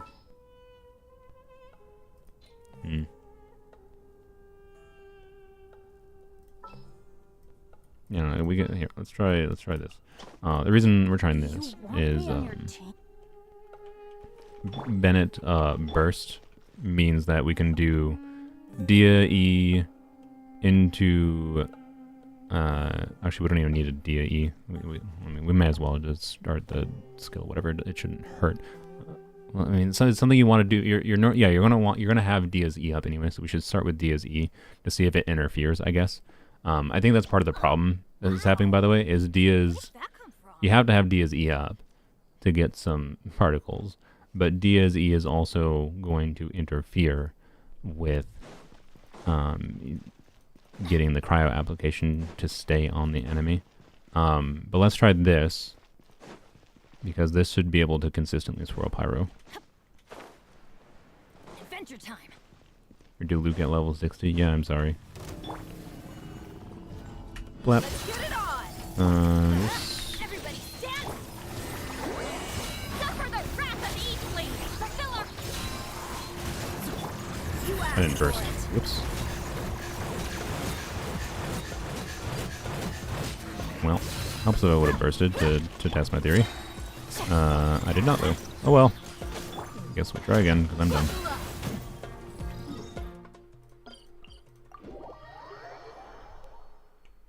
Did Lucas so peak easy though? Going off on your own. Doesn't her burst stops the E? Yeah, her burst stops the E, but her skill is still applying pyro when we're off field, right?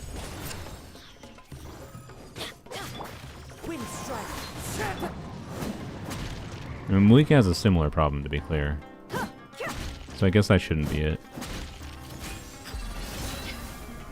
Yeah, I think it's just because she has, like, too fast of... Yeah, no, it's just she has, like... Because Dia's just made to get a bunch of hits in a relatively short window, and it's too... She doesn't apply a lot of pyro, because her window is not that long. But she applies enough pyro in a short enough sequence of time that Citlali's cryo can't keep up for the last hits. And... when I tried Rosaria the other day too, it was a similar issue. Like, even with double cryo, it didn't work. So it's like, I think C6 Kaya might work. Cancel this Diluc hating streamer. Diluc is playable. He is a pyro DPS. He is very playable with the right supports. But I don't have a particular reason to use him, I'm sorry. I'll build him when I get C6. I just overtook Pyro? Oh, frick. No, I forgot. Stupid. But, yeah. Bennett Burst helps me swirl Pyro consistently, but it also is going to make it more annoying to infuse the right burst, so... Okay, what we do is... There's a way around that. But it's a way around it that doesn't necessarily give us very high uptime on the cryo from his burst. So...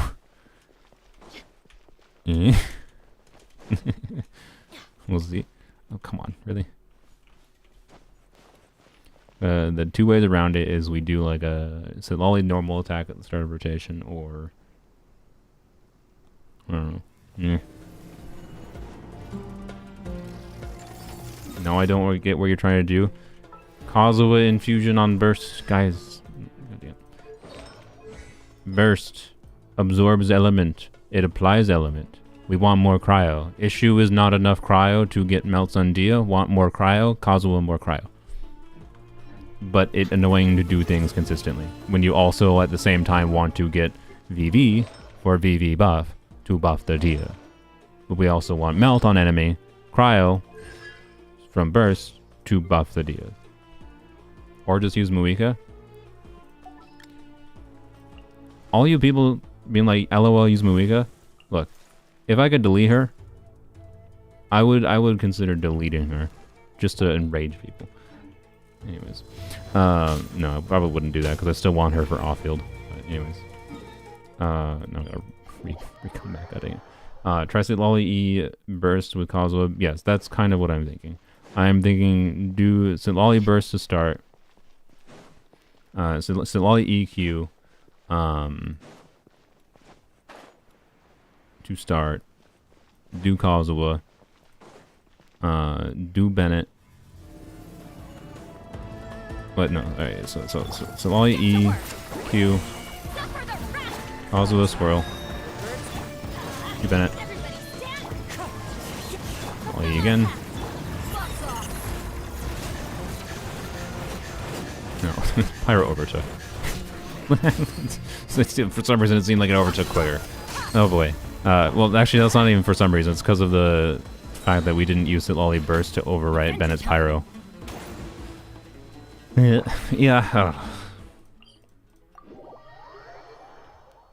I don't know.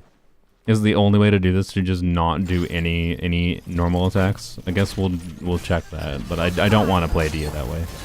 I don't want to play Dia doing normal attacks.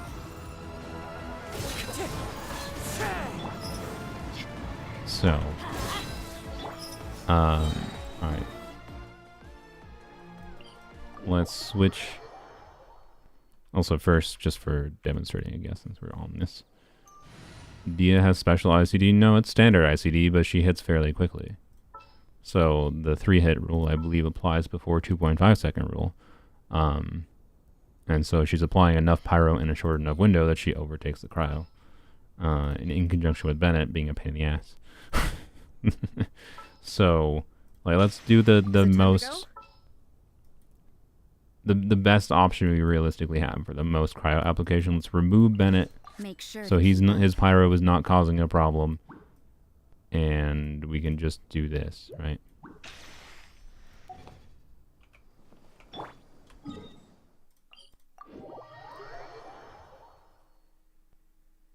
Yeah, I know I could have used Citlali's basic to apply cryo. It wouldn't, clearly what we saw there though is it wouldn't have mattered. The only difference is like it would have changed the rotation slightly, maybe to slightly sustain uptime, but like her skill was still going. The uptime on Citlali's skill wasn't the problem. I wasn't concerned about that because Dia doesn't last that long. It's the frequency of hits and when exactly the cryo application timings happen. So this team has the most potential to actually sustain cryo application for melts, but is less total buffing to a significant degree, and than any of the variants we were just trying. And I think it will only work if the exact timings line up in the right way. So there might be a way to get this to work fairly consistently, is my point. But at the same time, might be a bit hard. Get to work. You two. Time to You're dead meat. 2. And it still overtook. Yep, this is what I saw yesterday, where it was like exactly the same, where Rosaria seemed to do literally nothing.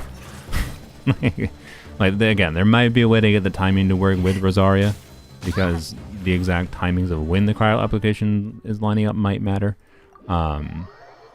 But yeah, that's exactly like it basically Rosaria's cryo did nothing additional there. Like C6 Kaio's cryo though probably would do something. But again, then you're removing like a compelling buffing option. So unfortunately, this might mean the Melt Dia dream is dead. But we'll go back to the one last variant, of course, quick. And I'll do no normal attacks at all. I'll just let the Dia AFK go, right? Which I don't like, because I don't think that's particularly engaging, but we'll see if it works.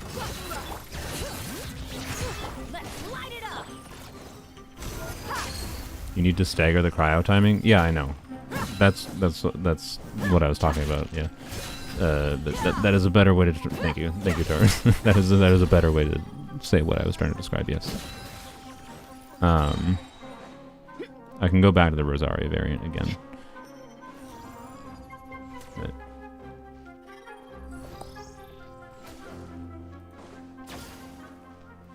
is Dia's E important? It might be screwing with things. Yes, indeed it might be. But yes, Dia's E is important if we want to actually burst on Dia. Okay.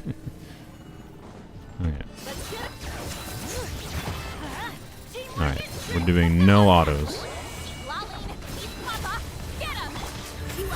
Hands off keyboard. Why? See, it just looks dumb and feels bad. Also, why did you go invisible, you absolute butt wipe?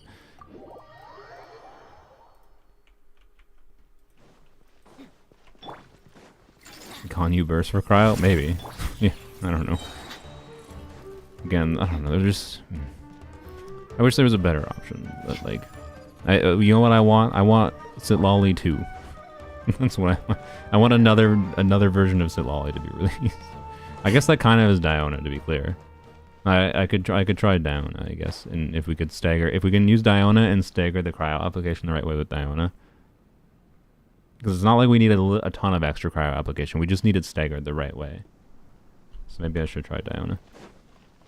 Yeah, so bait melt would probably work. Yes. That might be the solution, but I don't want Dia melt to end up in the conclusion with Dia melt is LOL use Farina anyways, but this time you get occasional melts. like this is an unsatisfying conclusion. But that might be the conclusion. Yes.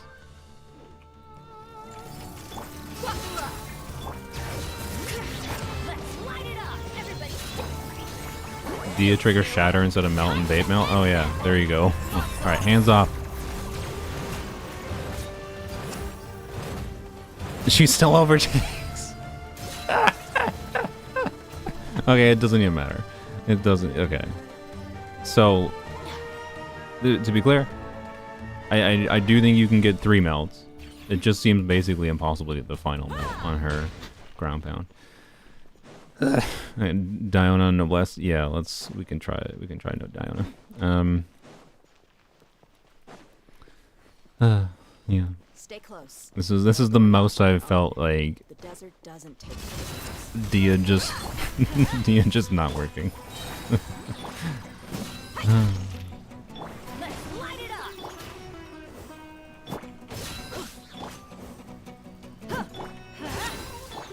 Yeah, I think the end conclusion is Dia melt is not much of a thing. But let's see what happens with Diona. I think we replace Bennett, honestly.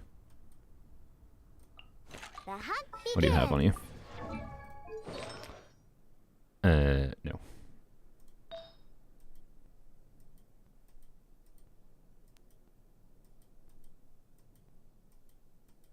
Wait, oh, freaking stop, Mihoyo. I was like, what is going on? My brain was so confused. Freaking, I hate the... I hate it. I hate it. I do hate it. Alright, 4P's Noblesse. No. Yeah, I need to level a second Fab Bow, honestly. You know what, screw it. We'll give her Elegy. Hopefully I'll remember to switch that back, but... We'll do the best we can possibly do for Dia. Elegy, and it's gonna be worse for energy, by the way, but whatever. We'll ignore the energy problem for now.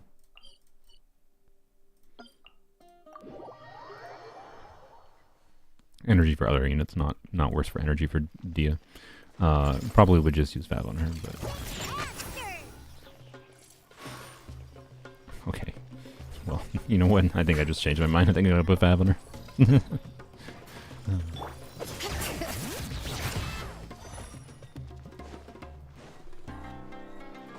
Even had issues with Moika E not applying Pyro before Burst Melt. Yeah.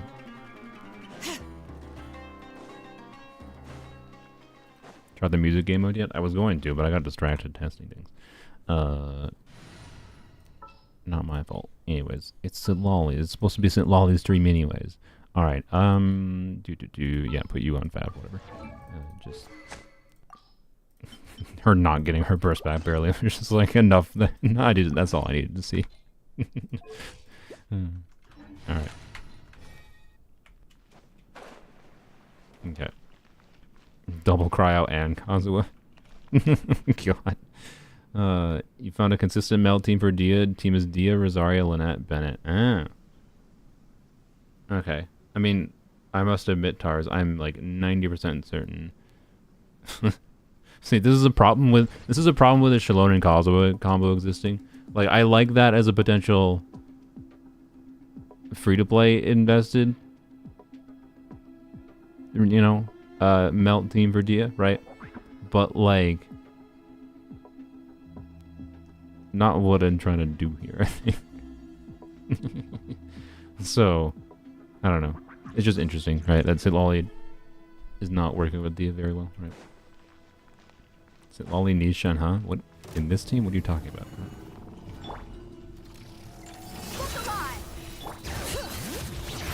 Alright, we'll try both.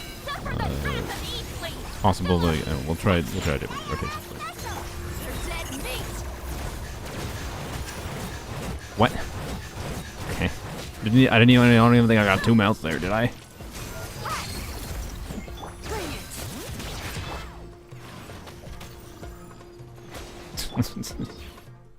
Okay, try we'll try Citlali.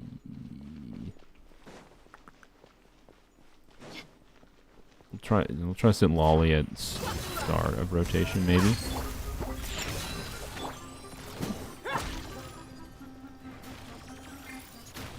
How viable do you think DPS Citlali is? Fairly viable. Citlali can replace Rosaria in that team comp? Yeah. Yeah, I can get why the reason, by the way, that the Lynette might work in that team is Lynette has why? Oh, I have her burst back. Whatever. Lynette has for her infusion priority has priority for cryo over pyro, which means you should be able to swirl pyro while your cryo is going and get off-field cryo from Lynette, right? But anyways, wouldn't this mean Arlecchino has the same issues as Dia too? No, she does not. You can rewind the stream and see me do things with Arlecchino.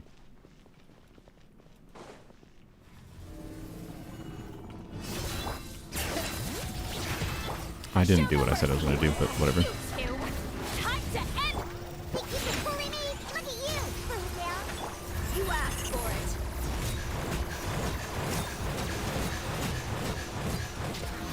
Oh, we got 3 there, but yeah. Okay, yep.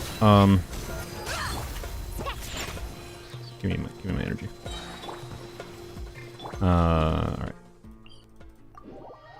Let's throw in Lynette.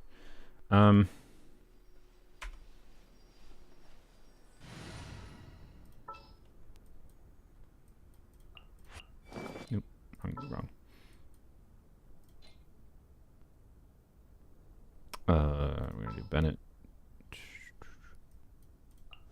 I won't hold you back. Much. Hello. You lead All right. the way.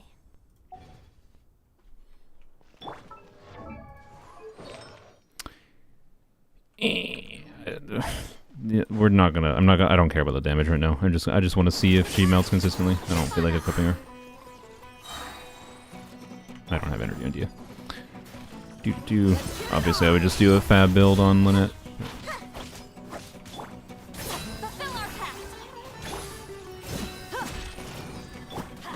I'm not using Bennett. You need a C6 Chori? I don't think anyone needs a C6 Chori. You might want a C6 Chori. There is no reason you need a C6 Chori. How do you get so many characters to level 90, ascended 80? I have played the game for a while. It takes not as much time as you might expect if you're, like, for resin cost to get characters leveled up. You get used to it, and once you plan around it, it's not that hard. Like, the boss materials take, like, 2 days, slightly over 2 days of resin, right? And then it's just getting a bunch of other materials that you need, right? Anyways, overtime, right? If you don't engage in the daily grind, wait. If we Dia E into, yeah, we just Dia E into Bennett, into Citlali, into Lynette. That's all. It should be a simple rotation, I think. Right. I think actually, you know what, we'll start with this first. It'll make sense.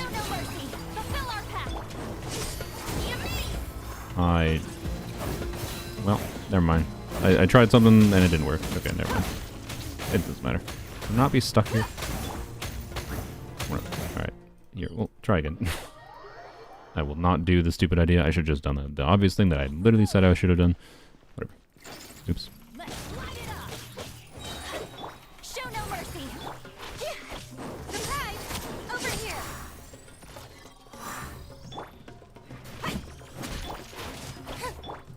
So Citlali good enough for melt? Depends on the context you're talking about. Depends on the pyro DPS mostly. What we're finding here with Dia is I would not pull Citlali for Dia melt in my opinion, probably. She might be a minor upgrade in a limited context, but like reliant on Lynette is what it seems like it might be if I can use my brain properly.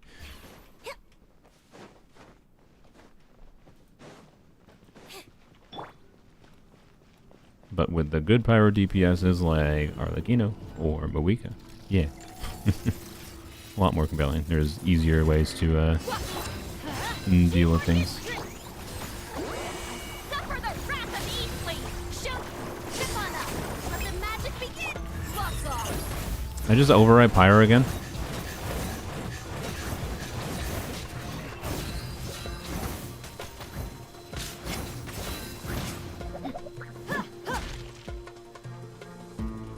Do I need to watch Tarz's video? Is there something goofy I have to do that I'm missing?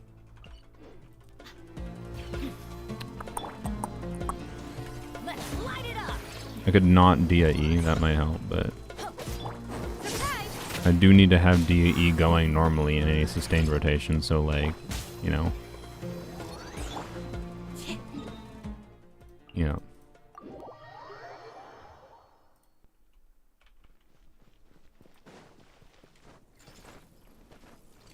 Yeah, no, that was 0 melt, yes, because I swirled pyro. We basically just used Lynette to put more pyro on the enemy. The literal opposite way I wanted. We could try to start the rotation with Lynette burst after what is its duration? It's 12 seconds. It's probably fine with Dia's duration. Yeah, like that. What surprises me, Tars, though, is like I did EQE on like I have an extra instance of cryo application on Citlali, even with sac frags here. Over here. That's why it surprised me that pyro was still on the enemy in that instance. Yeah.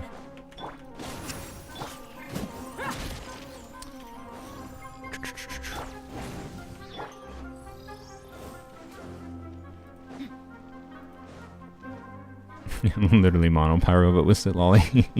Yeah, in this team right now, Citlali might do more damage than Dia.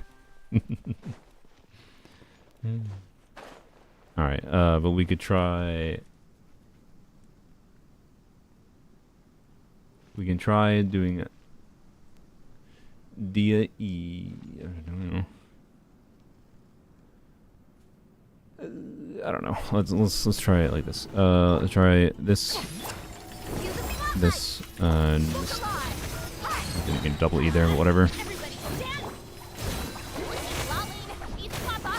Get him. Why did you go invisible? Oh my, you blather! Okay, see, I don't think that the Boggle Cat, her burst lasts long enough there though to potentially sustain that.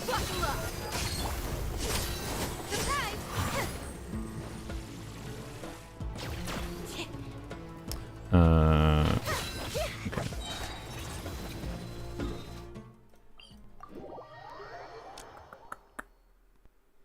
Citlali maybe have an ICD problem where if you E twice it doesn't apply the second time. It shouldn't, but I haven't verified that. Rosaria burst plus skill plus burst. Does Rosaria skill do 2 units of cryo? Can she? I don't remember. Let me just look it up. Where's our amber.top?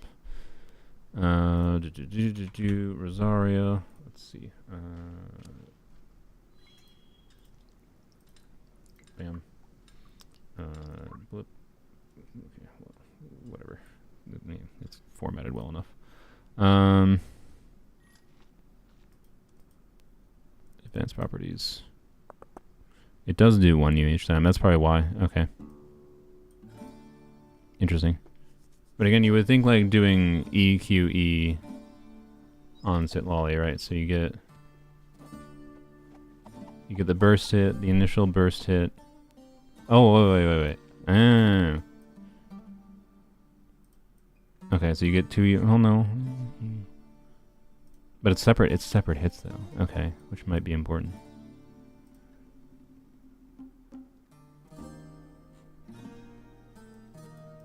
It's 1U, 1U, 1U, and then 1U, 1U, and then her burst, of course. And the Ice Lance is the off-field every 2 seconds hits. Compared to what we have with Citlali, with Sacrifice we're using, right, is 1U.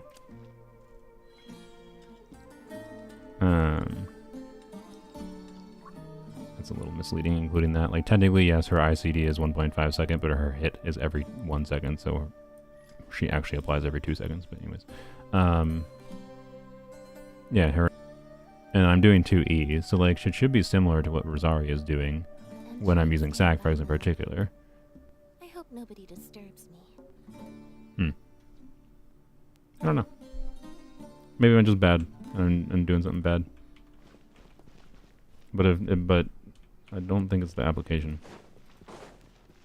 That is amber.top, ambr.top.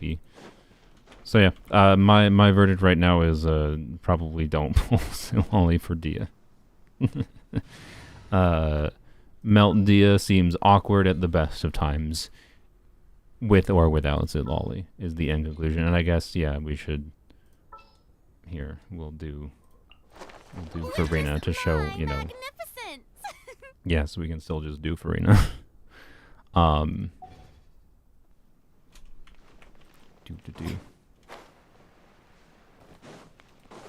again, someone mentioned earlier, against enemies that can be shattered, you know, you'll be doing, shouldn't use first, but you'll be doing shattering things, and that's not ideal.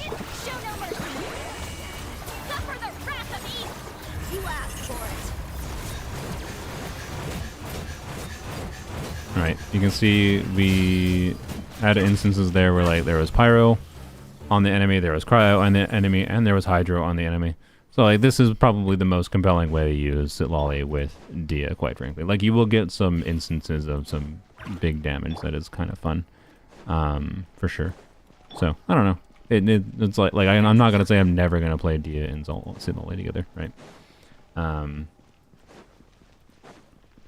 But anyways.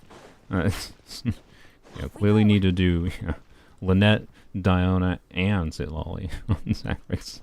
I don't know, it might work. Do I need to do that as a final thing?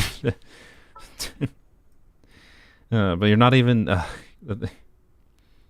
not gonna get Pyros rolls though. Like it's just, it doesn't. You don't have to use Lynette there. Like I can just use Kazuha. I'm not gonna get Pyros rolls, but sure, let's try Lynette, Diona, or Citlali, Diona, and Kazuha, and just say, getting the swirl. So Kazuha is doing nothing here other than applying Cryo.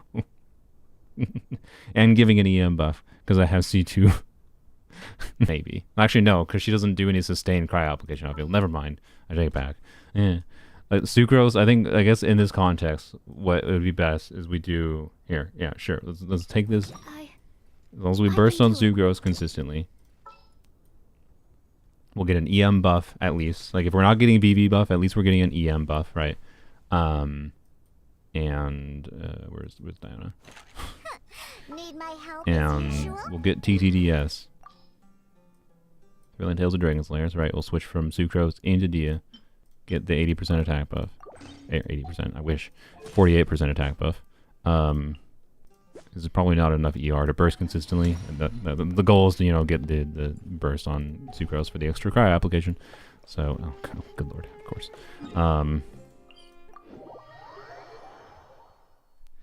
Citlali has some pull value. Yeah, I would rewind my stream if you want to see some more overall nuanced thoughts. She is very good. I showed some stuff with like Arlecchino. She is better than I even thought she would be for Arlecchino. And but yeah, she's mostly just going to. She's most compelling for buffing at C0 a limited set of. Animal test successful. Absorption test. Dang it. A limited number of pyro units, and then obviously she's good in hydro teams as well.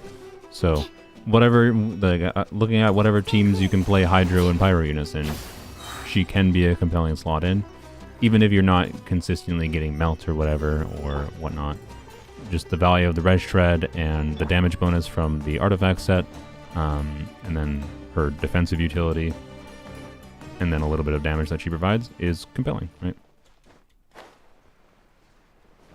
Buff Chaska's nose, I want to see it. I did Chaska, I think, in my previous stream. Yeah, Citlali, I would say, is part of Chaska's best team. And so is Farina still.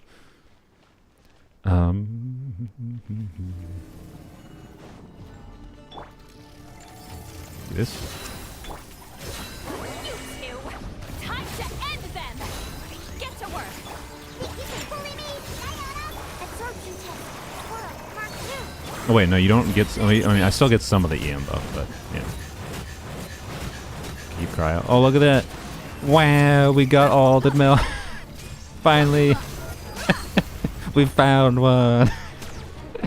It worked.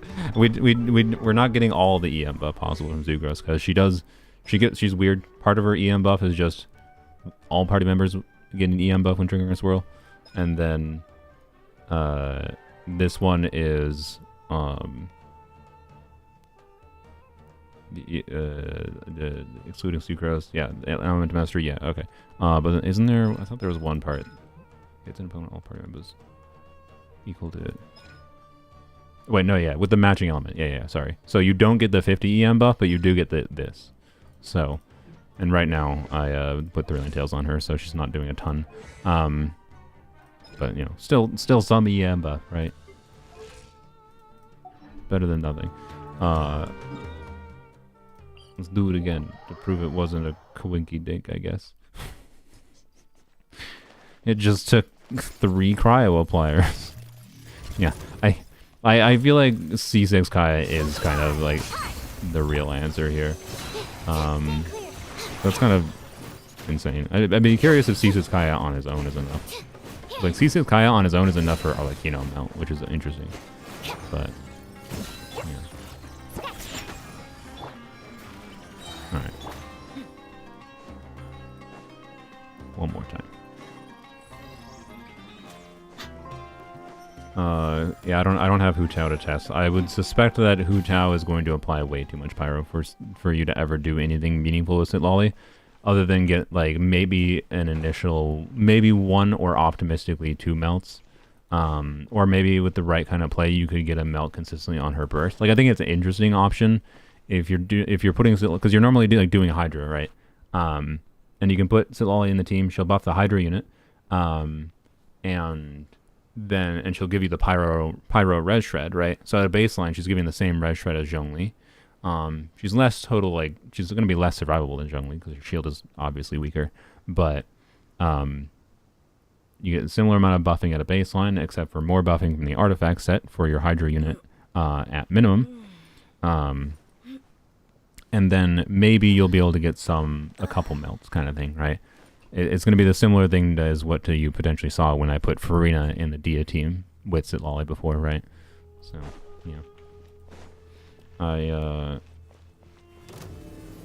It depends what the exact balance ends up being. I'm sure someone out there has tested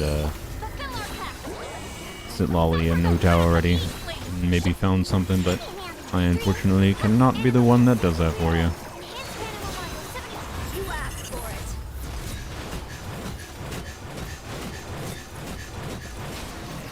Wow, it works. Who knew? Who knew? It works, and it consistently works. What a world. Anyways, no, I probably won't be playing this team because I have I have ways to increase Dia's damage more than that, right? Like, unless there's for some reason, you know, I need to use Dia against a Hydro Shield, I guess. Then obviously Cryo is better for dealing with a Hydro Shield, so maybe you use this kind of team. But, yeah. Anyways, how do I feel about her shield? I like it. I've always been like a hater of Zhongli though. So like I think Zhongli was a design mistake, quite frankly, and a pretty significant one. For his shield to be as strong as it is. I think it hurts enemy design in the game and whatever. Ultimately, Citlali is meant to provide more offensive value in exchange for lower defensive value compared to Zhongli in the teams where she makes sense with like pyro hydro things going on, right? That is maybe the simplest way to compare her to Zhongli. So yeah. And then she provides cryo application as well, which is again is offensive value. When you can like try to make your Arlecchino melt, right? It is meaningful offensive value. So yeah, even when like if we're comparing doing these Dia teams, right? Not that like Dia I think is a very tanky character, and so the idea of feeling like you need to put Zhongli in the team for Dia is kind of silly. But even in the circumstance of like doing right the Bennett and Shallonen variant, right? Which can get 3 melts on Dia, and then it runs out after that. If you replace Zhongli here, you get Geo Resonance, and then you get Zhongli's Res Shred. But Citlali should just be better here, right? Like, why do you need the extra shield from Zhongli when you have 2 healers and, you know, a shielder already, right? Like the damage bonus, like the higher offensive value, both from Citlali's own damage she can get from her burst potentially, and then the artifact set options and whatever. Like, is it going to be insanely better than Zhongli necessarily? I mean, yes, it should be, because you know Zhongli here is not going to enable getting 3 melts in Dia, right? You're just doing a mono pyro team that is like, if you put Zhongli here instead of Citlali, you're doing a mono pyro team that's just worse than Kazuha substantially, right? So like, yeah, I don't know. Citlali should just be a lot better than Zhongli here is a context, even with the issues we encountered with trying to get sustained melts. The melts still did have some value. So, anyways, like this still might be a team I play if you know I feel like it for whatever reason. Because even Dia getting a few melts is still valuable in some ways. But yeah. I don't know if I'm gonna lean towards it versus like the Dia Sijuin Farina teams have been really fun, because of being able to burst with Sijuin and to burst with Dia in the same rotation. I don't know, maybe I can do instead of Farina, maybe I can do Dia. Okay, I guess we try this. Who do we swap out? Realistically, probably Bennett, or realistically, probably Shallonen, but frick Bennett. What happens? What happens? We don't need to burst to test this. I want to see what happens with Dia. I need to burst on Dia to test this. I want to see what happens with Dia, not what happens with Sijuin. And yeah, when particularly when I activate C1 Citlali, yes. C1 Citlali will do quite a significant buff for Dia.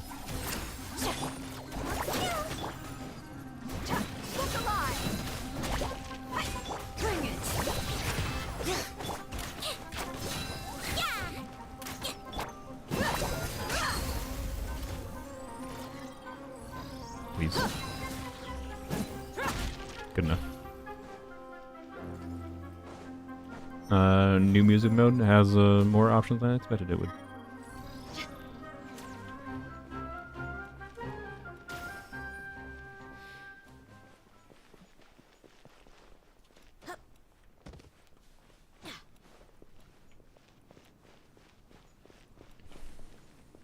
Zhongli decreases res by 20% as well. Yes, I was literally saying that. But Zhongli does not enable melts. Like, melt. That's what we've been doing like the whole time. Like that is important. That is extremely important context. Even if you're not melting every single attack that could melt. If you're only melting 3 hits on Dia, This team is doing a lot more damage to Citlali at C0 than it would be with Zhongli. Not this team, the previous version with Bennett. I probably have to... He's gonna go invisible with me. Yeah.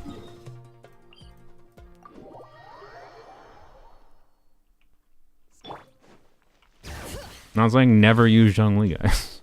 I'm not saying never use Zhongli.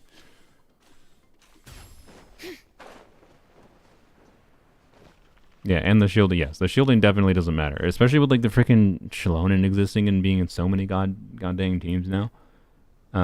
Like, Bennett and Shalonen existing now means there's two very universal... two units that do a significant amount of buffing and healing in many teams, such that, like, I just don't think the shield strength matters meaningfully. And I think it's better design to have a weaker shield, too. Like, she has a... like, her baseline shield strength is, like, not that dissimilar from Layla, by the way. Like, Layla has some... definitely has higher potential to have a stronger shield than Citlali, to be clear. Both because of the fact that Layla has... either her C3 or C5 that enables you to get a little bit better scaling. Layla has the ability to use an HP sword and tenacity as her default artifact set, whereas it's not the default artifact set for Citlali all the time. So, like, yes, Layla has potential to get a bit of a tankier shield, but even like a like unless you're talking as maybe a Key of Caution suit Layla, but like come on, like so yeah, with the freaking like not having a 4-star HP sword option, like a normal Fab Layla or whatever, like her shield is not that dissimilar, and people glaze Layla all the time. But no, it's a problem on this character, even though she does a heck of a lot more than Layla does in her kit.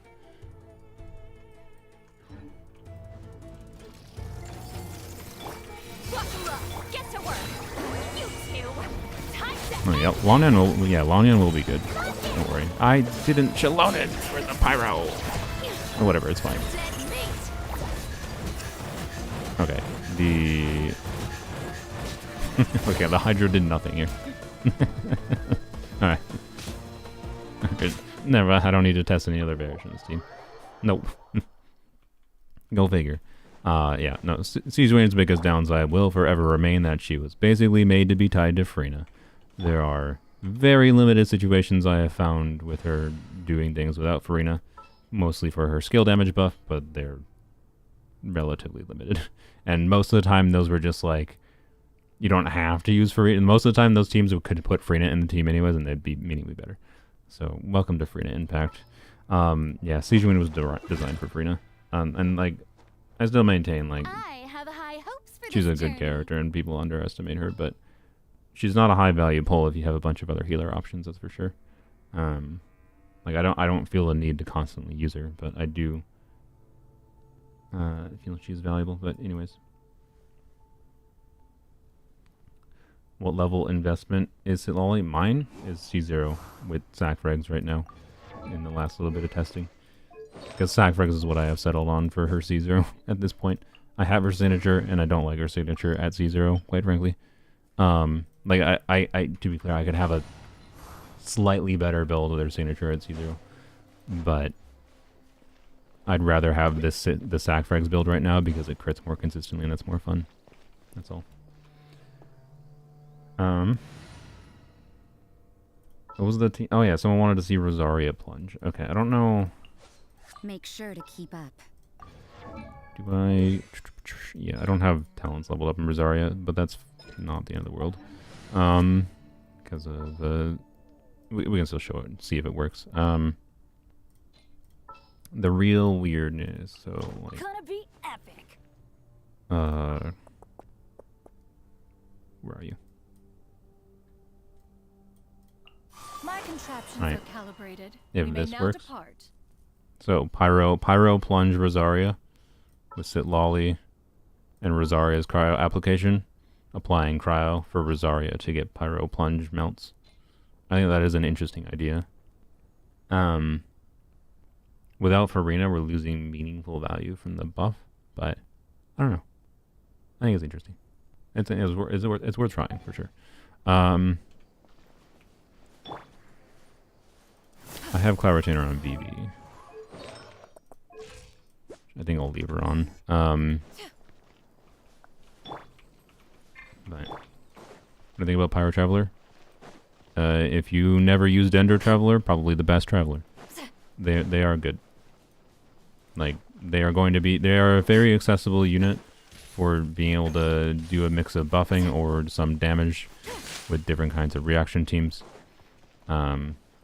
Notably, you can do Dendro stuff with them, but yeah.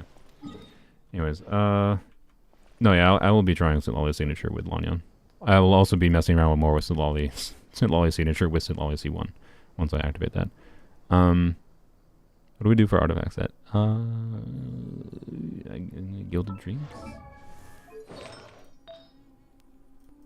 Staff of Scarlet Sands, Gilded Dreams, maybe? We're doing the forward melt. Rosaria plunge. We'll see.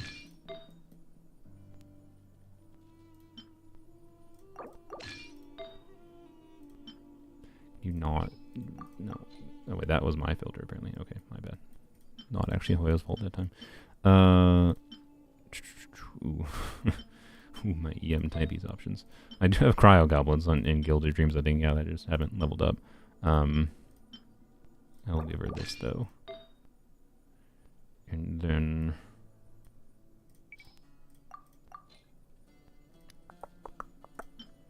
probably that.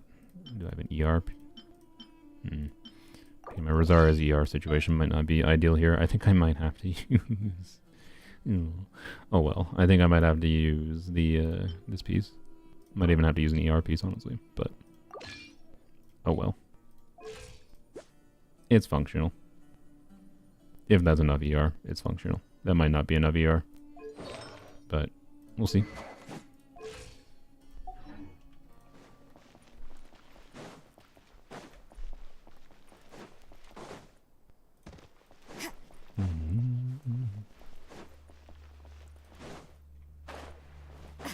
Alright.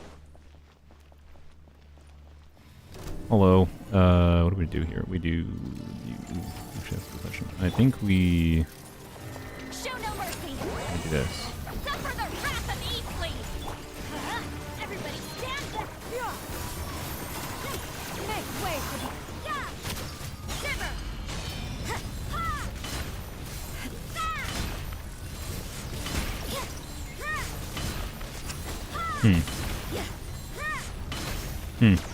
Weird.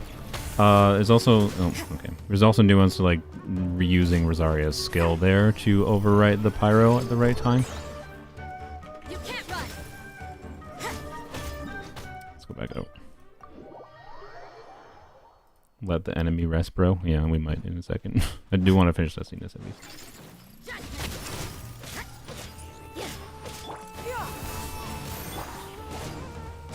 You can't run. This might be a case of like you don't like having to swirl Pyro is annoying in this team. I do think annoying enough that like Song of Days Pass on Cloud Retainer might be the best option. But let's try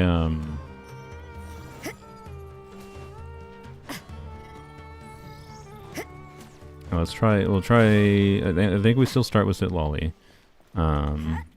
The same rotation, but just try to use Rosaria's skill a little bit sooner, like as soon as it's available. So I don't think I used it. I don't even think I used the second skill at all. Alright. Not what I'm gonna do. I think we can still get Pyro. I have second thing.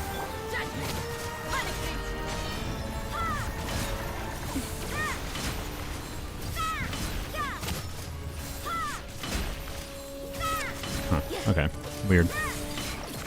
We got 3 melts, I think. There was 2 plunges we didn't get melts on. I don't know, it's weird. I don't think it's unusable by any means. But it's weird. This might be a circumstance of like I don't know. If you use an attack goblet instead, right? To balance, because when you're not getting melts, right? The interesting thing is when you're not getting melts on Rosaria's plunges, her skill is getting melts. Like or not her skill, her burst and her skill potentially is getting melts, I guess. So like, do you just like balance around an attack goblet instead? I don't even think you necessarily do that though, because yeah, I don't know. I don't think you need to do that. Also, I should actually start a rotation with Rosaria's skill to get stacks and Staff Scarlet Sands.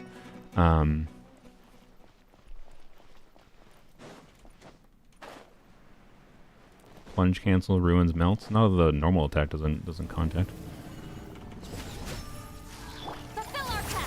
I didn't get the. No, I did get the stacks. Okay, never mind. Suffer the wrath of Eastleaf. Get to work. I did it again. Don't need the skill. Just need a burst. Teamwork is dreamwork. You can't run. Shiver. Ha! Ah! Hit judgment. Ha! Ah! Wait, I don't know. What were we getting for our off-field there? Oh, god dang it. Not our off-field, our burst damage. Because, like, if we're getting 100k melts and, like, what, 30k, 40k's on our burst melts in the one instance, like, I don't know. There's some interesting nuance to that team. I think it's a fun idea. I don't think it would be that hard for me to clear Abyss with this team. Well, okay, the Cloud Retainer buff falls off in AoE situations. But, yeah. TDDS still the best weapon for Citlali if using her teams with a task scaling DPS? Yes, use it if you want to. It's cringe for ER needs though. go watch my whole ass spiel. Everything I said about Citlali's signature weapon and her ER problems there applies 1-to-1 with TDDS.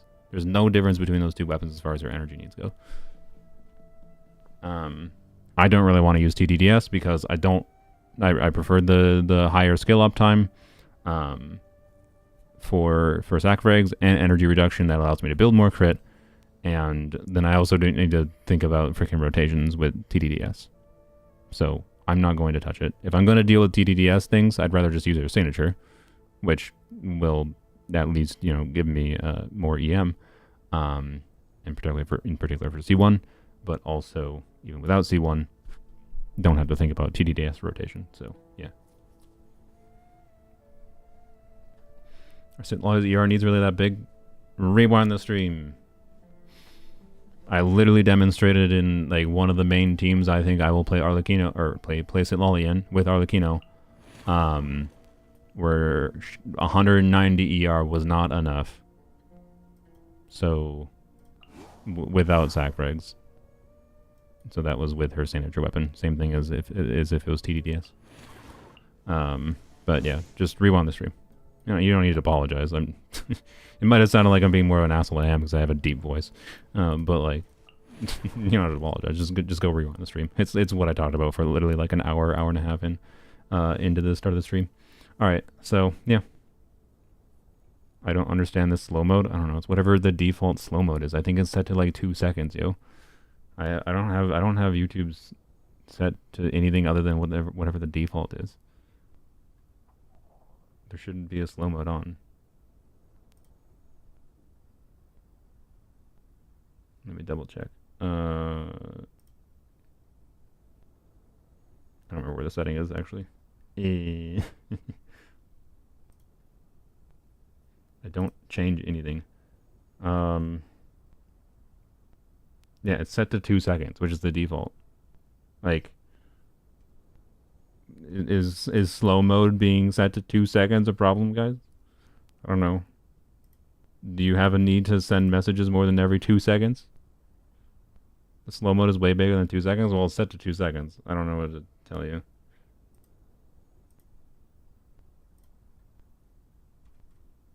I could change it to... What happens if I change it to 3 seconds? I don't know. There you go. What happens if you change it to 3 seconds?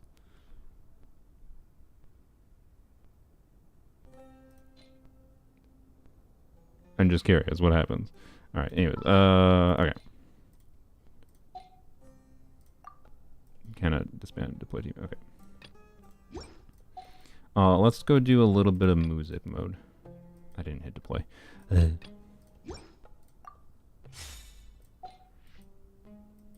Most I've ever had to do slow-mo is 5 seconds in the very first interview stream. Alright. The thing is, it's slow-moding you even if you haven't sent anything else before? Okay, well I don't know what it's doing then. I can turn it off, I guess.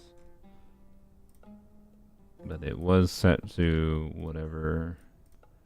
Here, I'm gonna set it back to the default and then... just disable it. Wait, what? It didn't save the... whatever, okay. I typed in 2 and it didn't save anything. Alright. But yeah, I don't know. It's the default. We haven't touched anything. Sorry. Anyways, alright. Let's do... I think that's all I got for Citlali. I showed some Dinger things. I gotta figure out... I'm gonna have to figure out, like, the Citlali video that I was going to originally plan to have made for this weekend is probably not gonna come out this weekend.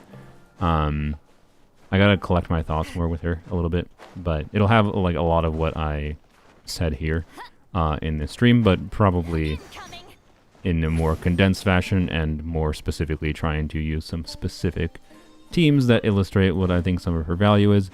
And it's very likely I will activate Citlali C1 in that video as well, because I do think that is a big selling point to her for me, and I think it's worth acknowledging it. I do think like this character, without me getting her C1, I think I would, you know, use her with you know, when I want to do like pyro DPS things in particular for units that it makes sense for, like Arlecchino, like Gaming Melt, maybe like Amber. Like I'm gonna try to revisit Amber with her. Well, maybe not in a dedicated video, but probably in the future. I just didn't want to get too lost in. Like Amber is not gonna magically become like, ooh, she's overpowered. But yeah. So, anyways, yeah, that's I think where I'm at. So I gotta collect my thoughts a little bit more. Obviously, being able to I spent an hour and a half yapping about, you know, Citlali's energy needs and that problem. I need to figure out how to like turn this into a condensed video to show, because again, I'm still leaning towards the video concept being Citlali as my Archon, where, you know, I don't really care for the motorcycle gimmick.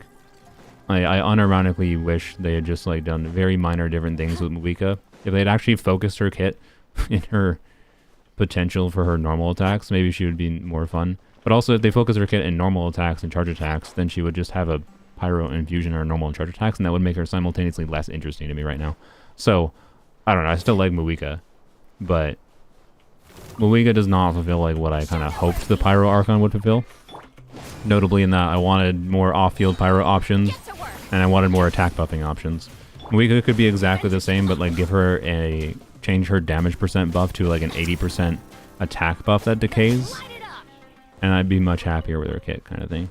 But as it stands right now, I don't know. It just seems like they're really trying to sell Muika mostly on gimmick, and I don't care for that much. Whereas Citlali has a lot of fun mechanical nuance and like enables new teams in the same way that I would expect an Archon to do, is kind of my overall argument. But I've also got to like illustrate some of the nuances in that she's like kind of annoying to build if you want to get the most fun out of her, like seeing big crits from her, yada yada. And I also got to figure out what I want to focus on for DPSing. I don't know. It's going to be an annoying video to actually make, kind of thing, because I have too many things to say, and I don't want the video to be an hour long. I don't know, maybe it will be. I'm in an hour-long Muika video. Maybe I can make an hour-long Citlali video where I just yap about energy problems for 10 minutes, and then I showcase the 10 different teams or whatever. I don't know. I gotta decide what I want to do exactly. So, my hope is that will be out, because I'm trying to like split my uploads, hopefully, or I want to do 2 a week, but I want to do like 1 on the weekend and like maybe 1 on the weekdays. I think that will work. But anyways, Shalona was what Muika should have been if we look at it that way. No, I disagree. I really fundamentally dislike how they approach Shalona's kit. I don't think we needed a second Kazuha. I maintain Shalonen would have been a better designed and more interesting character if they made her do buffs that just weren't res shred, right? Like, this weapon can be the same, sure. And I think the simplest example we have of this is her C2, right? I don't think exactly her C2, and I'm not saying exactly this, but like put her C2 in her base kit and put her red shred in C2, right? So she gives Kazuha, she just gives Kazuha red shred at C2, whatever, like boring strong C2, and then put C2 in her base kit. So suddenly this character is, oh, okay, gives us reason to specifically use Shilonen and incentivizing using cryo units, because she gives cryo units a bunch of crit damage and she doesn't give other units that.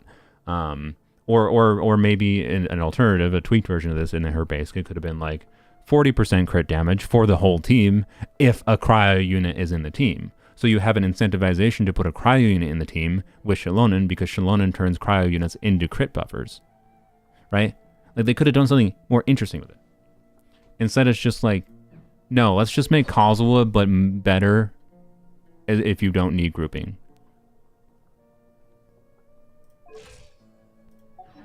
Like, really? Like that you couldn't have tried anything new? We need. I want new options for different kinds of buffers in the game, and instead they just went the laziest option possible. They're like, are we fine with just introducing a situationally power creep Kazuha? Yes, we are. That's what they decided, right? Yeah, they decided Kazuha but hotter. Like, I don't know. So I like Citlali and Auron are the most interesting kits we've had in Outland so far. Citlali enables new kinds of teams that weren't anywhere near as good in the same way they were before. They not completely enables. It's not like Melt was impossible with Pyro DPSs before, but you didn't really do Melt or Lakino before, right? Let's be real. I don't know, that's cool. It's just like, ultimately I do think the context that a C0 Citlali is very noticeable for are relatively limited. Like, she is not, as far as like, oh, Citlali is in the concept of Citlali is my Archon.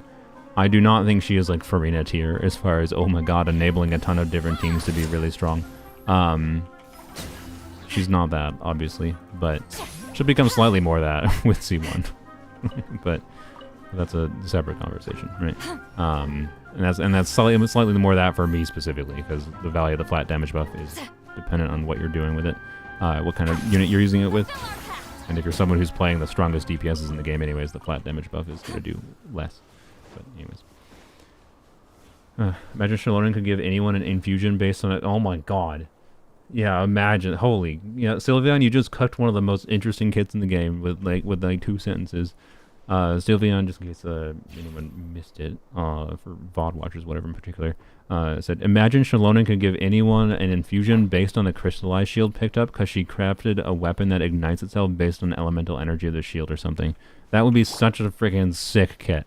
Like, yeah, give a little bit of buffs other than, like, to be clear, she, like, if we had that character, just doing an infusion is probably not enough on a baseline.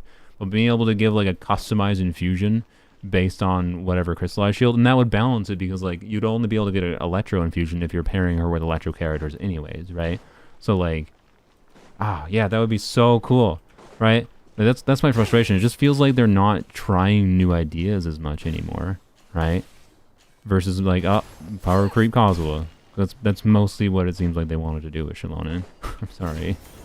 Like they did an okay job balancing it. Like, I'm glad there's still nuances where Kazuha is better. And we'll have an upcoming Abyss, it seems like, that has a grouping incentivization. But it's going to be like the first Abyss in like almost a year, I think, that heavily like would incentivize Kazuha over Shilonen. We haven't had a ton of situations really needing grouping in Abyss. Kazuha's grouping at least. And like so often, even then, like so often, like you can just group enemies by positioning yourself smart and understanding how the enemy behaves, kind of thing. But you know, anyways, I don't know. I like Shilonen. I'm using her a lot, but it does just feel like she power creeps Kazuha at this point. And obviously, yes, with Constellation, she definitely power creeps Kazuha. I understand that. I did play a whole bunch with Shilonen before activating her C2. and it is a lot less noticeable. The most noticeable difference, quite frankly, as far as Shalona versus Kazuha, like Shalona versus Kazuha C0 without her signature weapon, like doesn't feel crazily different as far as the damage you're dealing, until you encounter the multi-wave situations, right? Which I think are a lot more common, quite frankly, than situations where Kazuha's grouping is important. And other than that, it's like, yeah, Kazuha and aggravate teams because his burst damage potential is meaningful. But as soon as you get Shalona weapon, in particular, she almost always is just better, I think. And then C2 obviously is just another layer of that. But yeah, again, I mostly just got C2 because I wanted electro things, which I still haven't made a video with doing electro things with C2. Because I've gotten too distracted by different things, and I originally was planning to do a video dedicated to C2 Shalona, but I decided I didn't want to try to sell a constellation. So I was like, okay, maybe I'll make it after the banner is done. And then after the banner was done, I was like, I'll just make videos dedicated to characters, like a separate new video about Kuki featuring C2 Shalona. And I still have the plan to do that, but I don't have the need to make that any specific time, so it's just kind of forever been like pushed back. I'll make videos with C2 Shalona eventually. It has ended up being a little bit more underwhelming than I originally expected. In hindsight, I probably wouldn't bother. I'm glad I got C1 because I actually like it for exploration, to be honest. But in hindsight, I probably wouldn't have bothered with this. It is fun, but it is not a crazy enough difference maker. Or there's a couple specific teams that are unique to it, though. So like, I don't know, it's weird. Anyways, I still do kind of feel like if you're a player who neither has Shalona nor Kazuha, you're deciding who makes sense to go for. With the options we have for anima units in the game, in particular like Sucrose existing, and also like the uniqueness of like Cloud Retainer as an anima alternative anima buffer for, you know, plunge things. Like, I think it's more valuable for team options and team versatility for having fun in the game to go for Shalona now, and then you just use Sucrose for like anima buffer things. Is my general opinion. I don't bother with Kazuha anymore, which is like, yeah. So Kazuha's really fun. I don't know. He's not bad. It's not like he's a low value unit. That's why it's weird. It's like, because again, like, how much of this matters when like Abyss is still very easy to clear regardless of needing Shalona over Kazuha. Like, it's not like Abyss is that hard to clear if you don't have Shalona, right? So it doesn't matter. I think it depends on your account, really, but generally speaking, no. I'd say if we don't have content where it meaningfully necessitates the thing that is stronger, it doesn't really matter. So, yeah. I'm just saying, as far as, like, value for making decisions goes, it's weird. Craftable Claymore for Fontaine from Muika. Yeah, that is Muika's best well, I shouldn't say our best free-to-play weapon. I think if you have Milled Flower, I would consider using this over her, over the Fontaine Craftable, in my opinion.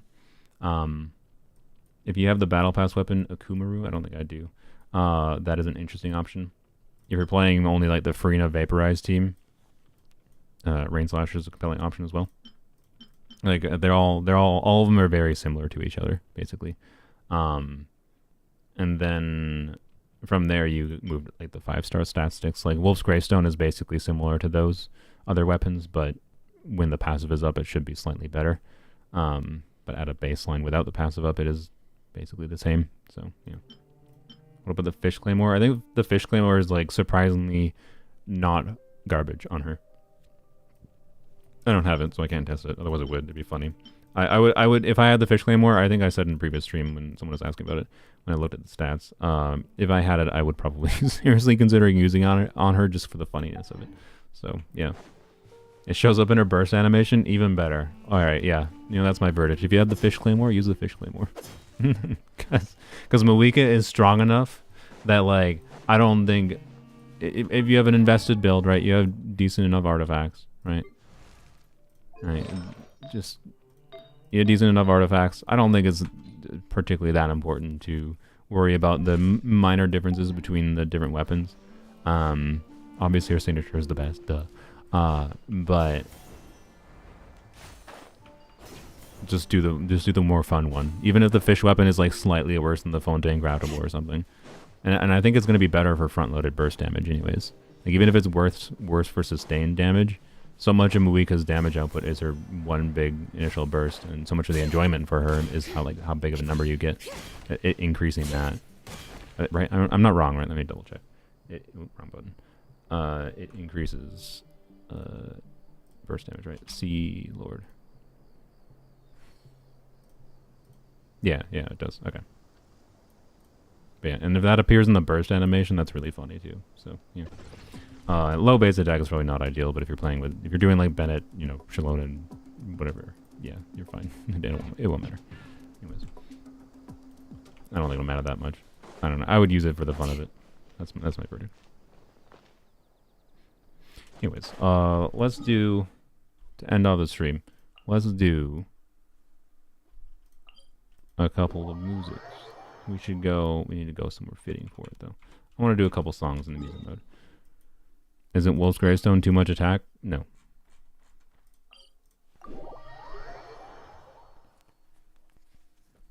Also, Wolf's Gravestone might free you slightly from Bennett. Slightly. I found plenty of Muika teams that didn't feel like they needed Bennett. And like to be clear, that's probably part of the reason in testing Muika with Bennett versus Oron, I was using Wolf's Gravestone. And with a bunch of attack, right? You need that less. You need Bennett buff less. So, and how much she gains from Natlan units? Like she gains more from Natlan units, basically, I think, than she gains from Bennett, which is interesting. She's more reliant on Natlan than she is. She's more reliant on Shalon and Citlali than she is on, or Oron, than she is on Bennett. Is my overall vibe. So I don't know. Unironically, yeah, something like that what I showed earlier, which is Muika, Shalonen, Citlali, Oron. So this same team, pretend Arlecchino's Muika, but replace Bennett with Oron, and it is way better than you expect. Like you're not gonna get as big of numbers on screen, but you can still definitely get some really big numbers, and I don't know, it's far more than enough damage that you will need for the game's content. And you don't have to deal with Bennett. And the value of attack percent goblins, the value of attack percent weapons goes up in that team too. No circle impact, so yeah. Anyways. Is she hard to build, Muika? No, Muika's easy to build. You use Codex. Muika is very easy to build. You use Codex and you get crit. Well, I shouldn't say very easy. Like, how much crit you have will determine how much damage you deal to a meaningful extent, but like I'm probably not gonna make this video, but I don't know, maybe I will. I don't know. I don't think it works. Like I made a video right doing no crit Arlecchino. What happens if we're can't use because we're sitting? I made a video on no crit Arlecchino. I could do the same thing with Muika, but that doesn't make as much sense considering the artifact set gives no crit. I don't think it's fair to say that. But yeah, if you build 0 crit substats, right? If you build Muika with 0 crit substats and like an attack percent weapon, and just do it like a attack or EM timepiece, attack or EM goblet, or attack EM or pyro goblet probably. Ideally probably pyro goblet, of course. And an attack circlet or just main stat, just correct main stats, right? Crit damage circlet, pyro goblet, EM timepiece, feather and flower. Like, I'm pretty sure 0 crit substats you can clear Abyss without much problem. In any of Muika's, not I shouldn't say any, I guess, because I think my standard for any is maybe higher or lower than others, but in most of Muika's compelling teams, I'm pretty sure a Muika with the Fontaine weapon or Wolf's Gravestone and no crit substats can clear. Right? Yeah. You want to have Muika on scroll but keep only getting good codex pieces? You have the reverse problem I do. Anyways. Shanghai Blessing slot for Skirk. Yeah, we'll see. We'll see. Anyways, let's do a couple songs. And I'm gonna be really bad at this. What do I haven't done the tutorial. I guess we'll do the tutorial. I put it on the curve mode because I think the curve mode is kind of harder.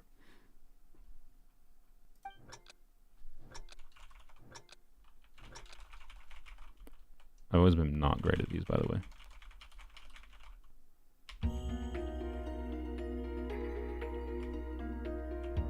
Oh, this is a tutorial, so I suspect I will be okay.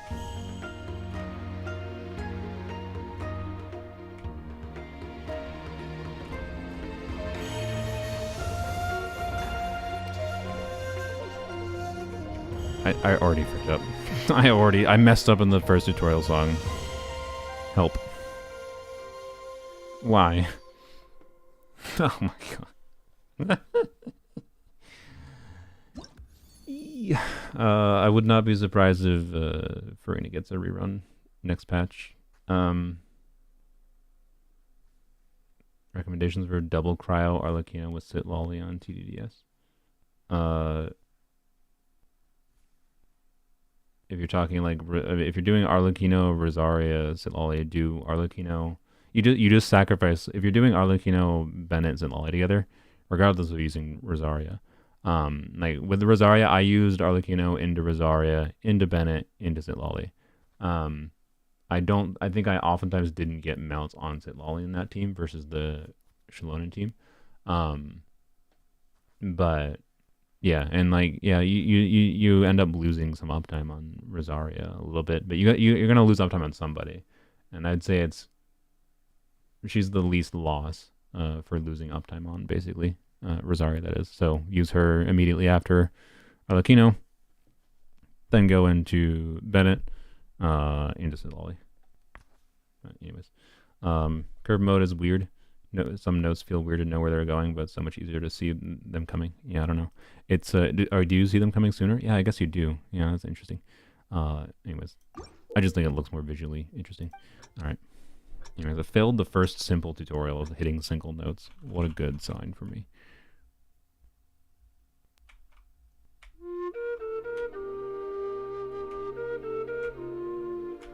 Oh my god. Why am I so bad? Obviously, you can tell I didn't even get that one perfect. I am a professional Osu player.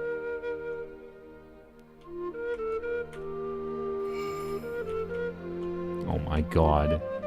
Oh my god.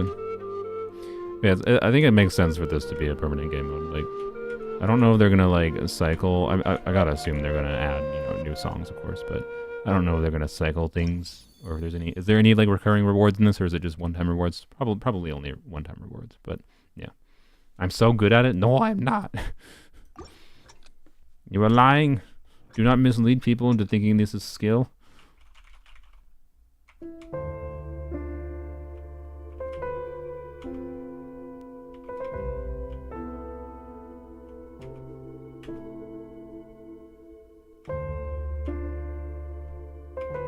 I let go of that, whatever.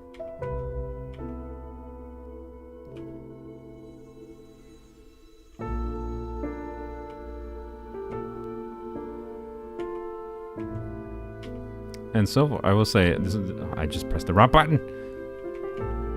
So far, just in the tutorial songs, one problem some of the events with this had, I will say, is oftentimes the notes I was hitting didn't feel like it matched that much what the music was, and it felt like they kind of did that primarily so that they wanted to make sure the event rewards were easy to get, right?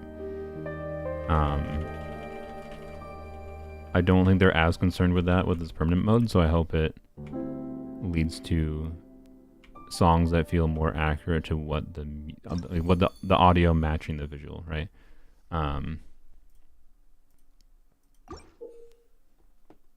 One hand is playing a long note. Yeah, okay, no, I understand. Thank you. You should try Osu if you like rhythm games. I've never. I don't know. I don't think. God. Oh God.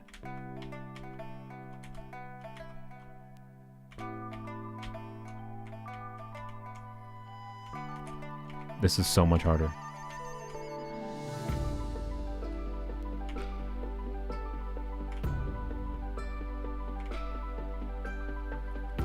Like one rhythm game I've always wanted to go back to. Let go. Goddamn. Brain.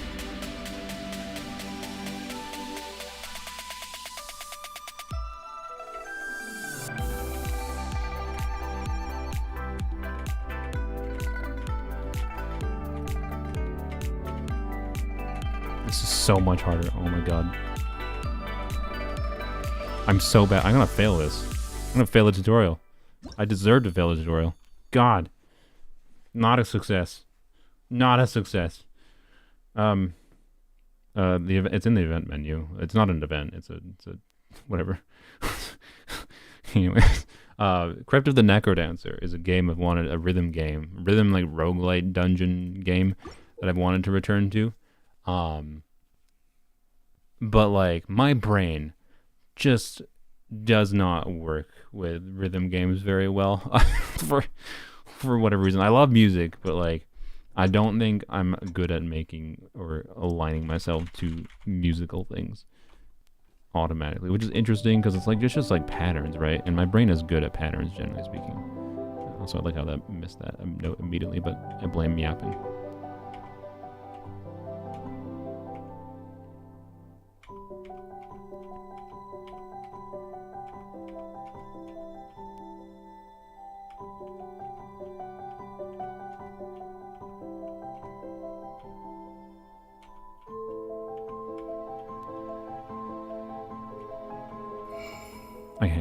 I was literally just about to say I can handle this one much better, and I failed. Alright, well, this means what we do is... if I can get a perfect song, I might be happy leaving it out there. Never gonna happen. I might be streaming for 7 hours. Oh no.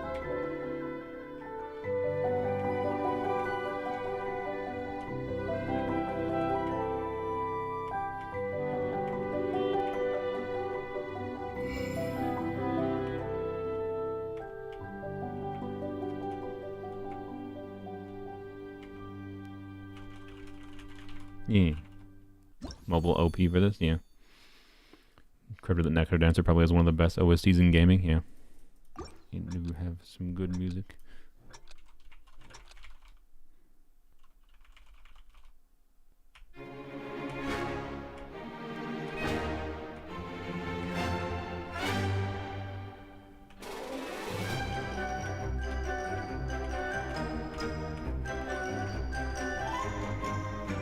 No.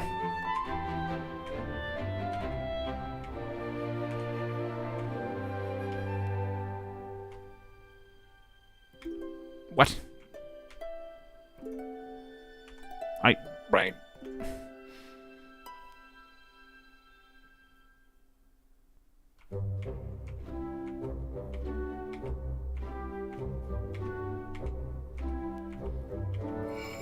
It's kind of crazy that this took this long to be a permanent mode, by the way. Like, I said before how sometimes it feels like Hoyoverse is a music company in disguise as a game company. And this is them just utilizing their own game music to its strengths by giving players more crap to do in the game. Right. Saying shut up to me? Sorry. How many failed is that? A lot.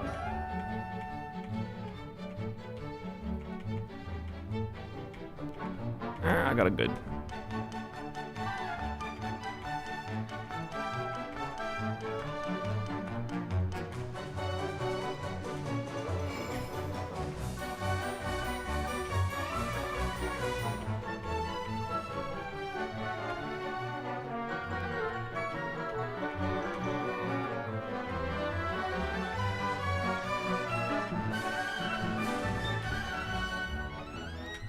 Oh, by the way, I have not done... I don't know why this is from my brain now. I have not done any of the Natlan story yet. I will probably... I've done the Natlan story. I haven't done any of the new Natlan story. The last part of the Arkham Quest. I will probably do that on stream, maybe Sunday. Oh, I didn't finish talking about Mizuki. You know what? Mizuki is so easy to talk about that I'm gonna do it. I'm gonna do it while doing this. Oh well, okay. Look, I didn't. Okay, I didn't start talking yet. That was not Mizuki's fault. Sorry, my bad. Yume Mizuki. I'll say her full name.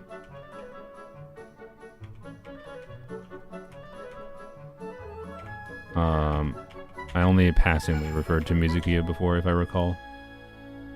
Blat. So yeah, Yume Mizuki is a Animo Catalyst unit who, her baseline kit, I had an initial quite positive impression. Me and TGS, by the way. His TGS's post was hilarious because he had to edit it. And I also messaged Zajeff, and I messaged him later with a screenshot of the TGS post. I'm like, hey, just for the record, I wasn't the only one who had an initial positive impression before learning more. So, I'm not leaking anything. I'm just discussing things I've seen. I don't have any. I don't know. I didn't realize they were. If they're leaks, that's not my problem. I didn't leak the information. I'm just talking about things that I've seen other people talking about. Okay. I have seen things. You can literally go on common Genshin database websites that you look up characters. Like, if you go to Hakushin, a very useful resource website for like planning out your resources that you need to use to level characters. If you go to that page right now, you will see this character. I don't think it's leaks, in my opinion. Right? That's my opinion. But anyways, I'm not showing footage. That'd be stupid of me. So, anyways,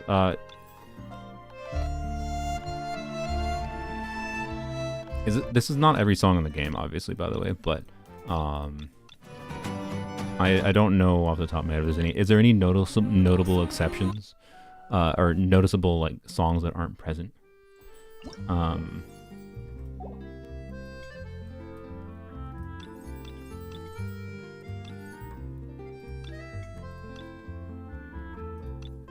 This is just the people's things they created. Natlin in its entirety. Oh, that's the wrong thing. Oh, oh, yeah, that's true. Oops.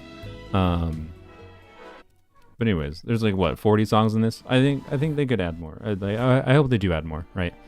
I do hope this is like just, you know, a TCG thing where they just add a bunch of songs every patch, not a bunch of songs, but like a couple songs, whatever. Because there's many more songs that get added, right? I imagine. But anyways,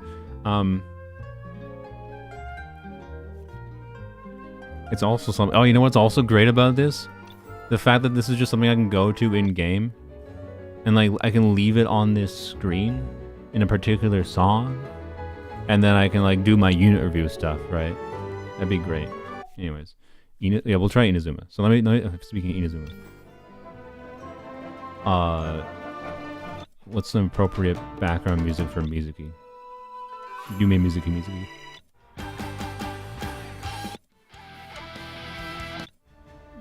A little bit too hype. I'm sorry, these are all too hype for Mizuki.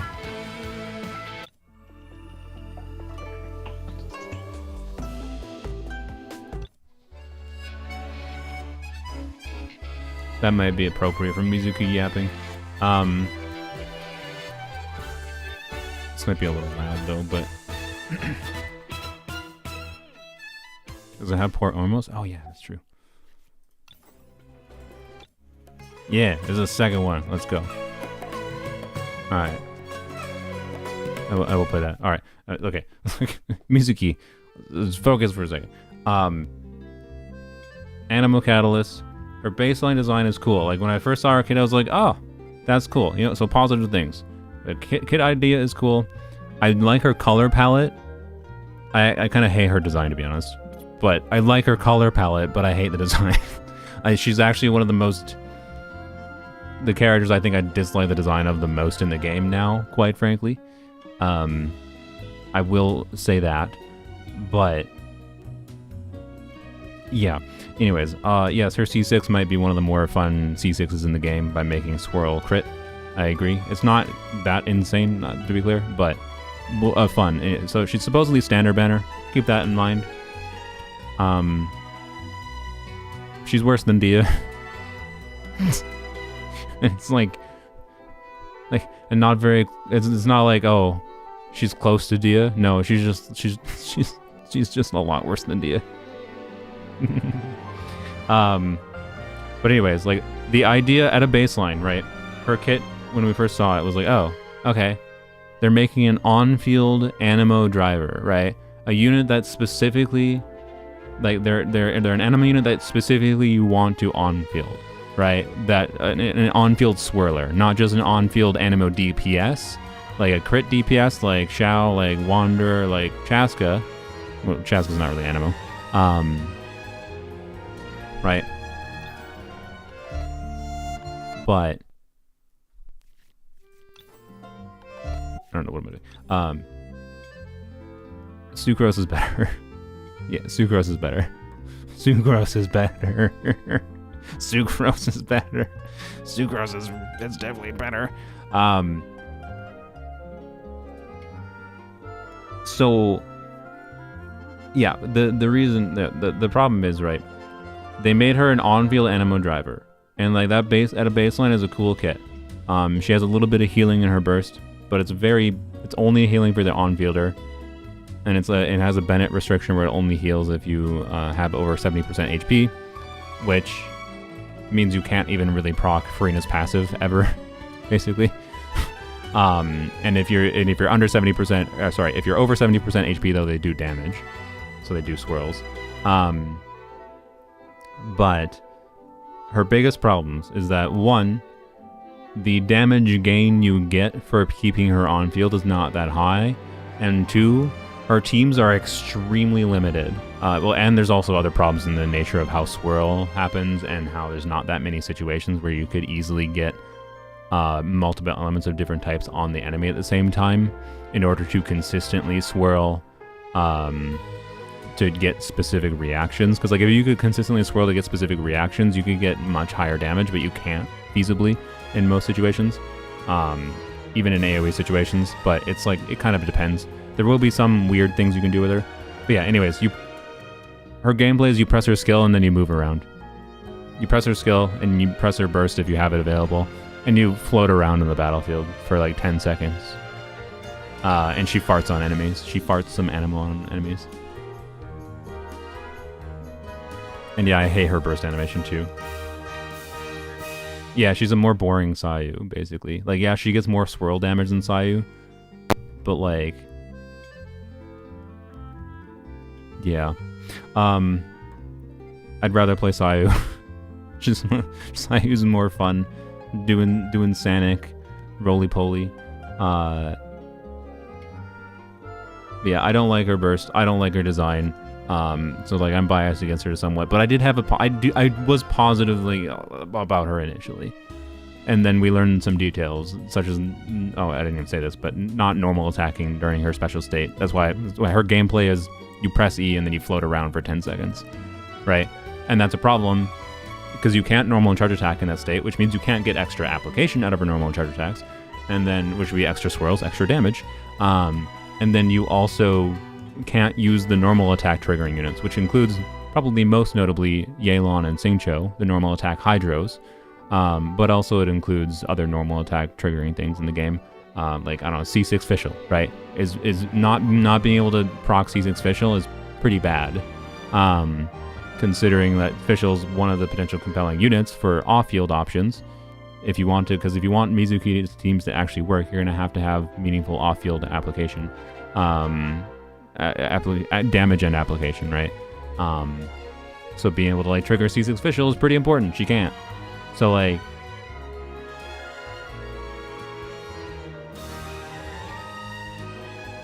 I hope the Chinese player base is vocal about her lack of auto text during a skill uptime. They might change it, maybe. I don't know. Yeah, I don't know. Without major changes, she's a really, really bad character, quite frankly. Like she's a worse Sucrose.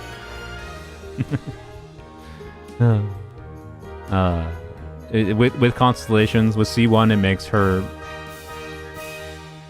so dramatic. With C1, it makes her do meaningfully more damage. So it makes her slightly more compelling. C2 turns her into a actual buffer slightly, but not in a way that really matters, quite frankly. Compared to existing options in the game, Sucrose, Kazuha, Lanyan. Like, Lanyan is a better character than her, quite frankly. And I don't even think it's that close.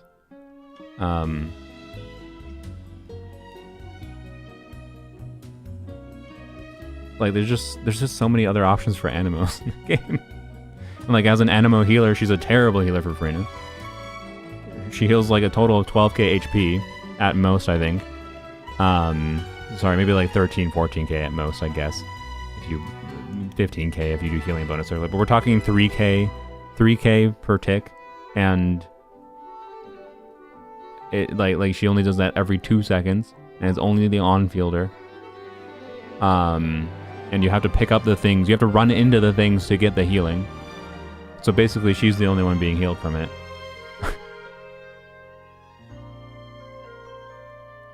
If she's standard, that's just a good thing for her. I mean, yeah. I'm not going to pull for this character. I refuse to. With her current kit. She's... No. Which, I don't know. Like... The music is too dramatic. Like, for... I don't know. Like after Siege Queen, I had semi-committed myself to the idea of pulling for the bad characters. Like, when the community thinks characters are bad. But, like, this character is bad, and her gameplay is very not compelling. The only, like, semi kind of funny idea I have that I don't even think is going to work that well is using all the units, not all the units, but using some of those, doing like Emily, Pyro Traveler, right? And then you have Pyro Traveler's Tappy. Your gameplay of Mizuki is floating around for 10 seconds, just you do nothing other than try to pick up her snacks, basically, to trigger more damage, or to heal. And that's her burst spawn. And then, yeah. You press skill, you move around. But yeah, if you have like Emily going, and you have Pyro Traveler skill going, and I don't know, like maybe Barbara, so that when you run into enemies, you have Pyro, and like in an AoE situation, and you have Pyro and Hydro at the same time, and then you have some Dendro going, and maybe you can do some weird Burgeon things, or Pyro Swirls for meaningful damage, and maybe you'll get some occasional Vaporizes off of your swirls. Like, I don't know. There's some meme teams you can do with her that might function, basically. But her teams are really limited. My potted plant And porch just died again. I was watering it every day. yeah, Ugh, don't tell me I overdid yeah. it this time. Anyways, what do I think of her signature? I mean, it gives a lot of EM. Her signature is more interesting than her, but its use cases are still relatively limited.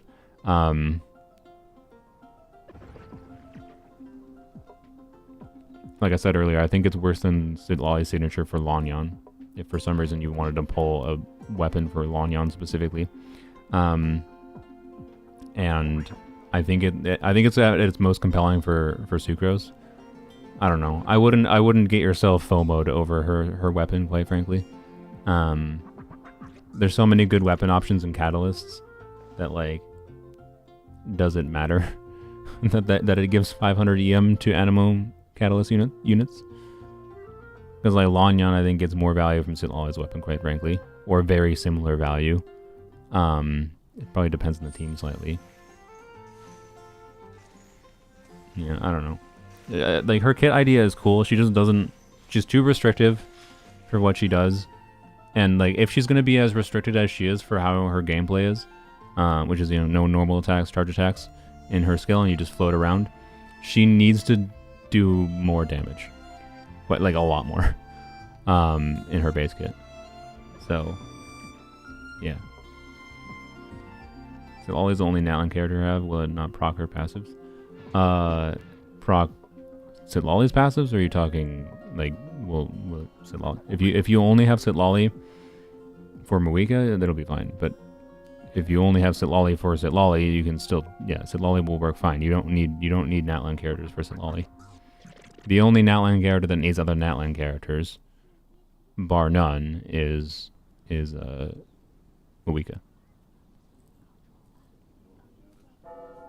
But yeah, I would say next patch is a very, very, very easy skip.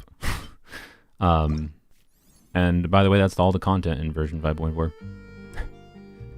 Other than events. Supposedly there might be an Inazuma Chronicle banner too. Let's do port almost.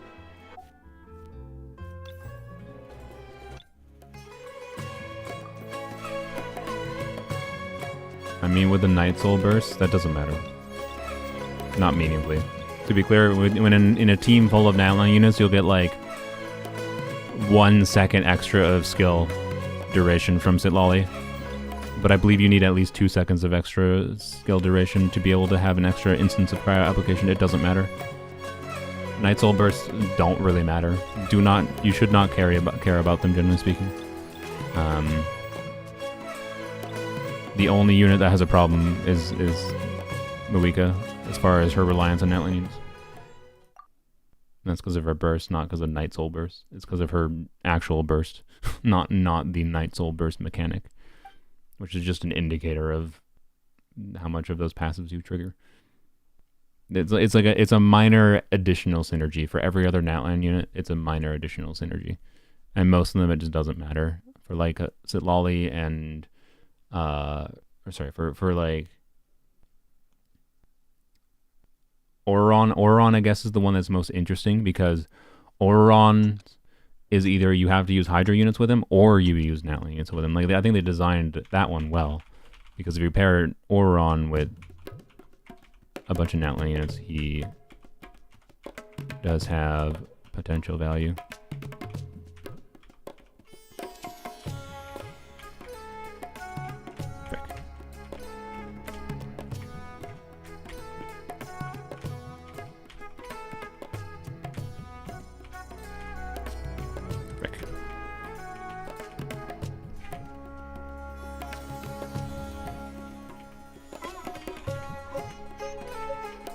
I'm doing so terrible. Oh my god. My brain, like, I flubbed.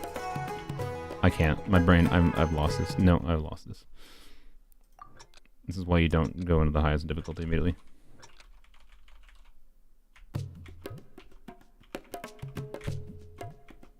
What did I screw up there?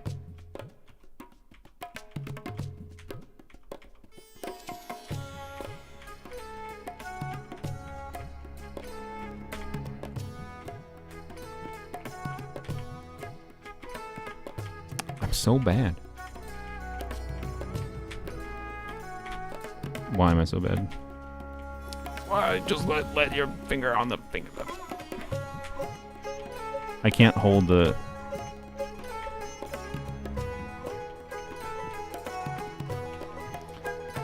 No, I'm so bad. There's no way I can do the legendary. Not right now. I need to like... What do you use the coins for, by the way? Treasure of myriad melodies for a anything. Oh boy. So bad. Anyways.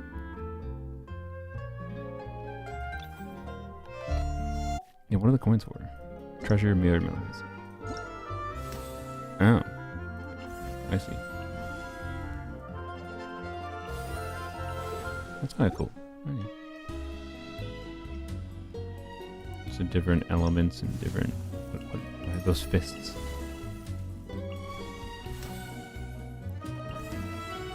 Alright.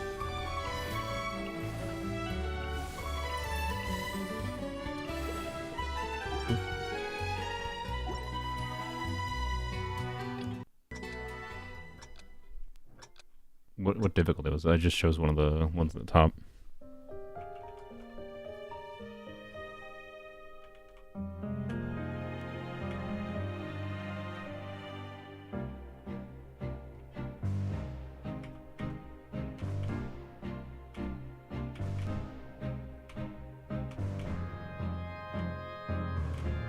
Let go of the... No!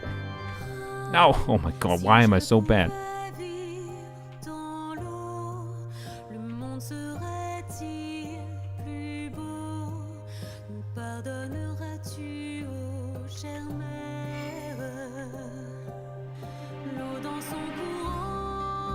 This is not the highest difficulty version of the song, that's for sure. In fact, it seems like it's one of the easier difficulties. I just assumed they would have let me choose the difficulty.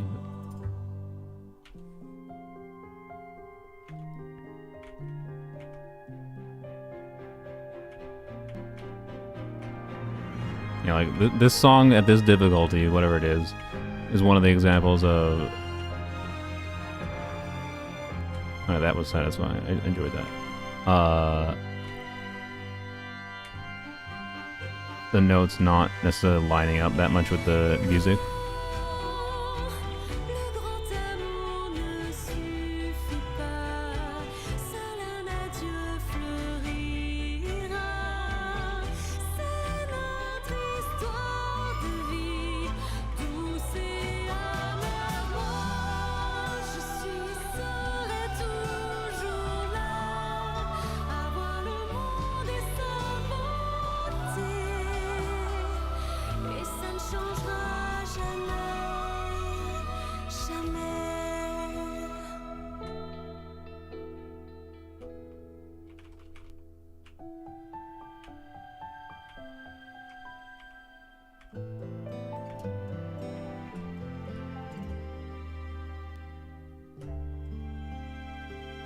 This, by the way, is still one of my favorite songs they've made. Oh, this is a community-made one. Oh. I'm sorry. Some of the things they did in that song were really satisfying. The like sequencing and the long flow ones. But the timing of a lot of those notes didn't feel very lined up. So I don't know. It was simultaneously parts of it were very satisfying to play, and then also, you know, like half of it was this, half of it was this. Does that mean I do this? Because that's not how I really felt about parts of it. If you skip, that's my choice. My choice is to not rate it. I didn't hate it though. So, yeah. Anyways, What is Mihoyo's love? I have no idea. I'm not even gonna try. What does Mihoyo's version sound like? Obviously legendary. Because I'm sure this will go well.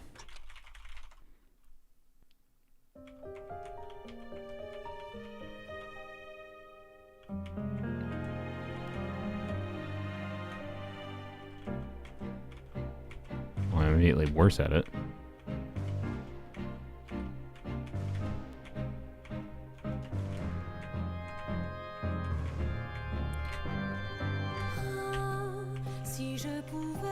I'm so bad. But I will say, like, until I started flubbing, it did feel like it was lining up notes better. If you tried calibrate, the calibration is not the problem. My brain is. I had my fingers in the wrong button. Told you.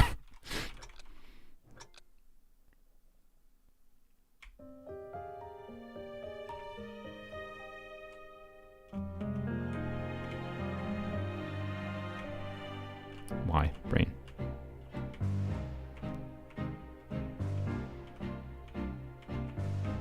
Brain. My brain is letting go.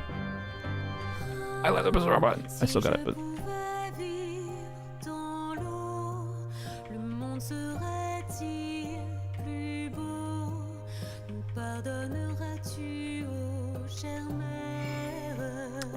I pressed the wrong order.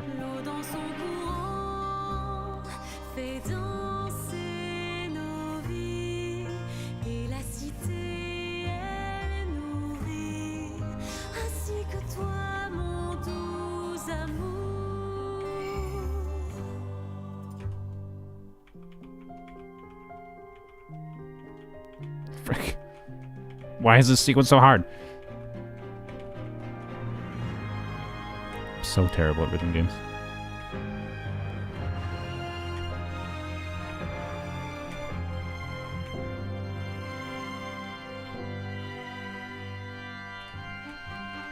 What? Brain.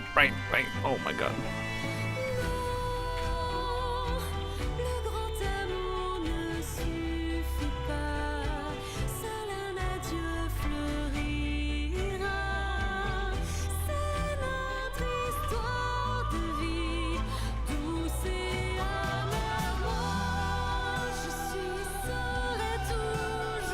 so why can't I when they offset the man, right? I let go. This is terrible. I was terrible. Not the thing. Like, generally speaking, yeah. As far as a comparison to that user-made one, this was harder. Didn't have those, like, really satisfying, like, flows into each other. But this felt like it matched the music quite well, right? Like, it didn't feel like the notes were misaligned, like, probably half of that previous, the user-made one was. Which is, generally speaking, been my experience. Like, playing, like, the one rhythm game I'd say I got slightly better at was Beat Saber. And Beat Saber, I used a mod to download like community-made packs, and that was exactly my experience with so many community-made packs, like community-made song maps, and just like so many of them just felt like they were just like, all right, we're gonna these are like really highly rated ones by the community, and then they just like the beats didn't match at all. And I was just like, this isn't satisfying to like play this when it doesn't match. I don't know, but generally speaking, this from Mihoyo did, but that one community one before did not. Anyways,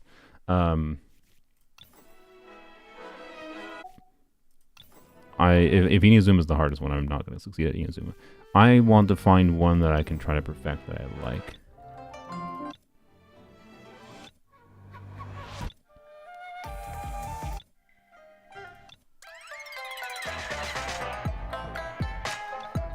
I mean, Hutao's song would be it's a fun one. Well, let's try Hutao's. How bad is this?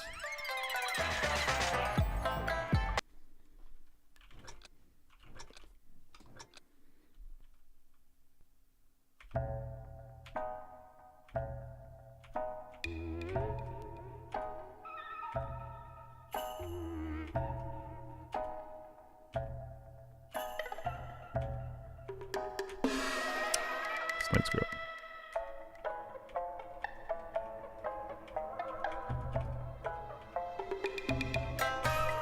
Yeah.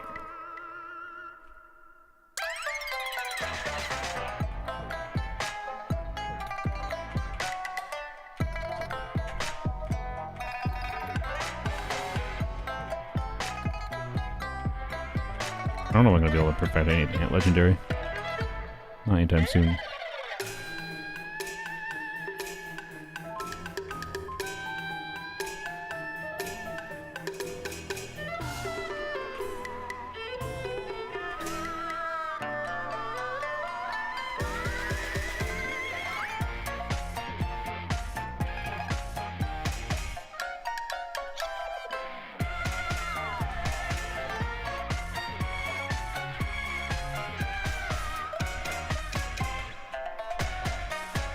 God, no, I'm not gonna be able to perfect this one anytime soon.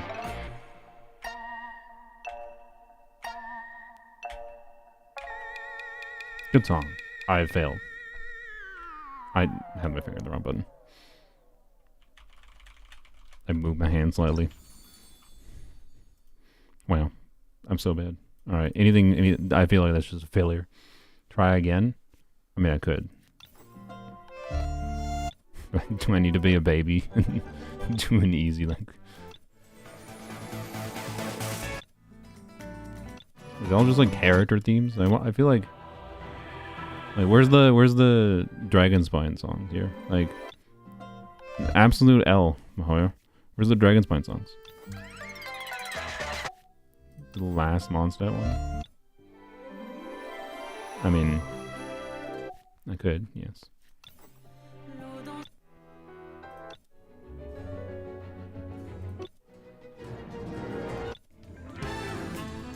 You do the Nahida weapon? Not Nahida weapon, Nahida one? No.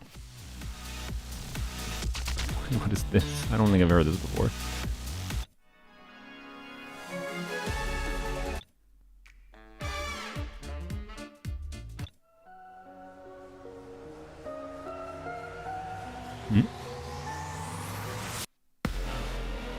Okay.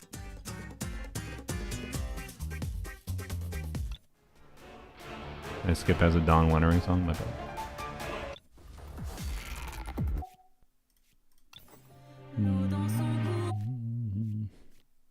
Wait, there's a separate completion thing for every. Yeah, of course there's. All right.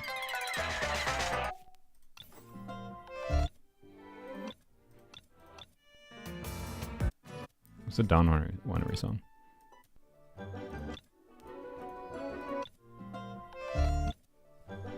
I don't remember what the Don Winery song is, sorry.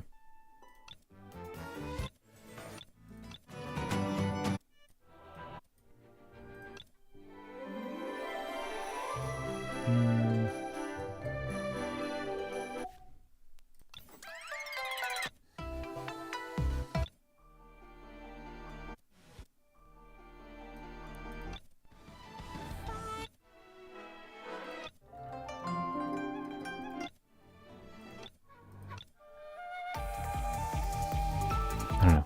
I'm just trying to pick out one.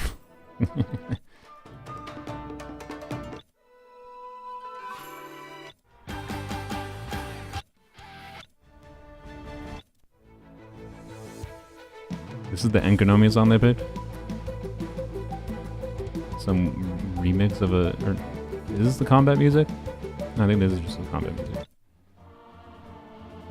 Senora boss battle. You think I can perfect the longest one?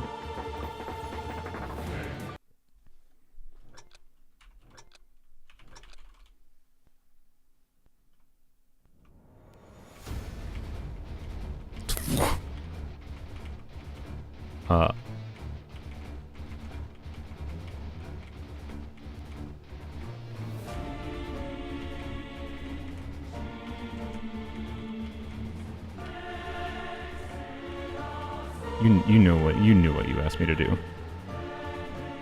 You knew what you asked me to do.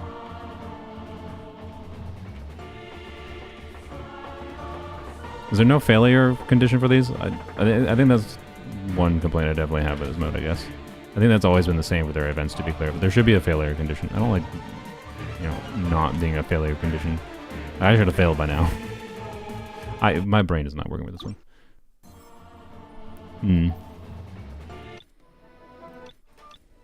Okay.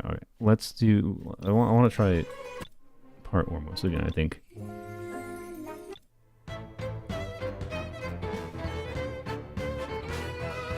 I might try that one. I do like that one.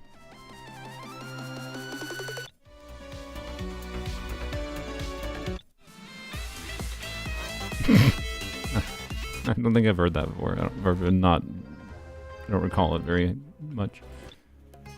Alright, I'm gonna try this.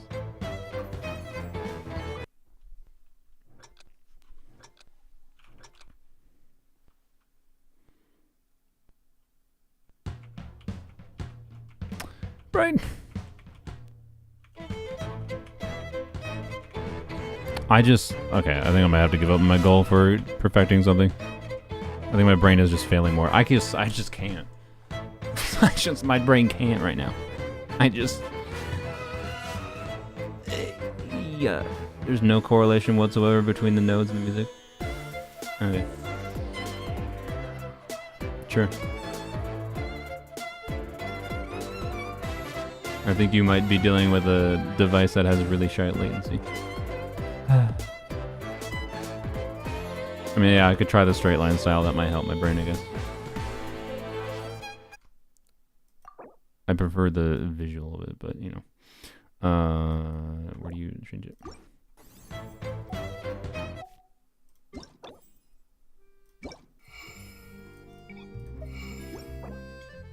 Alright.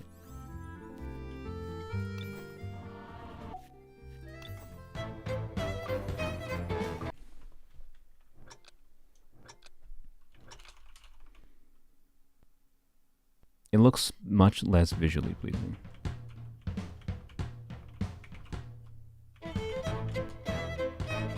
No, I think I'm just bad. It doesn't help. My brain does not work for this right now. How did I not get... Oh my god. Okay, no. I had my finger on the wrong key again. I've had my finger on 5, 6, and the plus button. Oh no.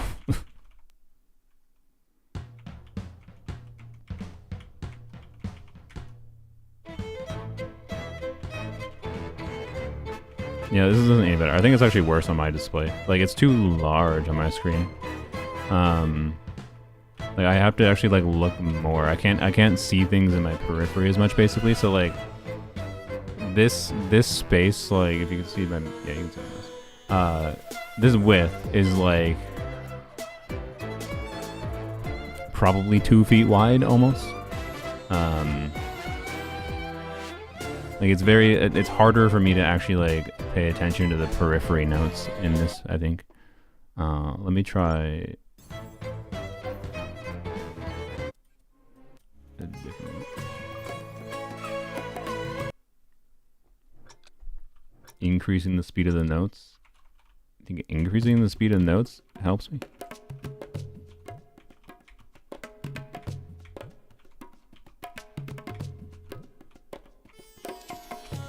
Guys, I think the answer is I'm just generally bad at rhythm games.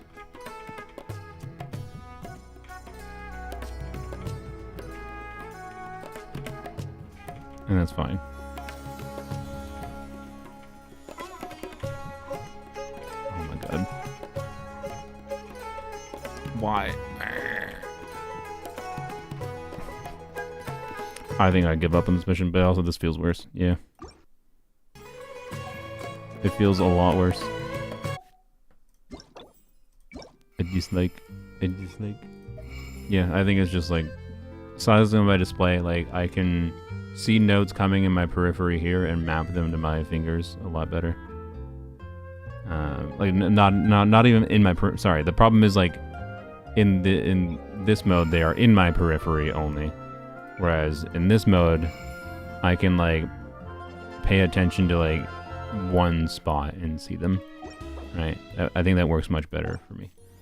So, yeah. Anyways, like, I can get better at it, but it's definitely something I'm just gonna have to play a bunch, quite frankly, to get better at.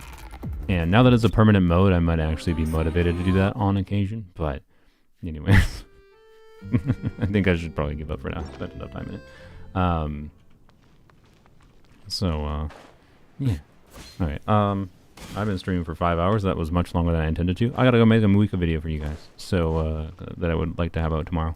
So no Zenless. Sorry. Maybe if I don't... I probably won't complete it, by Sunday. So maybe Sunday after we do our conquesting or something, we can do Shiyu Defense and Zenless. I imagine it's not gonna be crazily interesting. How does Citlali fare in the musical team? Yeah, it's actually true. That was probably my problem the whole time. I didn't have Citlali active in the background. Correct. Anyways. Yeah. No, you're not the only one struggling. Yes. I am very bad at rhythm games. But anyways, what are the rewards? Even in this. I didn't even look at that much. Is it just the tutorial rewards? Is there anything else? Was that the only thing? It's just the tutorial rewards and the, what's it called? Achievements. That's fine, I guess. Can't be given too many primo gems for free, you know. Gotta make sure people swipe for Citlali and Mav, I guess. Anyways. It's fine. It's fine. I don't care. I think it's just good that they added a permanent mode to do that, rather than it always just being a temporary event thing. You have C6 Pyro Traveler? I'm pretty sure you don't. I've seen a lot of people say that, but I'm pretty sure they don't. And it's either a display bug or whatever. But maybe you do. I don't know. You guys can keep on telling me, but I'll be honest, until I see for myself what it functions like. I haven't seen a single person that has told me, what does the material do then from Reputation Quest if it's not for Pyro Traveler Constellations? What is the point of that material if it's not for Pyro Traveler Constellations? So it's either bugged, or... like, I don't know. Either it's bugged, or Mihoyo is going to give a different... Like, did you have to go and activate them manually, Marley?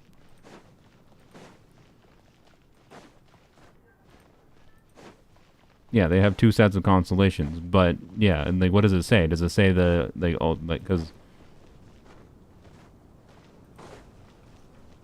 no, it activates in the quest. You didn't use the pyro trunks. Yeah, are they in your inventory still? Like, I don't know. I haven't done the story yet, guys, so I don't know. Like, I don't... The real C6 is not available yet? Yeah, that's what I thought. Yeah, so it's just MiHoYo being stupid with how they're visually showing things, I think. Which is the simple way to say that is quite frankly bugged, but it's and it's not really a bug, it's I guess an intentional design decision that they overlooked because they obviously don't care about Pyro Traveler. Because they weren't trying to sell you anything with Pyro Traveler. Anyways. Is Citlali worth getting? I mean, go watch the 4 hours of the stream, but good replacement for Kaya is a weird question. Yes, but like no, she's not Kaya. And she doesn't apply as much cryo as C6 Kaya if you're talking about C6 Kaya, but C6 Kaya is vaporware, quite frankly. But yeah, I don't know. No, she's not a direct replacement of Kaya. She's not fully intended as an off-field damage dealer, but she can do off-field damage. You can spec her into damage meaningfully. I talked a whole bunch. I showed a bunch of her stuff in her kit earlier. Talked a whole bunch about her. I think she's a very valuable unit. I like her more than Malika, quite frankly. Should you get her? I don't know. Do you want a cryo unit that can enhance what you do with your pyro DPSs and also give you a little bit of additional value from some hydro DPSs? But it's mostly the pyro DPS is really the most compelling option. So yeah, no, she's a fairly balanced unit. I don't know. You should feel pretty fine to skip her if you don't see the obvious utility for her with a particular team. But anyways, I gotta figure out, like I said, I'm gonna try to make a separate Citlali video that hopefully like condenses some of my thoughts about Citlali and how much I'd recommend people pull for her in a follow-up video. I think she's in a balanced state though, where you don't have to feel that pressure to pull for her, quite frankly. Other than I do think Malika feels like a much worse character if you don't have her as an option, quite frankly. But yeah. Anyways. She was kind of cool in Muwalani Mono Hydro. Was she? Maybe? I don't know. Anyways. I don't need to see your proof, guys. Elise, like, everyone's like, oh, C6 Pyro Traveler, I have it. Look, I got confirmation from other people saying that the real C6 is not activated. Pyro Traveler has two different sets of constellations. One that is only active against the boss. And presumably some stupid implementation that MiHoYo did means that even after that story part, it shows you have C6 active, but you don't actually have the C6. What you'd actually have to show me as proof that you have C6 is showing the infusion, right? You'd have to show me the infusion, and you can't do that in YouTube. It's fine. We'll figure it out. I don't care that much. It's not that important. But yeah, they did bad UI. It seems to be what it is. That's my guess. Yeah, once we had the last tribe, we had the second C6. It's not the second C6, it's the real C6. There's two sets of constellations, but one of them doesn't exist except for against one enemy in the game. Cool. Like, there's one set of actual constellations for every bit of gameplay that isn't one singular boss fight. Like, that's my understanding right now. Is MiHoYo's stupid in how they visually represented it, which is just wonderful. Wait, you know what? I'm gonna say, Crackbot. This theory isn't. This stream is not sponsored by MiHoYo. So MiHoYo, I'm just gonna straight up criticize you for this. I think you did this on purpose, MiHoYo. I think you purposely did this crap with C6 showing as like there on Pyro Traveler to make people not realize that you're being dicks and you're making us wait like 3 months. After already having to wait so long for Pyro Traveler, you're making us wait 3 more months for Pyro Traveler. I think you did it on purpose to make people misinformed. There you go. That's my conspiracy theory. I think they're doing it on purpose. Because they're buttholes sometimes. Anyways. Unless it actually is active for some reason, and then the final tribe just doesn't give you that same reward, which would be fine. Anyways. We'll see. But yeah. Not having the infusion constellation enabled from the start is so stupid. It's so dumb. Like, why? Why couldn't we have C6 Pyro Traveler main DPS in this patch? I don't get it. I don't get it. Pyro Traveler is decent finally, doing 19k charge attack and over 140k burst vapes. Yeah. Yep. Yeah, Pyro Traveler is solidly either the best Traveler if you never have to use Dendro Traveler because like you only use Nahida for your Dendro things kind of thing. Which is a lot of players. So for many players, Pyro Traveler might be the best Traveler. For some players, they are going to be the second best Traveler because Dendro Traveler is very relevant. For me, I don't know. Like, I like using Dendro Traveler a lot because I've become a little bit of a Nahida hater. And even outside of like my content, I kind of almost lean towards Dendro Traveler over Nahida. Just because they have some upsides over Nahida, like adapting to multi-way better. But yeah. Anyways. I don't know. I would like to say I will be leveling them up and putting resources into Pyro Traveler, but like they released 3 other units this patch, and they're rerunning Shenhe this patch, so there's literally 4 units I had to level up this patch. Pyro Traveler would be another one, for like talent materials and leveling a little bit. Like, the leveling a little bit would be like a few days of ley lines. It wouldn't be that bad, but like, yeah. Anyways, and they're just like Pyro Traveler is the same thing as they've always done, generally speaking. Where it's just like a relatively toned down version of like the Archon kit. And yes, I know Fontaine. Oh, but Fontaine, it was a crappy Nuvolette. Yes, I understand. I know. Thank you. Fontaine is a little bit of an exception considering Farina was never the Archon lore-wise. Like, I think the Traveler's kit and what the Traveler's kit does is meant to be linked on a lower level. Somewhat. I do think there's a correlation there. Hence why I think they are more linked to Nuvolette's kit than they are linked to Farina's kit. Because Farina was technically never the Archon. She never had the Gnosis, whatever. Farina was the Archon as far as how her kit was designed for us. She was the Archon release of the year. But in a lore level, she wasn't. So, anyways.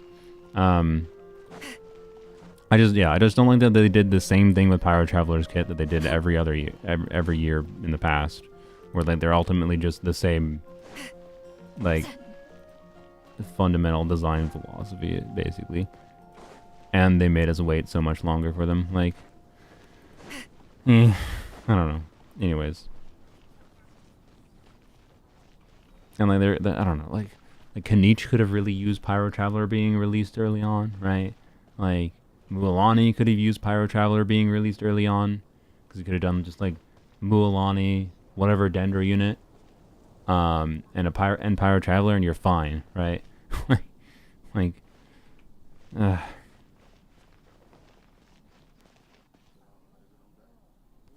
Citlali seemed worse. I'm stupid, but she doesn't apply cryo from Awika. Go watch the Jeff's video whenever he makes it. He recorded it. I don't feel like explaining again, but jump. And if you're not getting the melt hit on her initial burst, then you're just rotating in the wrong way, to be honest. But yeah. Anyways, yeah, Pyro Traveler is pretty underwhelming to me. I'm still passingly interested in them for like some niche things, but I don't know if it's enough for me to like level them up right now. That's all. That's all.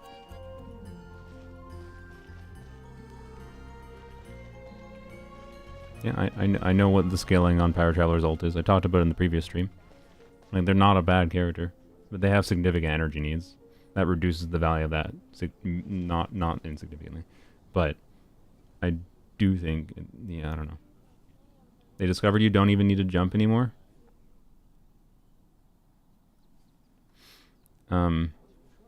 What about every single time I've been doing Mawika, if I do this team with Mawika instead of Arlecchino, not every single time, I usually find I don't get anything other than I have to do the jump cancel immediately after the burst. I think that's the bigger awkward thing with her, is having to do with Mawika, is having to do the jump cancel immediately after the burst melt. The second one is kind of whatever. But anyways. Next Fire Abyss lineup seems to be signaling Risley rerun. Yeah, Risley, Farina, Venti, I think all seem likely. We'll see exactly what it is, but I can't float off while I'm floating here. That's a little lame. I'm stuck. It's just a custom little walking thing. Never noticed that before.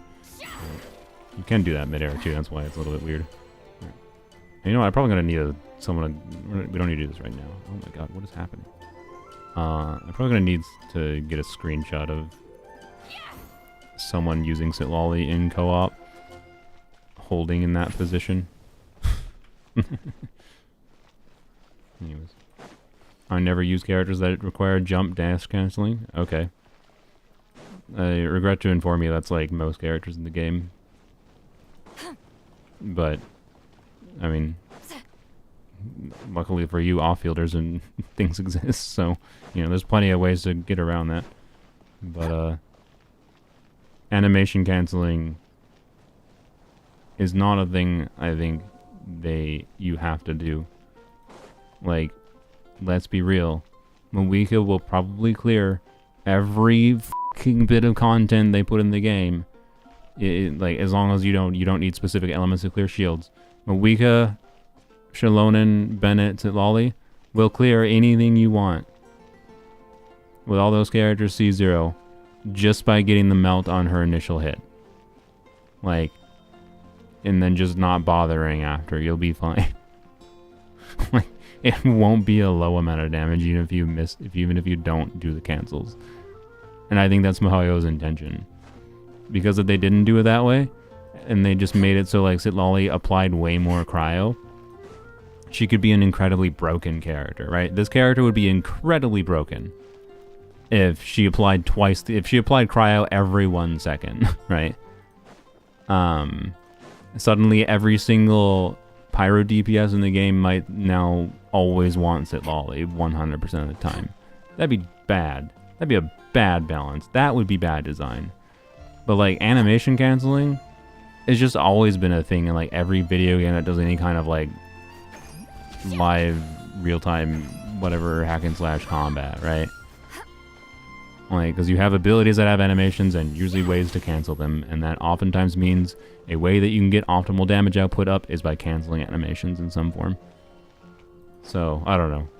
Like, to be clear, I understand your overall feeling that like animation canceling can feel bad, but like I think it really depends on the specific character and how bad it feels and how necessary is it truly. How much are you punished for not doing it, right? Anyways. And Moika's problem, I think, is that having to do like jump cancel potentially is a little bit awkward if you accidentally do what I do and you're like holding D or something. You jump and then you fly 5 miles to the right on her stupid bike. Like, yeah. Arlecchino's still very powerful and not completely useless when Moika's released. Yeah. I also think Arlecchino gains more from Citlali than, again, on the topic of canceling. Like, to be clear, there is an animation cancel you should do with Arlecchino and Citlali together. You should cancel her charge attack. Because if you don't, she'll steal a melt from her charge attack that could have been used for a normal attack. So, anyways. Yeah. Play whatever characters you like. I don't care if you don't animation cancel, but if you're struggling with certain things,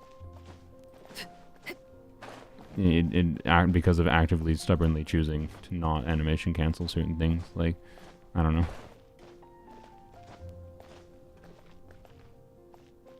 You fly into the sun to tactically dodge and follow up by a punch. Yeah.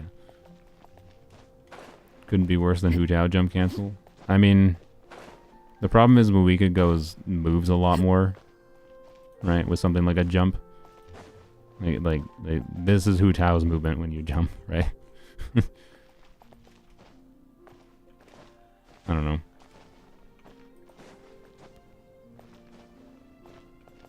Still play Hu Tao jump cancels and do 100k charge attacks? Yeah. I don't know. And yeah, animation canceling properly is like, it makes characters more engaging to play. I don't know. I really like the like solo cryo Citlali with Arlecchino situation. in just being slightly smart with the cryo application timings and waiting them out ever so slightly, which also gives you some flexibility to potentially swap out of Arlecchino and do something in that time you're waiting for, in order to get sustained melts on her. It's very fun. But anyways, yeah, I like Citlali a lot. I think they balanced her quite well, and that's probably a good thing. she is like a rare instance of a shielder done right. Like, is maybe what it is to me, because she does relevant off-field and supportive things, and like the shielding has some defensive value, but it's not like just overpowered 100% keep you alive without any thinking. Like, it's kind of nice to have some kind of other form of defensive utility oftentimes with it, potentially, but it depends on the enemy situation. Sometimes it'll be perfectly fine on its own, but you know, the options for, you know, healers we have to pair with Citlali means it's not really that much of a problem. In particular, defensive options in Genshin are still vastly overpowered. Yeah. Anyways, I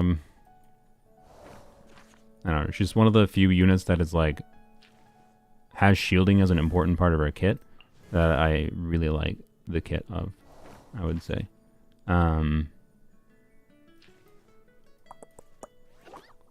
Yeah. Why cryo shielder decrease hydro and pyro res? Oh boy, fine, we're gonna end this rant. No, I somehow avoided this rant the whole stream. Why do you think you want additional cryo application for cryo damage dealers? Because I'm assuming that's why you're asking. Why cryo shielder decrease hydro and pyro res? Because hydro and pyro DPSs exist in the game, and there might be reasons that you would consider the reactions that cryo can trigger with hydro and pyro are compelling, such as melt, such as freeze, right? Such as vaporize in conjunction when you do cryo, hydro, and pyro together. Like, do I really have to put this in the video? Am I really gonna have to put that in my Citlali video? Trying to illustrate that, like, no, the cryo, a unit designed to be an off-field cryo applier does not need cryo buffing really past what she has, because there's not that many circumstances where you would have thrown her in a cryo team. Because if you want to make your Risley do the biggest damage possible, you probably don't want Citlali to interfere with things. She'll interfere with your melts. Like, right? Like illustrate to me the circumstance where it's meaningfully problematic. I just, like, yes, pure freeze, but come on, like, freeze is not relevant. Like, pure freeze has long not been relevant, and even for freeze, she is still compelling, because guess what? If you're doing freeze, you're doing hydro. You're doing freeze DPSs, you're doing hydro. And you'll still get this set bonus for cryo. The little bit of cryo res shred doesn't really matter that much. And you're probably still going to want, like, res shred in the team anyways. Like, if you're doing freeze, you're probably still using Kazuha or Shilonen. Is getting that additional 20% cryo res shred actually important? It's really not. You can still use her in freeze teams. She could have buffed herself, though. If they gave her cryo res shred, she'd have lower multipliers. She would just have lower, she would do the same damage, but just have lower multipliers. They just, if she had cryo res shred, they would make her, like, EM scaling probably like 800%, and then her burst scaling would be like 600%. They set her damage to what they wanted her damage to be at. It wouldn't have been beneficial for her meaningfully. So cryo res shred is only in the context of, like, it would have been slightly beneficial for freeze teams for another cryo DPS. You want to know why I think they didn't do it? Because it would have just made her better than Shenhe in most situations. That's why I think they didn't do it. And then with C1, they basically made her better than Shenhe anyways. So, Like, I don't know. Is it a bad thing that they didn't want to just completely power creep Shenhe?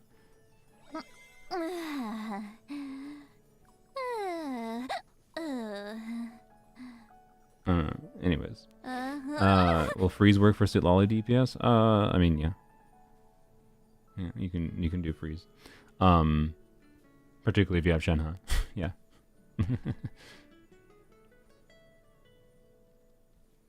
Cryo 5-star won't save Cryo, but a 4-star Chevreuse for freeze would. Yeah, it could.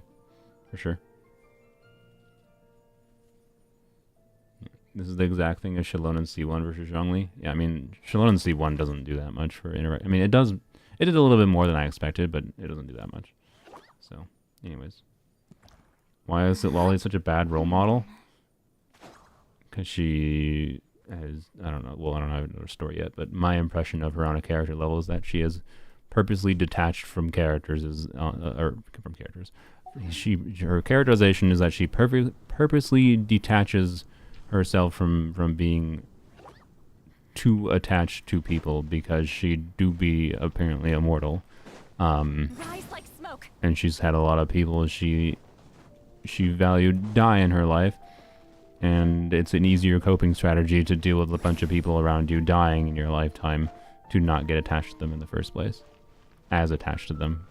And she also, like, I think the implication therein, by the way, is also that she very easily gets attached to people.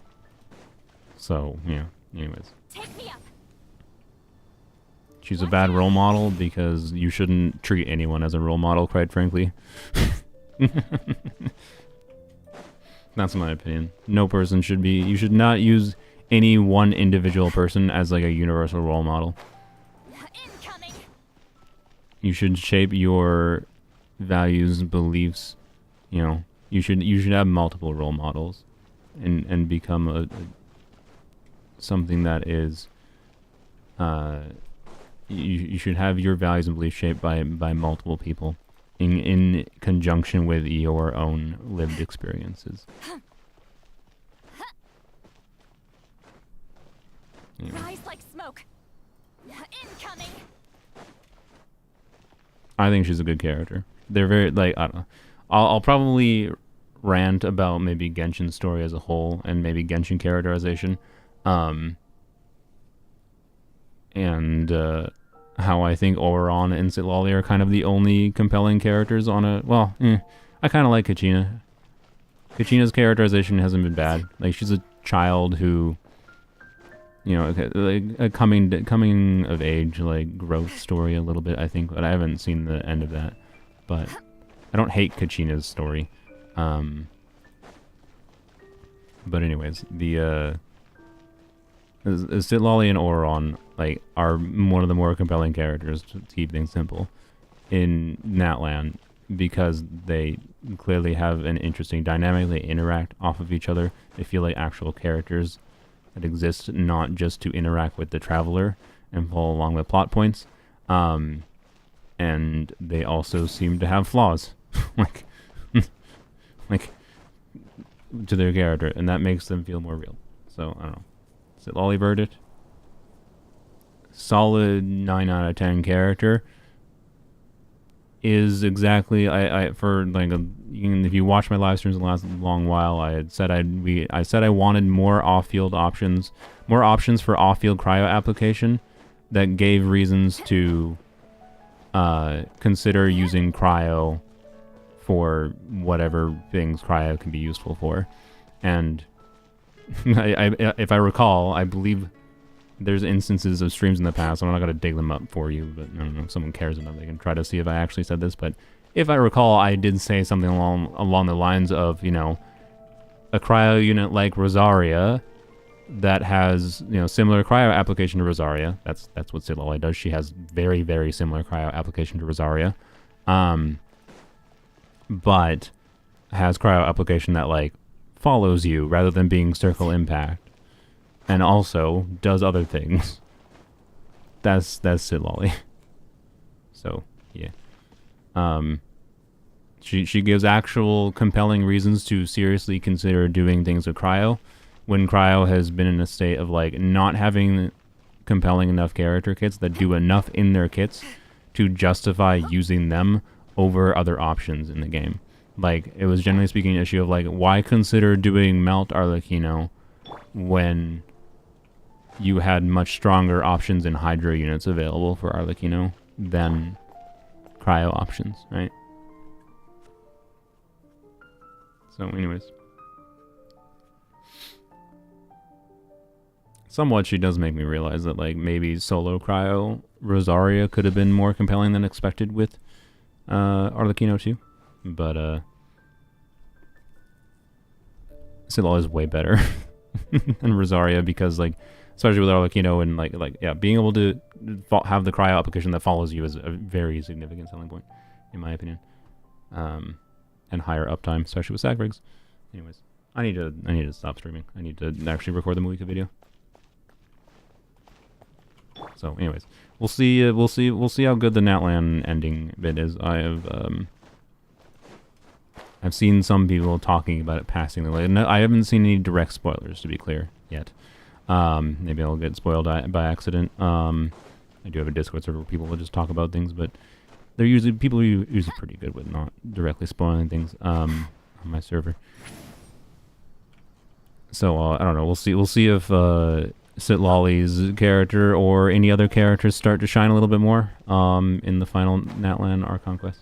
So I will say I am, you know, I am more picky on a story level than I used to be in the past. But I might try to in that have a reflection on, like, cause like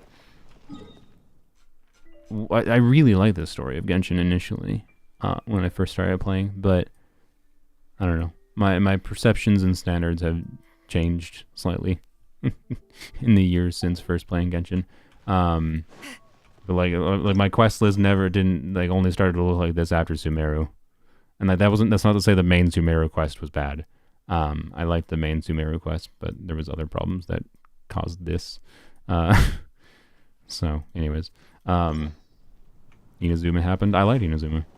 Inazuma's not perfect. Like, to be clear, there's some severe problems with Inazuma's, pacing, particularly in the whatever.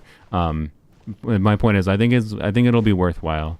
So when I do the stream, assuming I have time, I don't know how long the 5.3 quest is. When I do the stream, you can try to remind me to try to, like, go back through my memories of what my first impressions were on, like, all the story of Genshin, and try to, like, have a recounting of that history and how that maps out to my experience with Genshin's story now. But yeah. Anyways, I feel like, without having done the next part of the Natlan quest yet, I still feel that there's some things they could have done a lot better with Natlan, as far as, like, a nation at war storyline goes. Rise like smoke. They've done some things well. So yeah. Anyways, just don't have high expectations. Oh, I have neutral expectations. Like, I guess my expectations were very slightly raised by the last quest, because, like, the Citlali Oron stuff into the war thing. The war thing wasn't done perfectly, but it was not. I got the message in it, and it was more enjoyable. So yeah. Anyways, we'll see. Anyways, I think that's the stream. Thanks for joining. I don't know why I streamed this long. Hopefully I will still be able to get the Moika video out today. I'm going to take a break and then probably start recording that. Bye-bye.